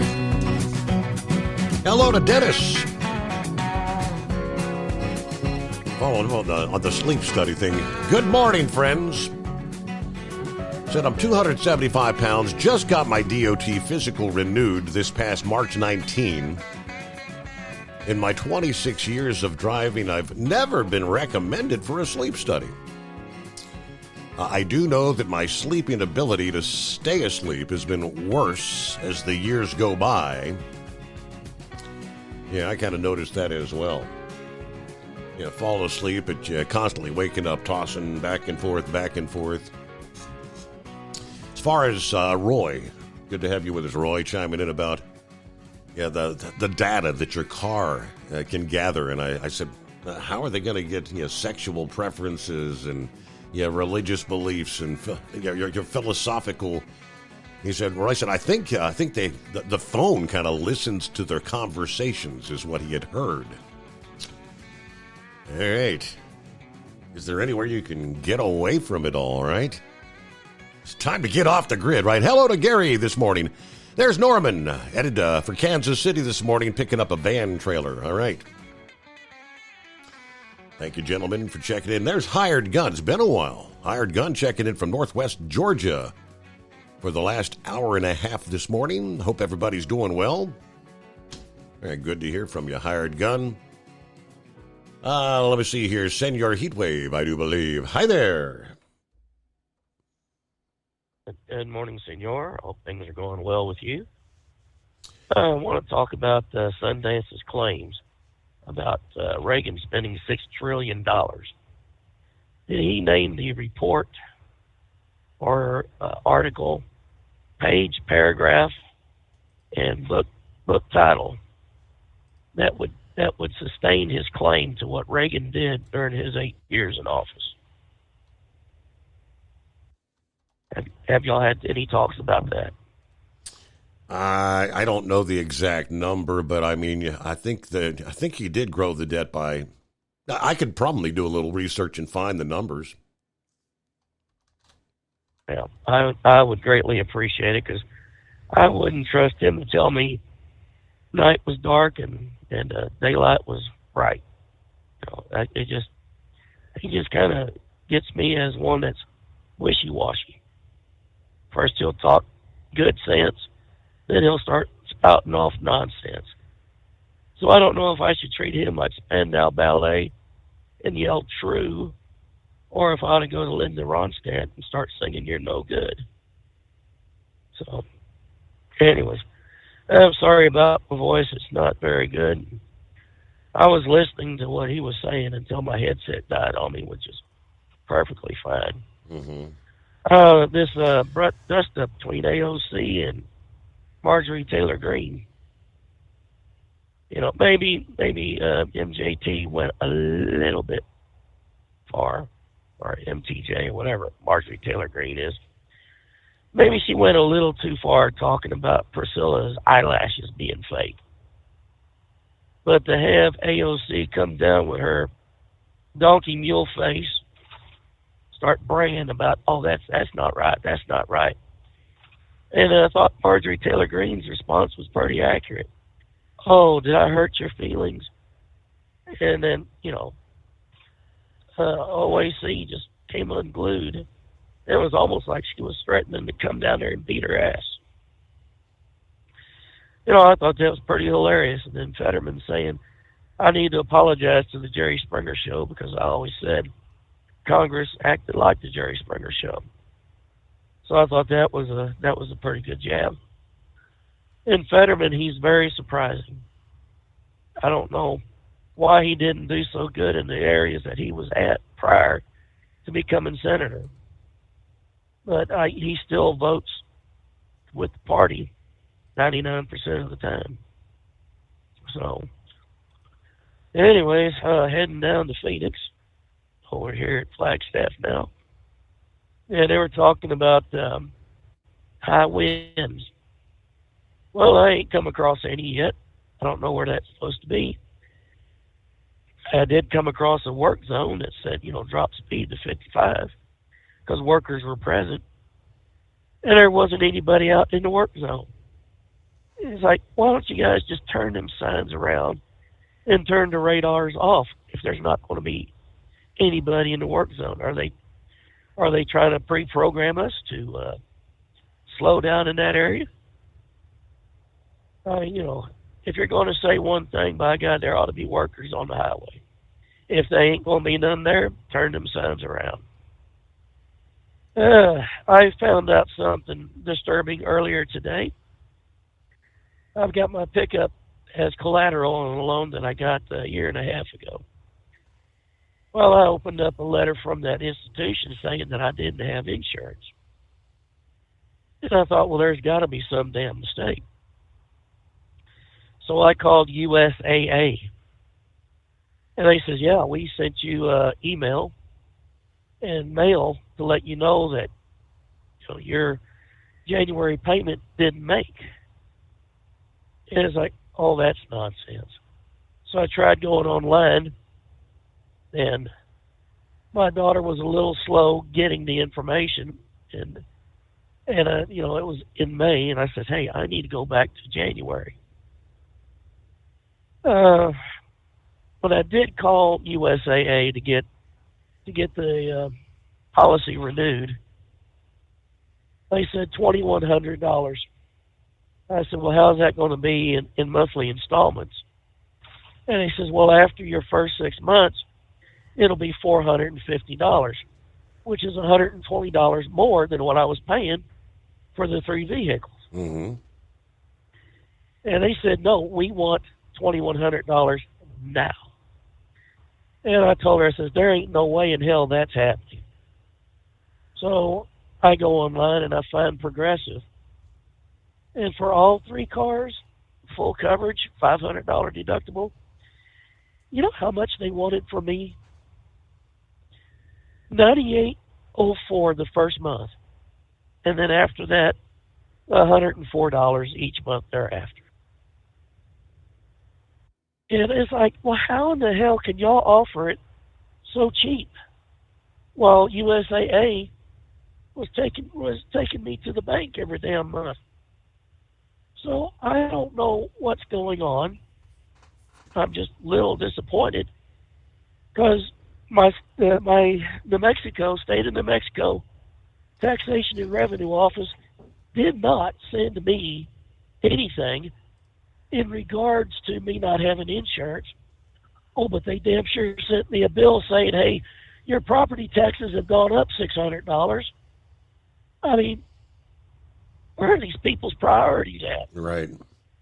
You know, and when I looked through the history, there was only one notification from USAA. One. About it not being there. And I had to dig deep. And I normally don't look at my emails, especially when out on the road. You know, I look at my text. I look at phone calls. I got nothing from them people. So, you know, it's very disappointing to have all this going on. And nobody telling me. It's kind of like last year when my CDL got turned down to a C. Well, what the hell was that all about? Nothing from the state. You know, I had to do the footwork to get stuff done.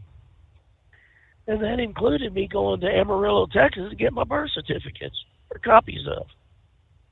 I mean, everything just ain't great being self-service out here. You know, Walmart wants you to go through the self-checkout. Oh, we can't hire anybody. Well, gee, I wonder why. You got 3 people watching 15 registers over here, and you got another one sitting behind the desk making sure everyone does their due diligence of scanning their items. You know, why the hell can't you put one of them people or 2 at a register? It is beyond me. I guess they figured since gas went self-service all them years ago, they're just going to do the same thing with groceries. Anyways, and the sleep studies.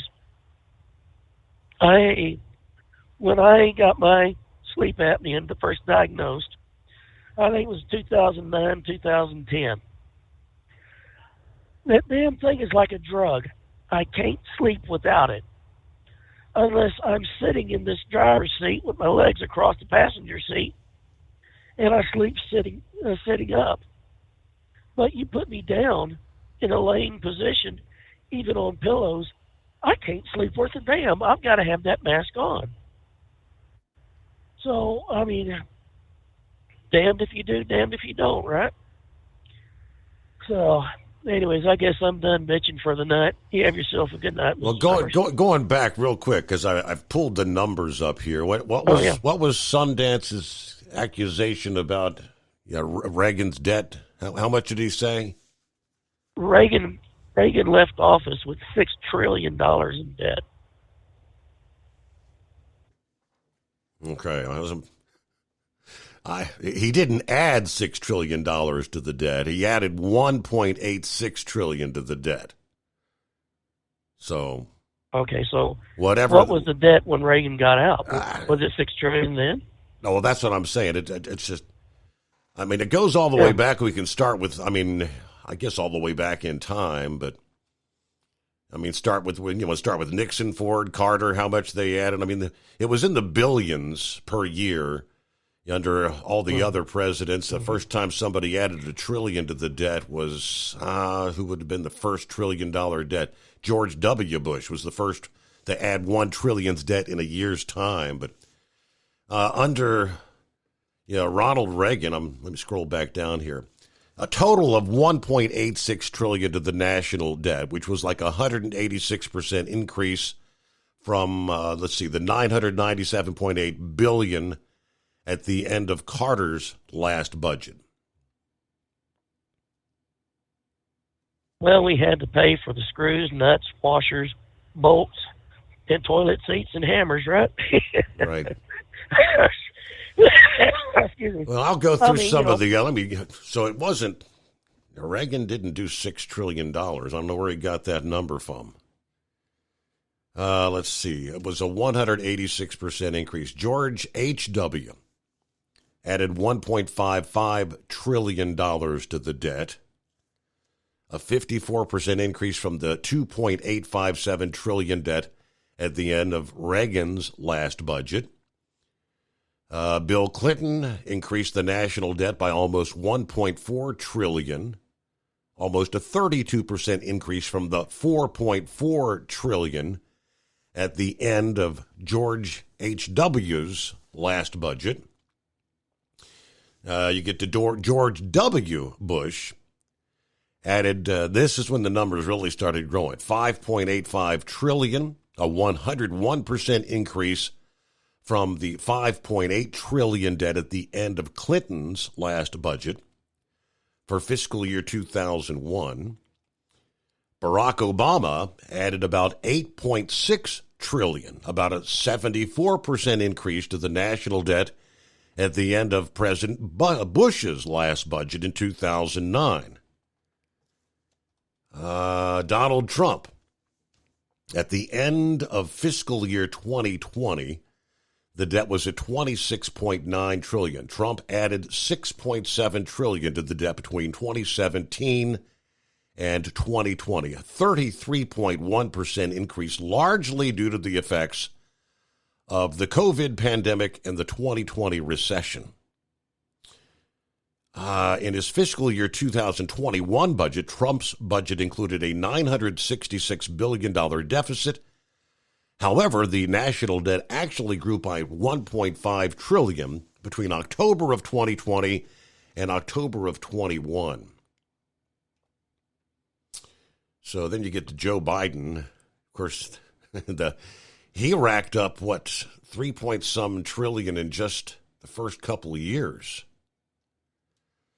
Top 5 presidents who contributed to the debt by percentage.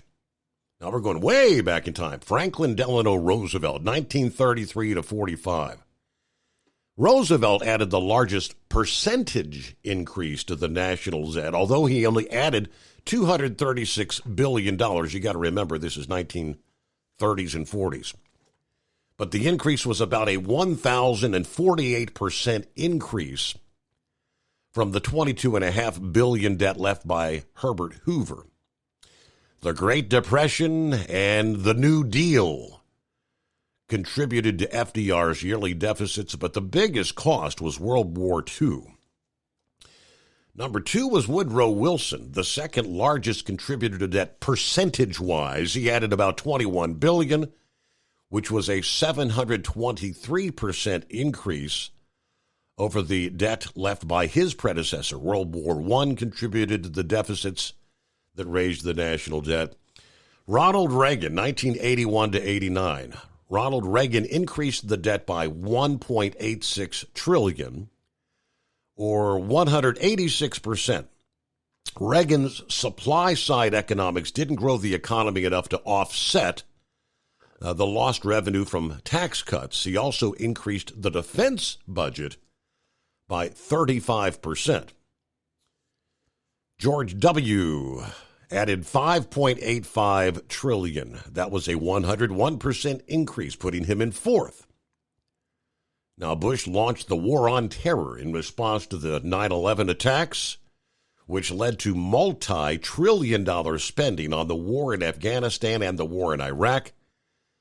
Bush also dealt with the 2001 recession and the 2008 financial crisis. Under President Obama, the national debt grew the most in dollar terms at $8.6 trillion and was fifth by percentage at a 74% increase. Obama fought the Great Recession with an $831 billion economic stimulus package, added $858 billion through tax cuts, even though the fiscal year 2009 budget was set by President Bush. Obama added to it with the Economic Stimulus Act of 2009. So there's your top five. Very interesting. It is the Steve Summers Overnight Drive, live from the Hot Shot Secret Studios.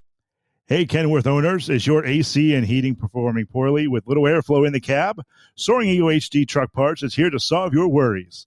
Offering aftermarket replacement HVAC boxes and stainless steel with high output blowers receiving 50 to 100% better airflow guaranteed. Not only that, but they also manufacture many other aluminum and stainless steel storage accessories. Check out their website at www.soaringeaglehd.com or call toll-free 1-833-455-2473. Serving you yesterday, today, and for the future. Keep your gas-powered engines running like new? Stable's proprietary formulas are proven by third-party testing to outperform the competition in keeping fuel fresh, preventing corrosion, and cleaning the entire fuel system. With Stable, you can have confidence you are doing the right thing for your engine's long-term health. Just pour into your gas can or fuel tank, then top off with fresh fuel. At every fill-up or when you store, start with Stable. Available where fuel additives are sold.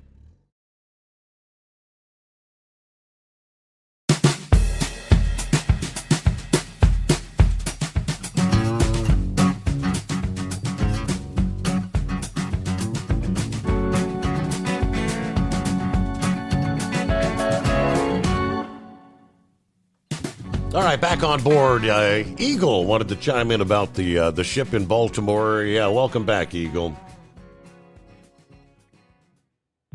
Okay, I forgot to talk about that the last time I was on with you.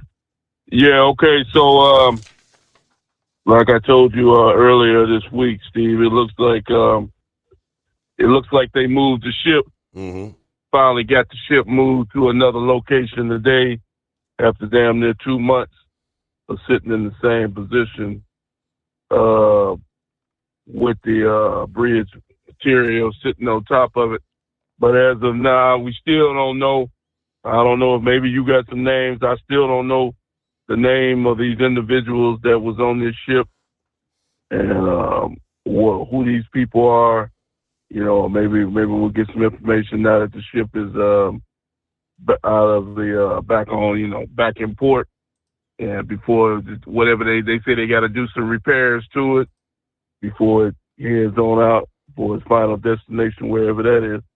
But like I said, the bridge, you know, it's gonna take a long time. It might be 3 to 4 years before they finish this project.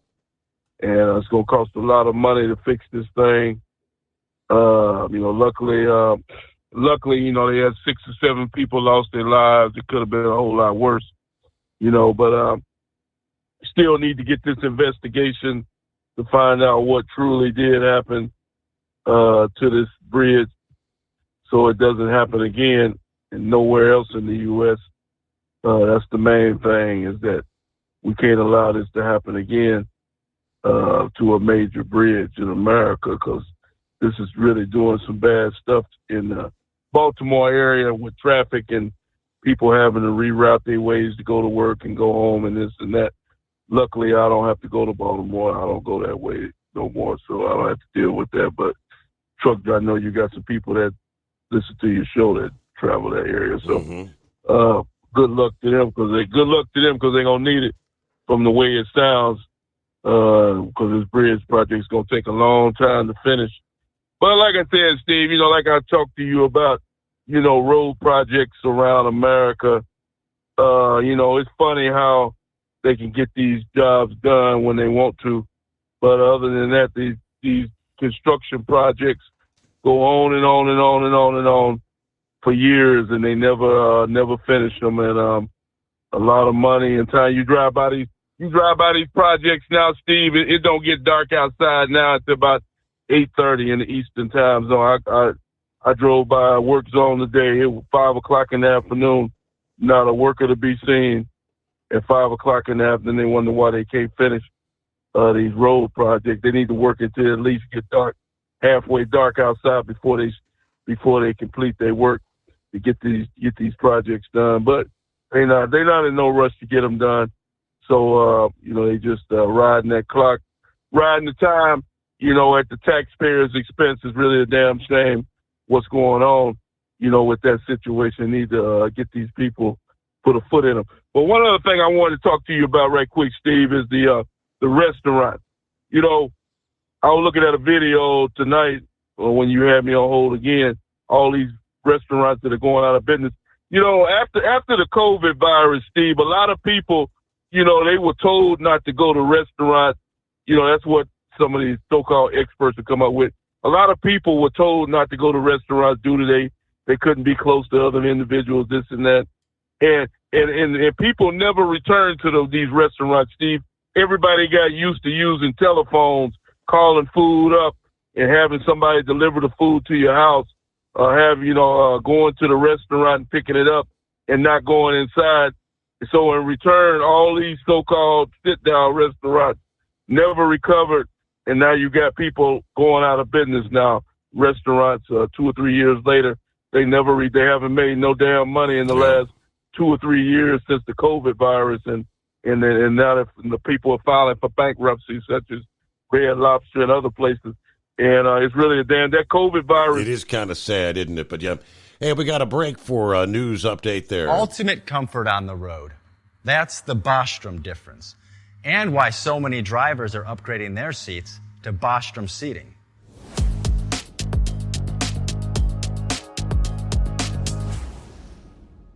With roots dating back to 1935, we know seating. We've developed a full line of high-quality products with the right seat for your application, all made right here in the USA. From our top-of-the-line Wide Ride Plus Certa for the long-haul driver to our entry-level Baja series for the vocational driver, we provide you with the comfort you deserve at the price point you're looking for. We know you're busy. You don't have time to search every distributor and dealership for the right seat, only to find the one you want won't fit in your truck. That's why we created BostromSeating.com. It's a complete seating solution. You can build the perfect seat with the features and options you desire, and we'll help you be certain it'll fit in your cab. Once you've built the perfect seat and have the part number in hand, you can shop pricing and availability. Our Where to Buy feature allows you to pick up a seat right where you are or anywhere along the road you'll be traveling. When you install a Bostrom seat, you become part of the Bostrom family. A family that includes other drivers who recognize this is more than work. It's a ride, one that requires the next level comfort and support only Bostrom can provide. Go to BostromSeating.com to design your ride with ultimate comfort for the open road. Hands on the wheel, hands off invoicing. At Transcap, we're built for high speed and service, just like you. Our fast freight factoring helps you make more money, not chase it down, because we handle all the invoicing BS and back office work. Apply for fast funding at transcap.com/getcash. It takes just 60 seconds. Or call 888-250-TCAP. That's 888-250-TCAP. And mention Steve Summers Overnight Drive. USA News, I'm John Schaefer. The trial of former President Trump's criminal hush money case in New York City has concluded for the day. The prosecution's key witness, former Trump lawyer Michael Cohen, has finished his testimony after more than 17 hours spanning 4 days. Proceedings are scheduled to continue Tuesday before a break for the remainder of the week and next Monday. Former President Trump is asserting that he is the candidate for law and order. We have to have a police department where they're giving back their dignity, where they're giving back their authority to do things. He told the Fox affiliate in Dallas that combating crime is part of his plans for the southern border. If reelected, Trump promised to reinstate the policies from his first administration. He also said Texas Attorney General Ken Paxton would be a solid cabinet choice. The U.S. is closely monitoring the investigation into the death of Iranian President Ebrahim Raisi. During a news conference Monday, Defense Secretary Lloyd Austin was asked if he was concerned that Iran might blame the U.S. or Israel for the incident. The United States had no part to play in that crash, and that's a fact, plain and simple. The incident occurred Sunday afternoon in the mountainous province of East Azerbaijan when a helicopter carrying Raisi, the Iranian foreign minister, and 7 others crashed. The International Criminal Court is seeking arrest warrants for Israeli Prime Minister Benjamin Netanyahu and Hamas leader Yahya Sinwar. According to the court's prosecutor, the warrants are for charges of war crimes and crimes against humanity related to the October 7th attack on Israel and the ensuing war. The top Democrat on the Senate Banking Committee is urging President Biden to replace the FDIC chair following reports of a toxic workplace environment under Chairman Martin Gruenberg. Ohio Senator Sherrod Brown stated that fundamental changes are needed at the agency after reviewing an independent report. This is USA News. The inventor and CEO of MyPillow is always looking for ways to solve everyday problems. Have you ever picked up a towel set because it felt really soft in the store, but then when you go to use it, it's not very absorbent? It's basically a towel that's leaving you out to dry. That's why MyPillow has developed the MyPillow towels. Towels that work. I know, it's mind-blowing. Towels that actually dry you. The 6-piece towel set includes 2 bath towels, 2 hand towels, and 2 washcloths. They come in a variety of colors, and right now you can receive a 6-piece set for only $39.98 with promo code USA. Go to MyPillow.com right now and click on the radio listener special. MyPillow products come with a 10-year warranty and they have a 60-day money-back guarantee. To receive this amazing offer on the 6-piece set of MyPillow towels, just go to MyPillow.com. Click on the radio listener special and enter promo code USA or call 800-951-8175. That's MyPillow.com. Promo code USA. The cargo ship that brought down the Key Bridge is now safely docked at the port of Baltimore. The Dolly was refloated during high tide Monday morning, and 5 tugboats helped to guide the massive vessel the 2.5 miles to the Seagirt Marine Terminal. That is where the ship, which still has a portion of roadway from the bridge on its bow, will remain for weeks. Democrats in D.C. are demanding U.S. Supreme Court Justice Samuel Alito recuse himself from all cases related to the 2020 election after reports showed he flew an upside-down American flag after the January 6th U.S. Capitol riot. Pennsylvania Senator John Fetterman told CNN over the weekend, if we are supposed to be impartial and to be away from all of the politics about it, it's absolutely bizarre and surreal. He said he does not believe, however, that Alito will choose to recuse himself. The New York Times published a photo taken by a neighbor of the flag outside Alito's home in Alexandria, Virginia, just days after a pro-Trump mob stormed the Capitol January 6th. The inverted flag has been associated with Trump's claims that Biden stole the 2020 election. That's Ryan Daniels reporting. Millions in the central U.S. are bracing for severe thunderstorms this week. The storm's expected to begin in parts of Wyoming and Colorado, moving towards Iowa, Nebraska, and Minnesota. Chicago, Detroit, St. Louis, and Milwaukee also likely to experience severe weather. I'm John Schaefer, USA News. Omaha Steaks Burger Perfection Flight, made from single cuts of real aged Omaha steaks, rewrites the book on burgers. Go to omahasteaks.com. Use promo code TREAT at checkout for an extra $20 off your order, plus free shipping when you order the $79.99 Burger Perfection Flight, a fantastic array of pure ground steak on a bun burger greatness. For $20 off the Burger Perfection Flight, use promo code TREAT at checkout at omahasteaks.com and discover your new burger obsession. Minimum order may be required.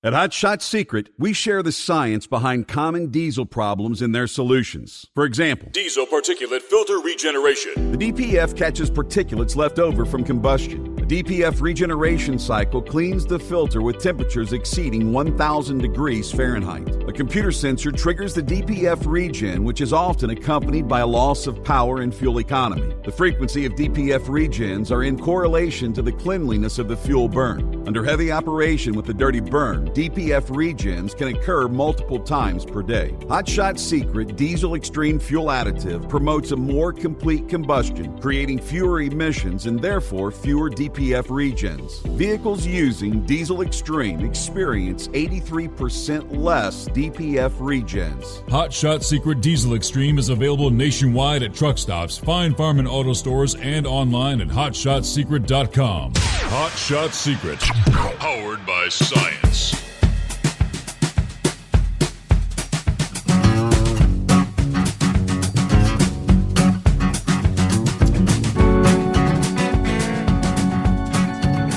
And our final hour as we roll into a brand new day, Tuesday coming on here. Philip had asked about the new schedule. We've seen a lot of delays, right, in the crewed flight mission. NASA, Boeing, United Launch Alliance teams will take additional time to work through spacecraft closeout processes and flight rationale before proceeding with the launch of the crew flight test.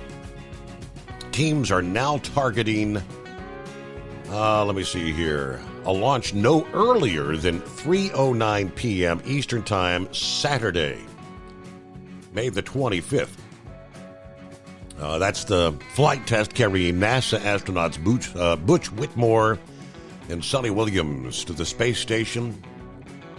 That additional time to further assess a small helium leak in the Starliner spacecraft service module that they traced to a flange on a single reaction control system thruster. Pressure testing performed on the 15th of May on the helium system showed the leak in the flange is stable and would not pose a risk at that level during the flight. It also indicated the rest of the thruster system is sealed effectively across the entire service module. Boeing teams working to develop operational procedures to ensure the system retains sufficient performance capability and appropriate redundancy during the flight.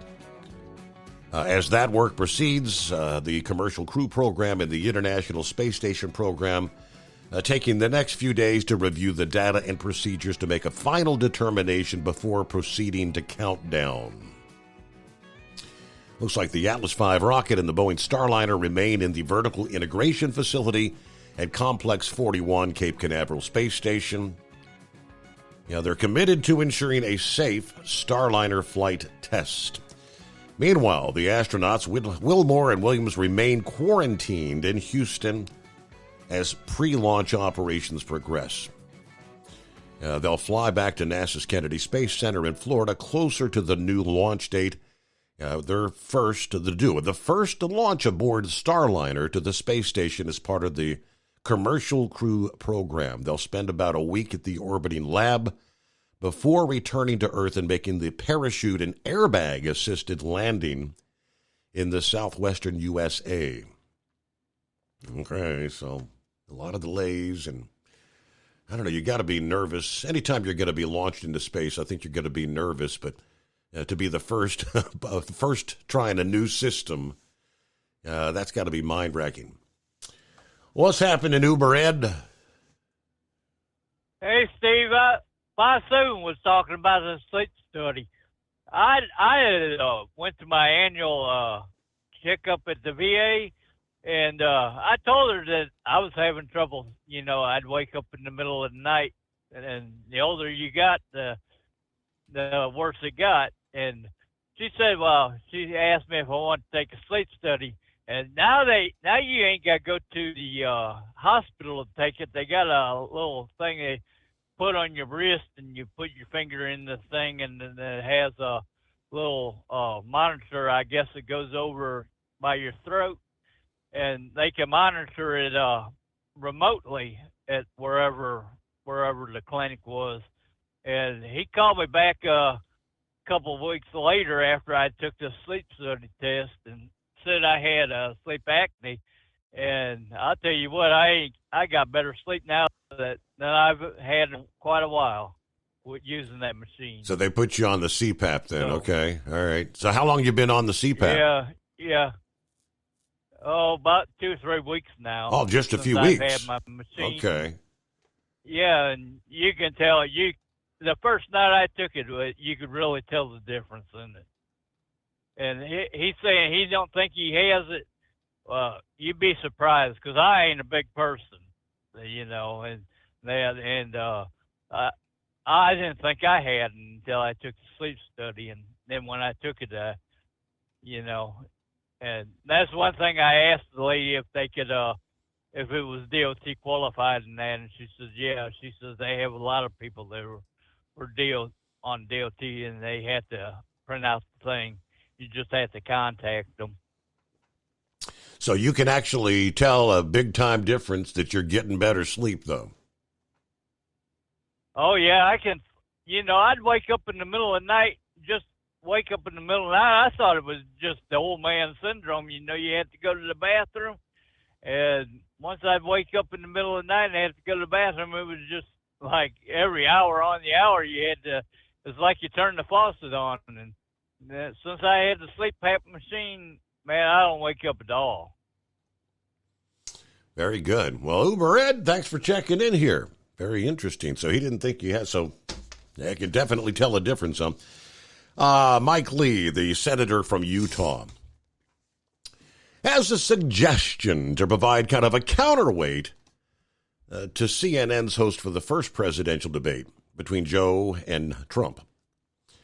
Lee stated late last week, if CNN can have its leftist host, Jake Tapper and Dana Bash, moderate the first debate, the second debate should have host from the other end of the political spectrum, right? He suggested Tucker Carlson and Laura Ingraham. This seems appropriate considering the bias CNN possesses against Trump. If Biden can have a home field advantage for the first debate, then Trump should have one for the second. As it stands, the rules for the debate stage already overwhelmingly favor the president. Now, of course, we've got the first two slated. CNN, June 27. That's with Tapper and Bash moderating. ABC to host the second, with the Associated Press also reporting that ABC is not given a location, but the moderators will be David Muir and Lindsay Davis.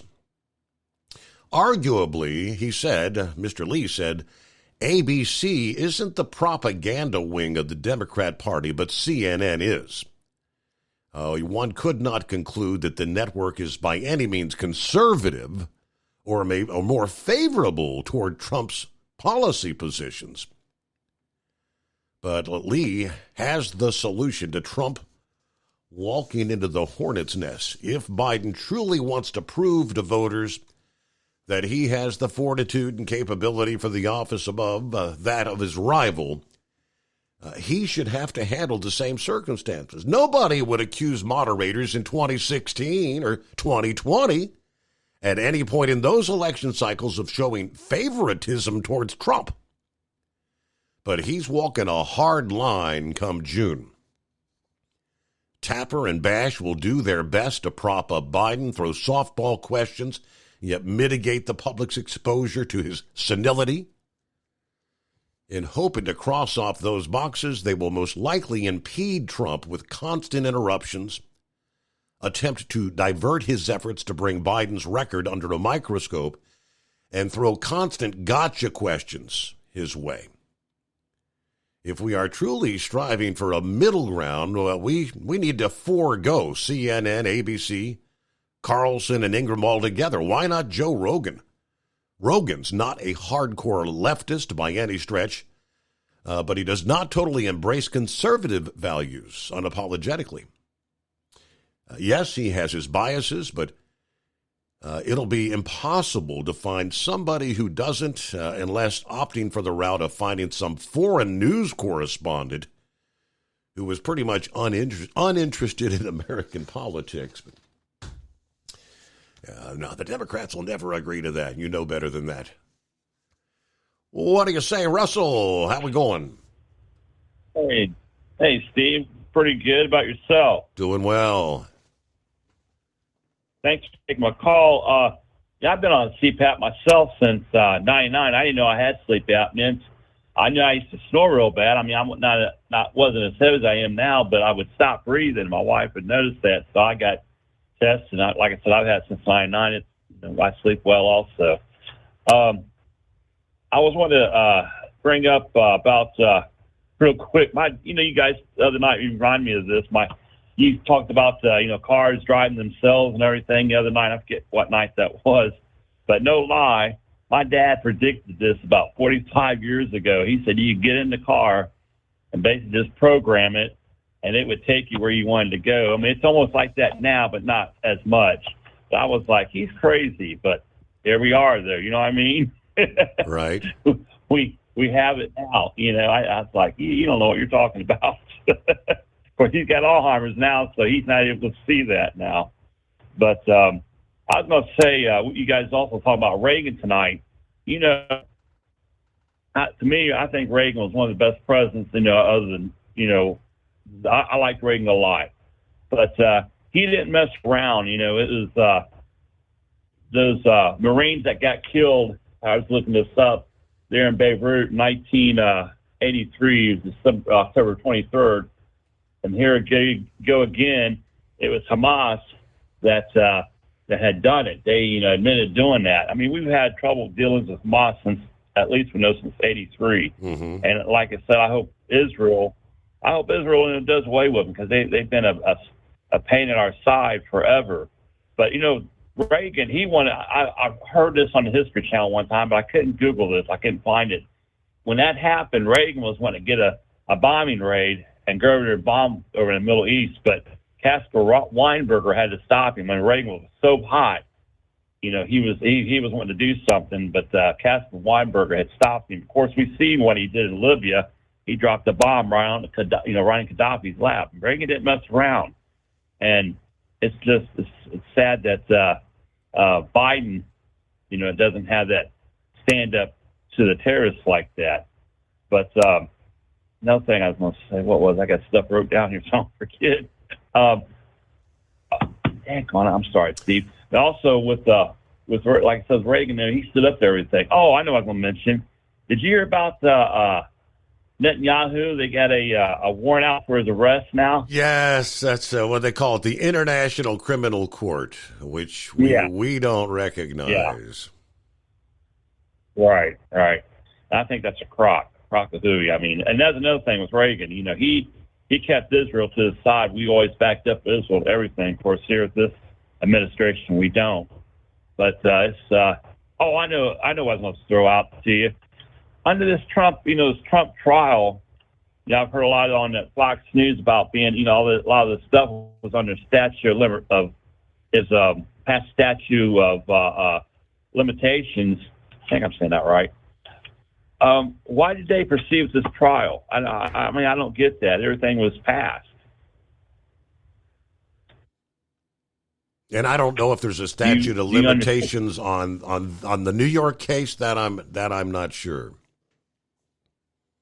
Okay, I mean, it got mixed up with something else. But anyway, that's all I had. I'll let you go, because everybody else wants to get on here. But you have a good one, Steve, and thanks again for taking my call. Russell, thanks for checking in. You got it. Have a great morning. And it is 844-844-3388. As an independent trucker, you work hard to meet your goals. The Owner-Operator Independent Drivers Association has been helping small business truckers for over 50 years with benefits, services, information, and discounts. You work hard, but OOIDA works even harder to give you advantages that large fleets enjoy. And all of our programs support our representation on your behalf in Washington, D.C. Become a member at OOIDA.com, making a difference in the lives of truckers. Fuel filtration is a big deal. Poorly filtered diesel fuel can damage injection systems, reduce efficiency, and rob horsepower, among other things. By removing the water, air, and debris from fuel, fast fuel systems can triple the life of your injection system while restoring power, optimizing fuel economy, and more. Not sure what your truck needs? Give us a call at 636-433-5410 or learn more at fastride.com.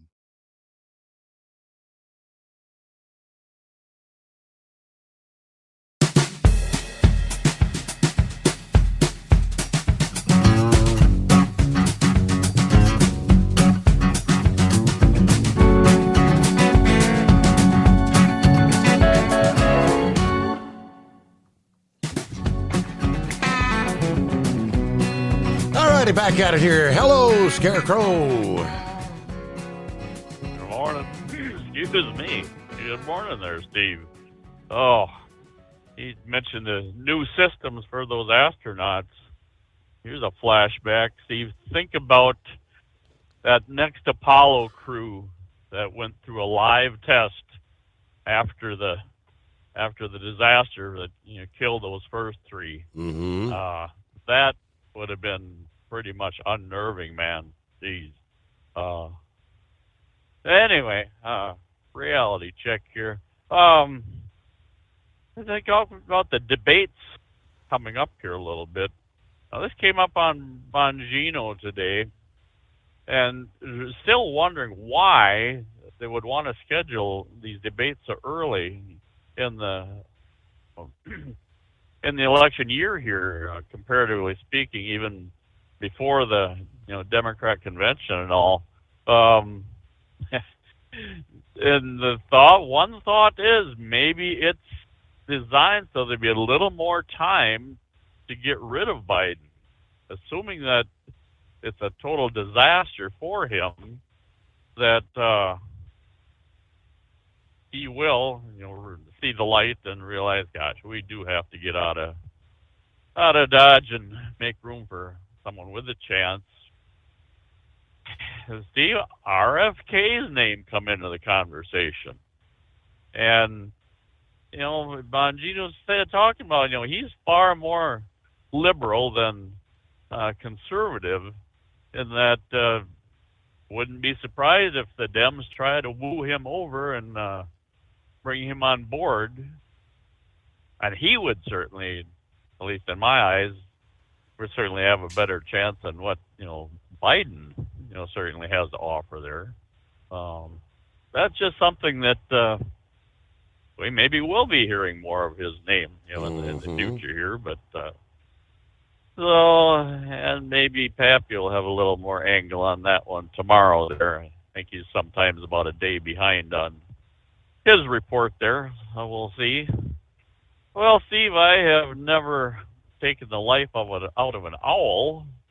Now, I've left pheasants and turkeys lifeless. This would be the old Flat Windshield Internationals yet. Either way, that was probably about 7 in the morning. Heading due east to the bright morning sunshine, and pheasant caught just on the top edge of the glass. Now, the pheasant body did not come in, but I think most of the feathers of the bird did, because it broke the rubber seal along the glass. And Steve, windshield glass is not meant to splinter. It, safety glass, it breaks into chunks more than anything.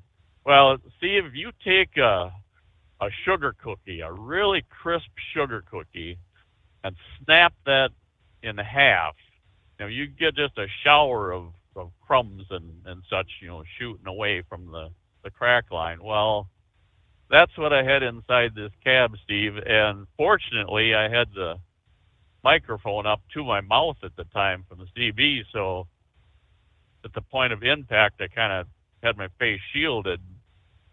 But I was finding bits of glass back in the bunk there, Steve, for literally a couple of years after, even after thorough vacuuming, cleaning, and such. So yeah, it's not one of them things you look forward to. But remember we were talking a week or two back about atlases and maps? Yes, sir. And the way things used to be. I don't recall if it was an ad from a glass shop that was on a map ahead, or if I coincidentally had a phone book for be west of Milwaukee anyway. But and here's some other thing, feature that generations to come won't know about or remember. You remember the Yellow Pages? Well, I found an ad for a glass shop. It was at the very next exit, so mind you, I'm thinking about Gouger with the goggles. I had to hang my head out the window because like I say, that windshield was totally, you couldn't. It had 1,000,001 cracks in it, but so I think in a couple hours time I was back up and running there. So that worked out well. As closest to a owl I think I've come is, well, this is hours of darkness. A fish fell in front of me. Now, if that doesn't pucker you up and bring you to life, I'm just kind of thinking it was probably an owl that had dropped it up along the river up around Wabasha, Minnesota area there. Mm-hmm. Eagles, I don't think, would have been fishing at that time of the morning. But Steve, I got a little lesson for the troops here this morning. Ties in with the events of the weekend, this past weekend. Now, Friday night. Friday we'd packed up the camper and headed out, and about midnight Saturday morning, 12:30 Saturday morning, my phone is ringing, and twice it did this, and it come up, caller ID couldn't bring up a number, and I thought, well, this is a pretty strange hour of the night to be fishing, but I ignored it. Well, then the third time it rang, and same number, so I thought, well, I better answer this. Well, here it wound up being a police officer, one of our local police officers, and he was at my mom's house. Now, you know the story of her. She lives alone, aged, and she had macular degeneration has been battling her for some time. Now, kind of my thoughts, and if you do a search on it, it'll be verified, and the doctors that I spoke with made me thinking quite possibly could be the answer too. When your vision fails on you, like is happening with her, your mind will kind of start creating images that you think you're seeing. And for the last month or so, she has been occasionally, she might see a rabbit up in the tree or a wood pile out in the yard that's not there, things that I think probably reflect her growing up, things she's experienced. Well, Friday night, she had this vision of what she called bad guys that were in the house and trying to get into her bedroom. So she has that safety alert caller signal that she has on her all the time. So either way, she got the cops, to the house, and he called me to see if somebody could come and be with her. And, I got my sister to deal with that. She just lived a few blocks from Mom's place. So either way, Saturday morning we went down to see her and wound up calling an ambulance, took her in for. Mm-hmm. Well, we got to pause. I'm sorry. We'll come back, though, for the rest of the story. USA News Update. Former Trump lawyer Michael Cohen has admitted to stealing $30,000 from the Trump Organization. Cohen made the admission while testifying Monday in New York City's hush money case against Trump.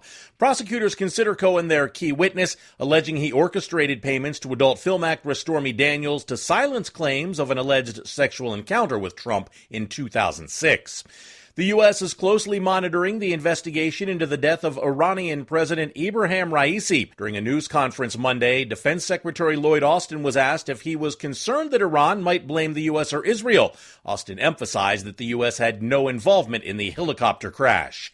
Red Lobster is filing for bankruptcy. The Florida-based casual dining giant has filed for voluntary Chapter 11 bankruptcy, but intends to remain open while closing locations across the U.S. They have announced 99 location closures. John Schaefer, USA News. Attention small business owners.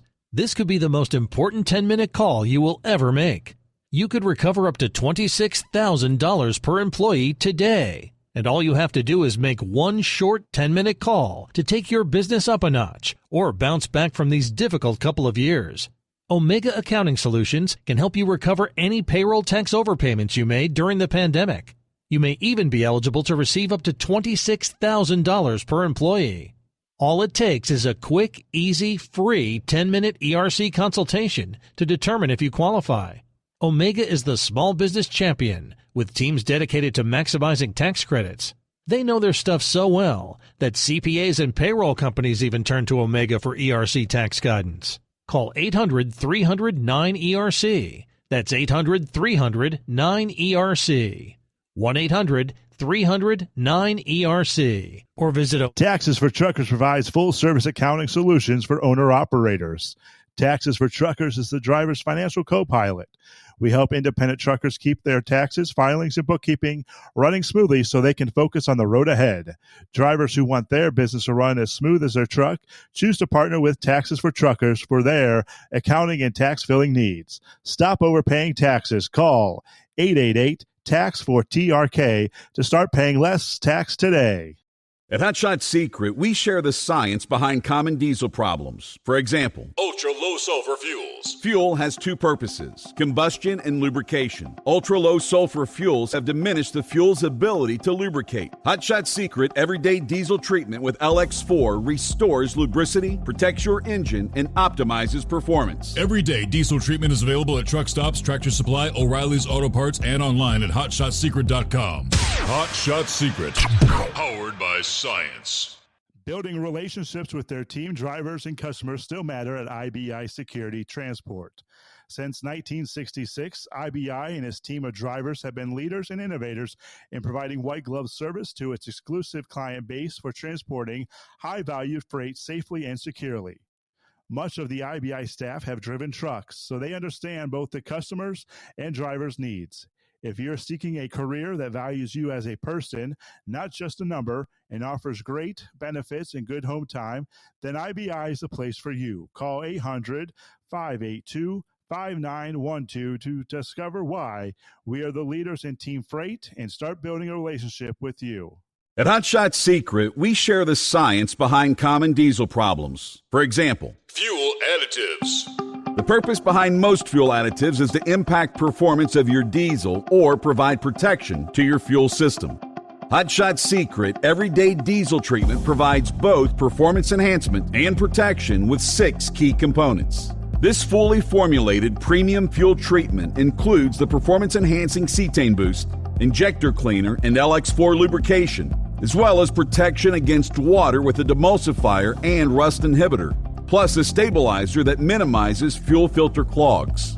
Everyday Diesel Treatment delivers a 6-in-1 premium fuel treatment for every fill-up, every time. Everyday diesel treatment is available at truck stops, Tractor Supply, O'Reilly's Auto Parts, and online at HotShotSecret.com. Hot Shot Secret, powered by science. Fuel filtration is a big deal. Poorly filtered diesel fuel can damage injector systems, reduce efficiency, and rob horsepower, among other things.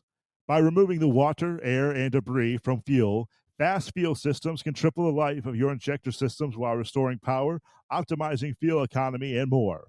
Not sure what your truck needs? Give us a call at 636-433-5410 or learn more at fastride.com.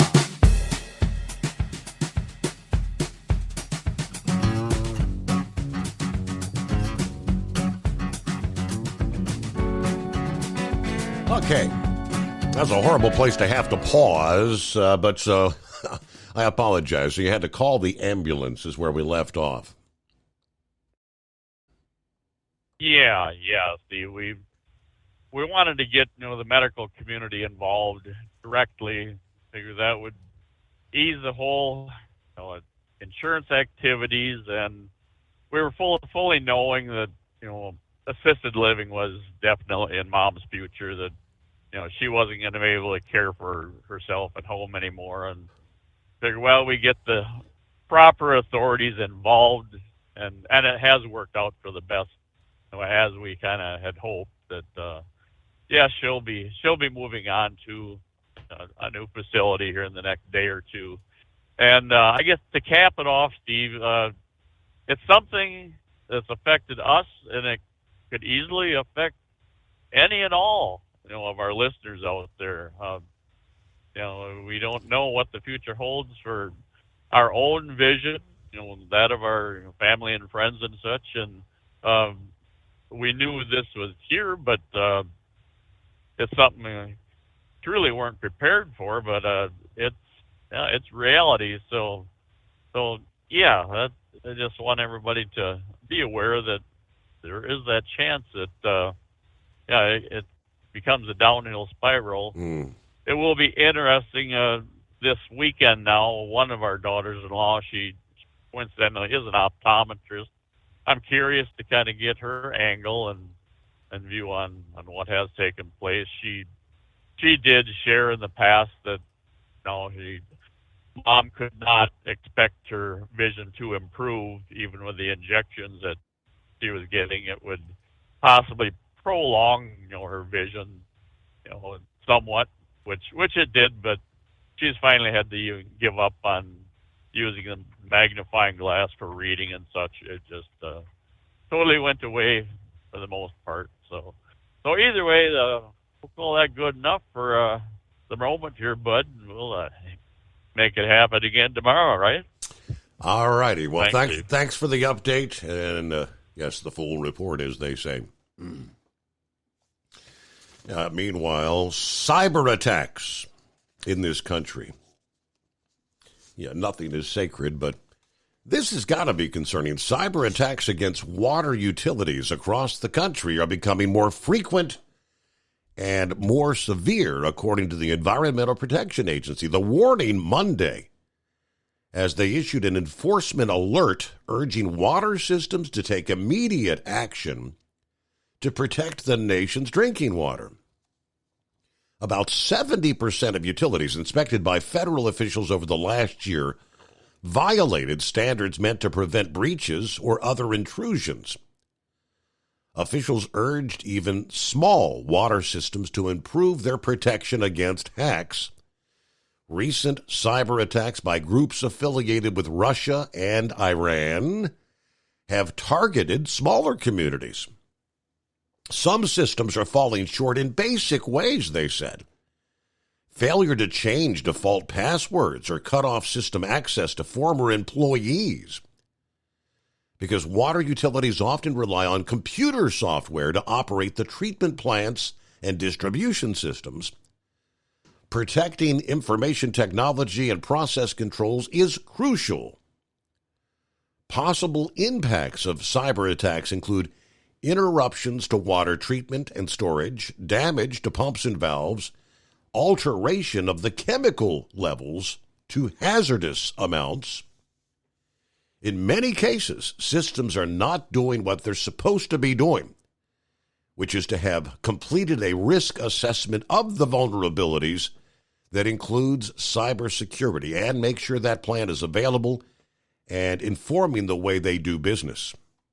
According to the EPA Deputy Administrator, attempts by private groups or individuals to get into a water provider's network and take down or deface websites, it's not something new. More recently, though, attackers haven't just gone after websites. They're targeting utilities' operations. Recent attacks are not just by private entities. Some of these recent hacks of water utilities are linked to geopolitical rivals. Could lead to the disruption of supply of safe water to homes and businesses. They named China, Russia, and Iran as the countries that are actively seeking the capability to disable our critical infrastructure, including water and wastewater. Last year, the Iranian-linked group, Cyber Avengers, targeted multiple organizations, including a small Pennsylvania's town water provider, forcing it to switch from a remote pump to manual operations. They were going after an Israeli-made device used by the utility in the wake of Israel's war against Hamas. Earlier this year, the Russian-linked hack group tried to disrupt operations at several Texas utilities. There was a cyber group linked to China known as Volt Typhoon that has compromised information technology on multiple critical infrastructure systems, including drinking water, in the U.S. and its territories. Cybersecurity experts believe the China-aligned group is positioning itself for potential cyber attacks in the event of an armed conflict or rising geopolitical tensions. By working behind the scenes, these groups, now these nation states, have plausible deniability, and they can let these groups carry out destructive attacks.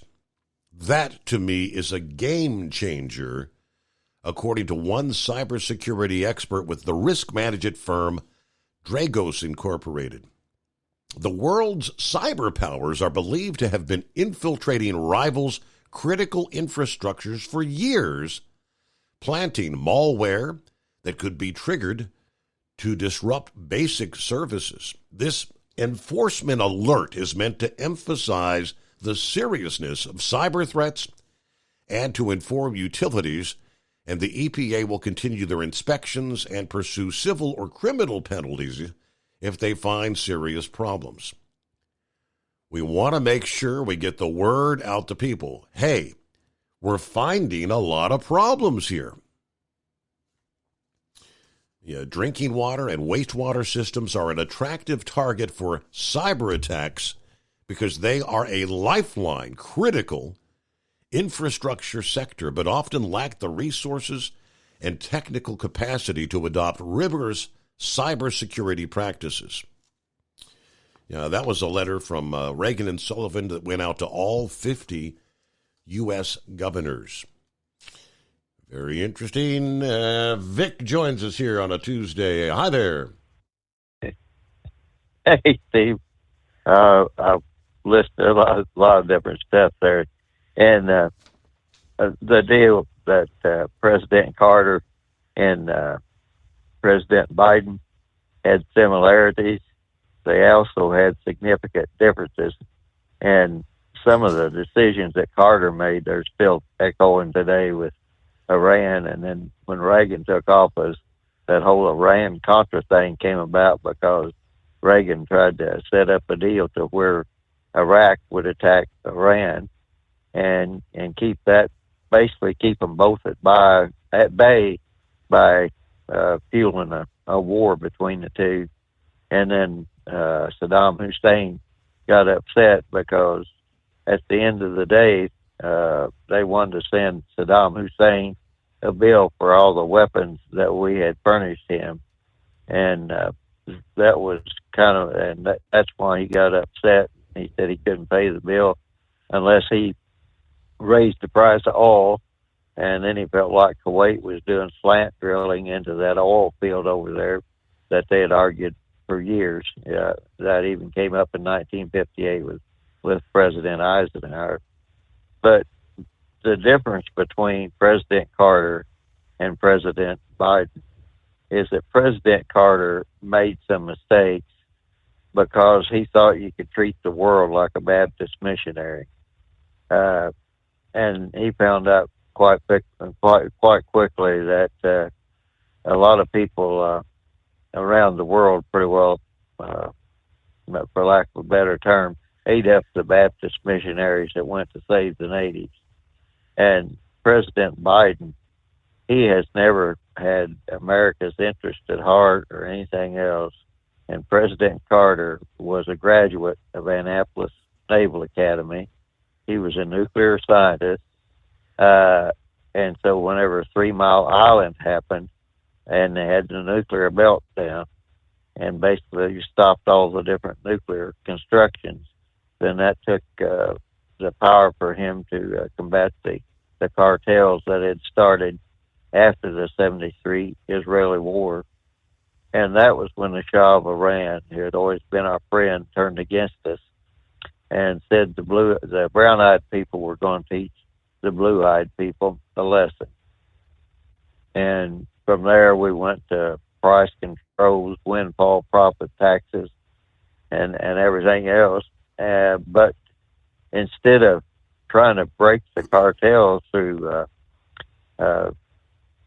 producing our own energy, our oil and everything, for some reason, I don't know if it was environmentalist or what, but they didn't do much drilling. And also the deal with the North Slope of Alaska, that pipeline originally was supposed to come down through South and North Dakota.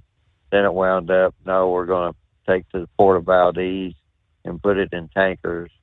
And California wanted it, although California had plenty of offshore oil. So there was a lot of things that were going on back there. But the big thing was that Jimmy Carter ran a family business. He was a Naval Academy graduate, an atomic scientist, and he did a lot of business when he left the business there in Plains, Georgia. He left that in the hands of a cooperative called Gold Kist, and that was when I was with the Indiana Cooperative, and they were all part of the Farm Bureau network, and we did a world of business with Gold Kist. And I remember my boss one day, he was absolutely flabbergasted that the people at Gold Kist did just regular talk with Jimmy Carter and everything else. So then you take a look at President Biden, and I don't think he's ever done anything other than work for the government, has became a multi-billionaire, and nobody can seem to figure out where all this wealth came from. And the whole thing, the difference between them is so vast, it's unbelievable. And Carter made a lot of boneheaded decisions. And like when Russia, there's a whole story between Russia invading Afghanistan, because somehow, some way, an ambassador or trade representative or something was assassinated, and that messed up the whole talks between the U.S., Russia, and Carter, U.S. and Russia and Afghanistan. And I'm a little foggy on a lot of these things because it was a long time ago. But anyway, Congress came up with what they called the Christmas tree light tax policy. And you were mentioning about the deficits and everything. We used to have a lot of tax shelters and all that going on. Somebody got upset about that, said, we got to do away with the 3 martini lunch. Got to do this and got to do that. But at the time, there was something known as safe harbor leasing. And these tax shelters were investing in barges, and rolling transportation equipment, and they would write that down on the depreciation part of the tax shelter. And they started going after tax shelters like crazy back in the Carter administration, which Carter really never had anything to do with that. But it wound up, there wasn't much investment after that in a lot of these tax shelters. And I know in the feed business, every year along there in October, November, December, you'd get calls from the different tax accountants and lawyers and everything and say, hey, do you have a producer in financial trouble that needs some money to feed out one more group of hogs, cattle, or whatever? And people were wanting a tax shelter because they could buy all the feed for the next 6 months or to finish out that one batch and write off their taxes for that year. Well, they did away with that, so that kind of created some more stress. And there's just so many things that changed in our tax policy there in the late 70s that I would have to go back and look at a whole lot of different stuff. And I was trying to find the name of the trade representative. She had worked for Nixon. Then Nixon he resigned. Then she worked with something with Japan, looking for American business to buy. And oddly enough, she was wanting to buy some cooperatives. And so when I just caught a bit of Sundance there, and he was trying to talk about all this stuff. There are volumes that can be written about the changes from 1970 to 1980. And then in 1980, we had the farm crisis, and some genius in the Reagan administration says, well, we have all this grain, and why don't we just pay the farmers in kind rather than paying them cash? Well, all the thing that did was created the PIC trading certificates, and the farmers, it didn't help the price of grain because the farmers had to sell the grain to get the money to pay the different lending agencies. And what they needed was actual money. But if they sent actual money out, the Reagan policy or whatever it was that he was trying to create would have fell flat on its face in the first year and a half to 2 years. Yeah. And the big thing is Carter created the Department of Energy and the Department of Education. And for the life of me, I have no idea what those two agencies ever solved and didn't make worse, and they were a constant drain on the American budget. It's kind of like every agency that is created by the government seems to make it worse rather than better, right? All right, Vic, I gotta get a final time out there. We head down the home stretch. Hey, Kenworth owners, is your AC and heating performing poorly with little airflow in the cab? Soaring Eagle HD Truck Parts is here to solve your worries. Offering aftermarket replacement HVAC boxes in stainless steel with high output blowers receiving 50 to 100% better airflow, guaranteed. Not only that, but they also manufacture many other aluminum and stainless steel storage accessories. Check out their website at www.soaringeaglehd.com or call toll-free 1-833-455-2473. Serving you yesterday, today, and for the future. Keep your gas-powered engines running like new? Stable's proprietary formulas are proven by third-party testing to outperform the competition in keeping fuel fresh, preventing corrosion, and cleaning the entire fuel system. With Stable, you can have confidence you are doing the right thing for your engine's long-term health. Just pour into your gas can or fuel tank, then top off with fresh fuel. At every fill-up or when you store, start with Stable.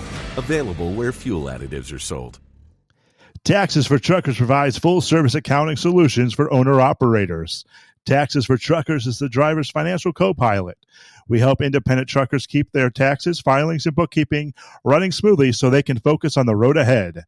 Drivers who want their business to run as smooth as their truck choose to partner with Taxes for Truckers for their accounting and tax filing needs. Stop overpaying taxes. Call 888-TAX-4TRK to start paying less tax today. Attention, owner-operators and small fleets. Don't take chances with your future. Trust the trucking experts at 10-4 Truck Insurance for your insurance needs. Enjoy peace of mind knowing your livelihood is in safe hands. Protect your rig and your sanity. Give 10-4 Truck Insurance a call at 866-666-6856 or cruise over to 104ins.com.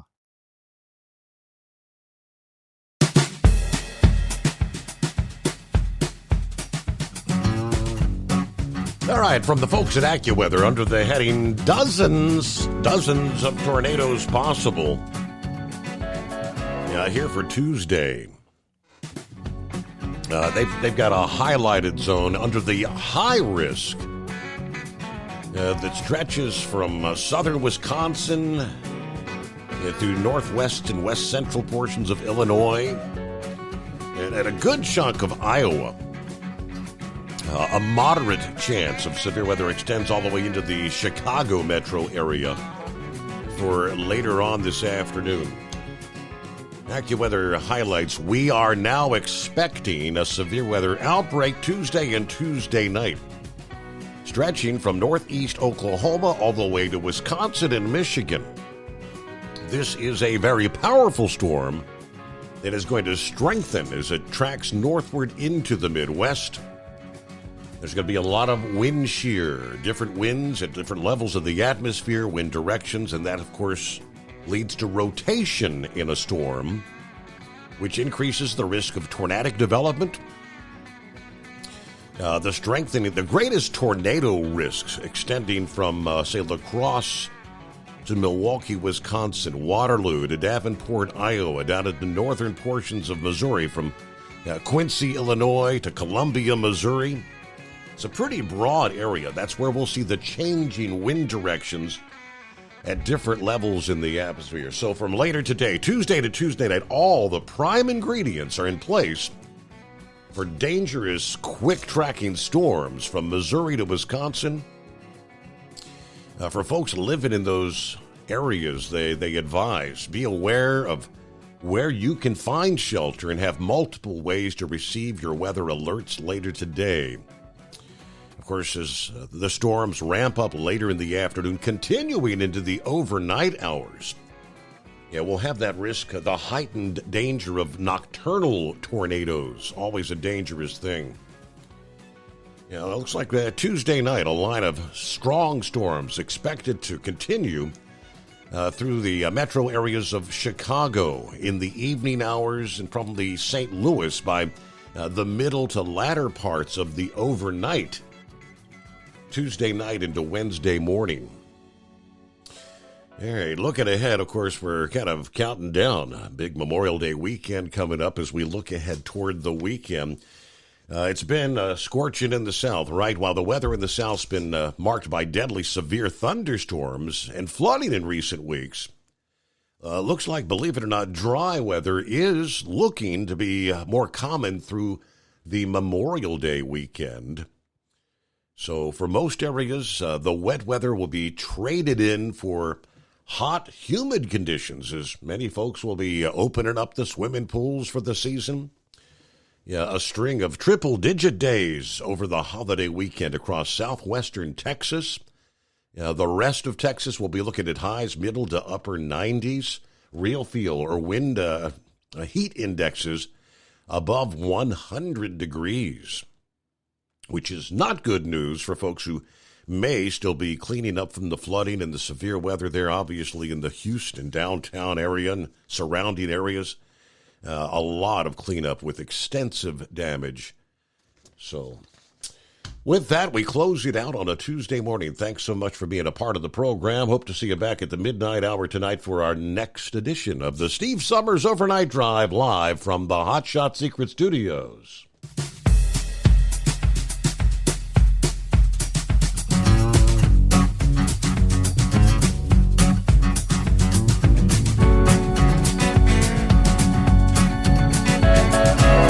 Never guess the places that I've been. You never guess the places that I've been. 'Cause everything is like a dream, yeah, but only in that dream that I live in. I'm never gonna let the day begin. Never gonna let the day begin. 'Cause everything is like a dream, yeah, but only in that dream that I live in. Oh, don't wake me up before you go, and I'll just make this bed my home. Oh, darling, please just let me sleep. Give me my dreams.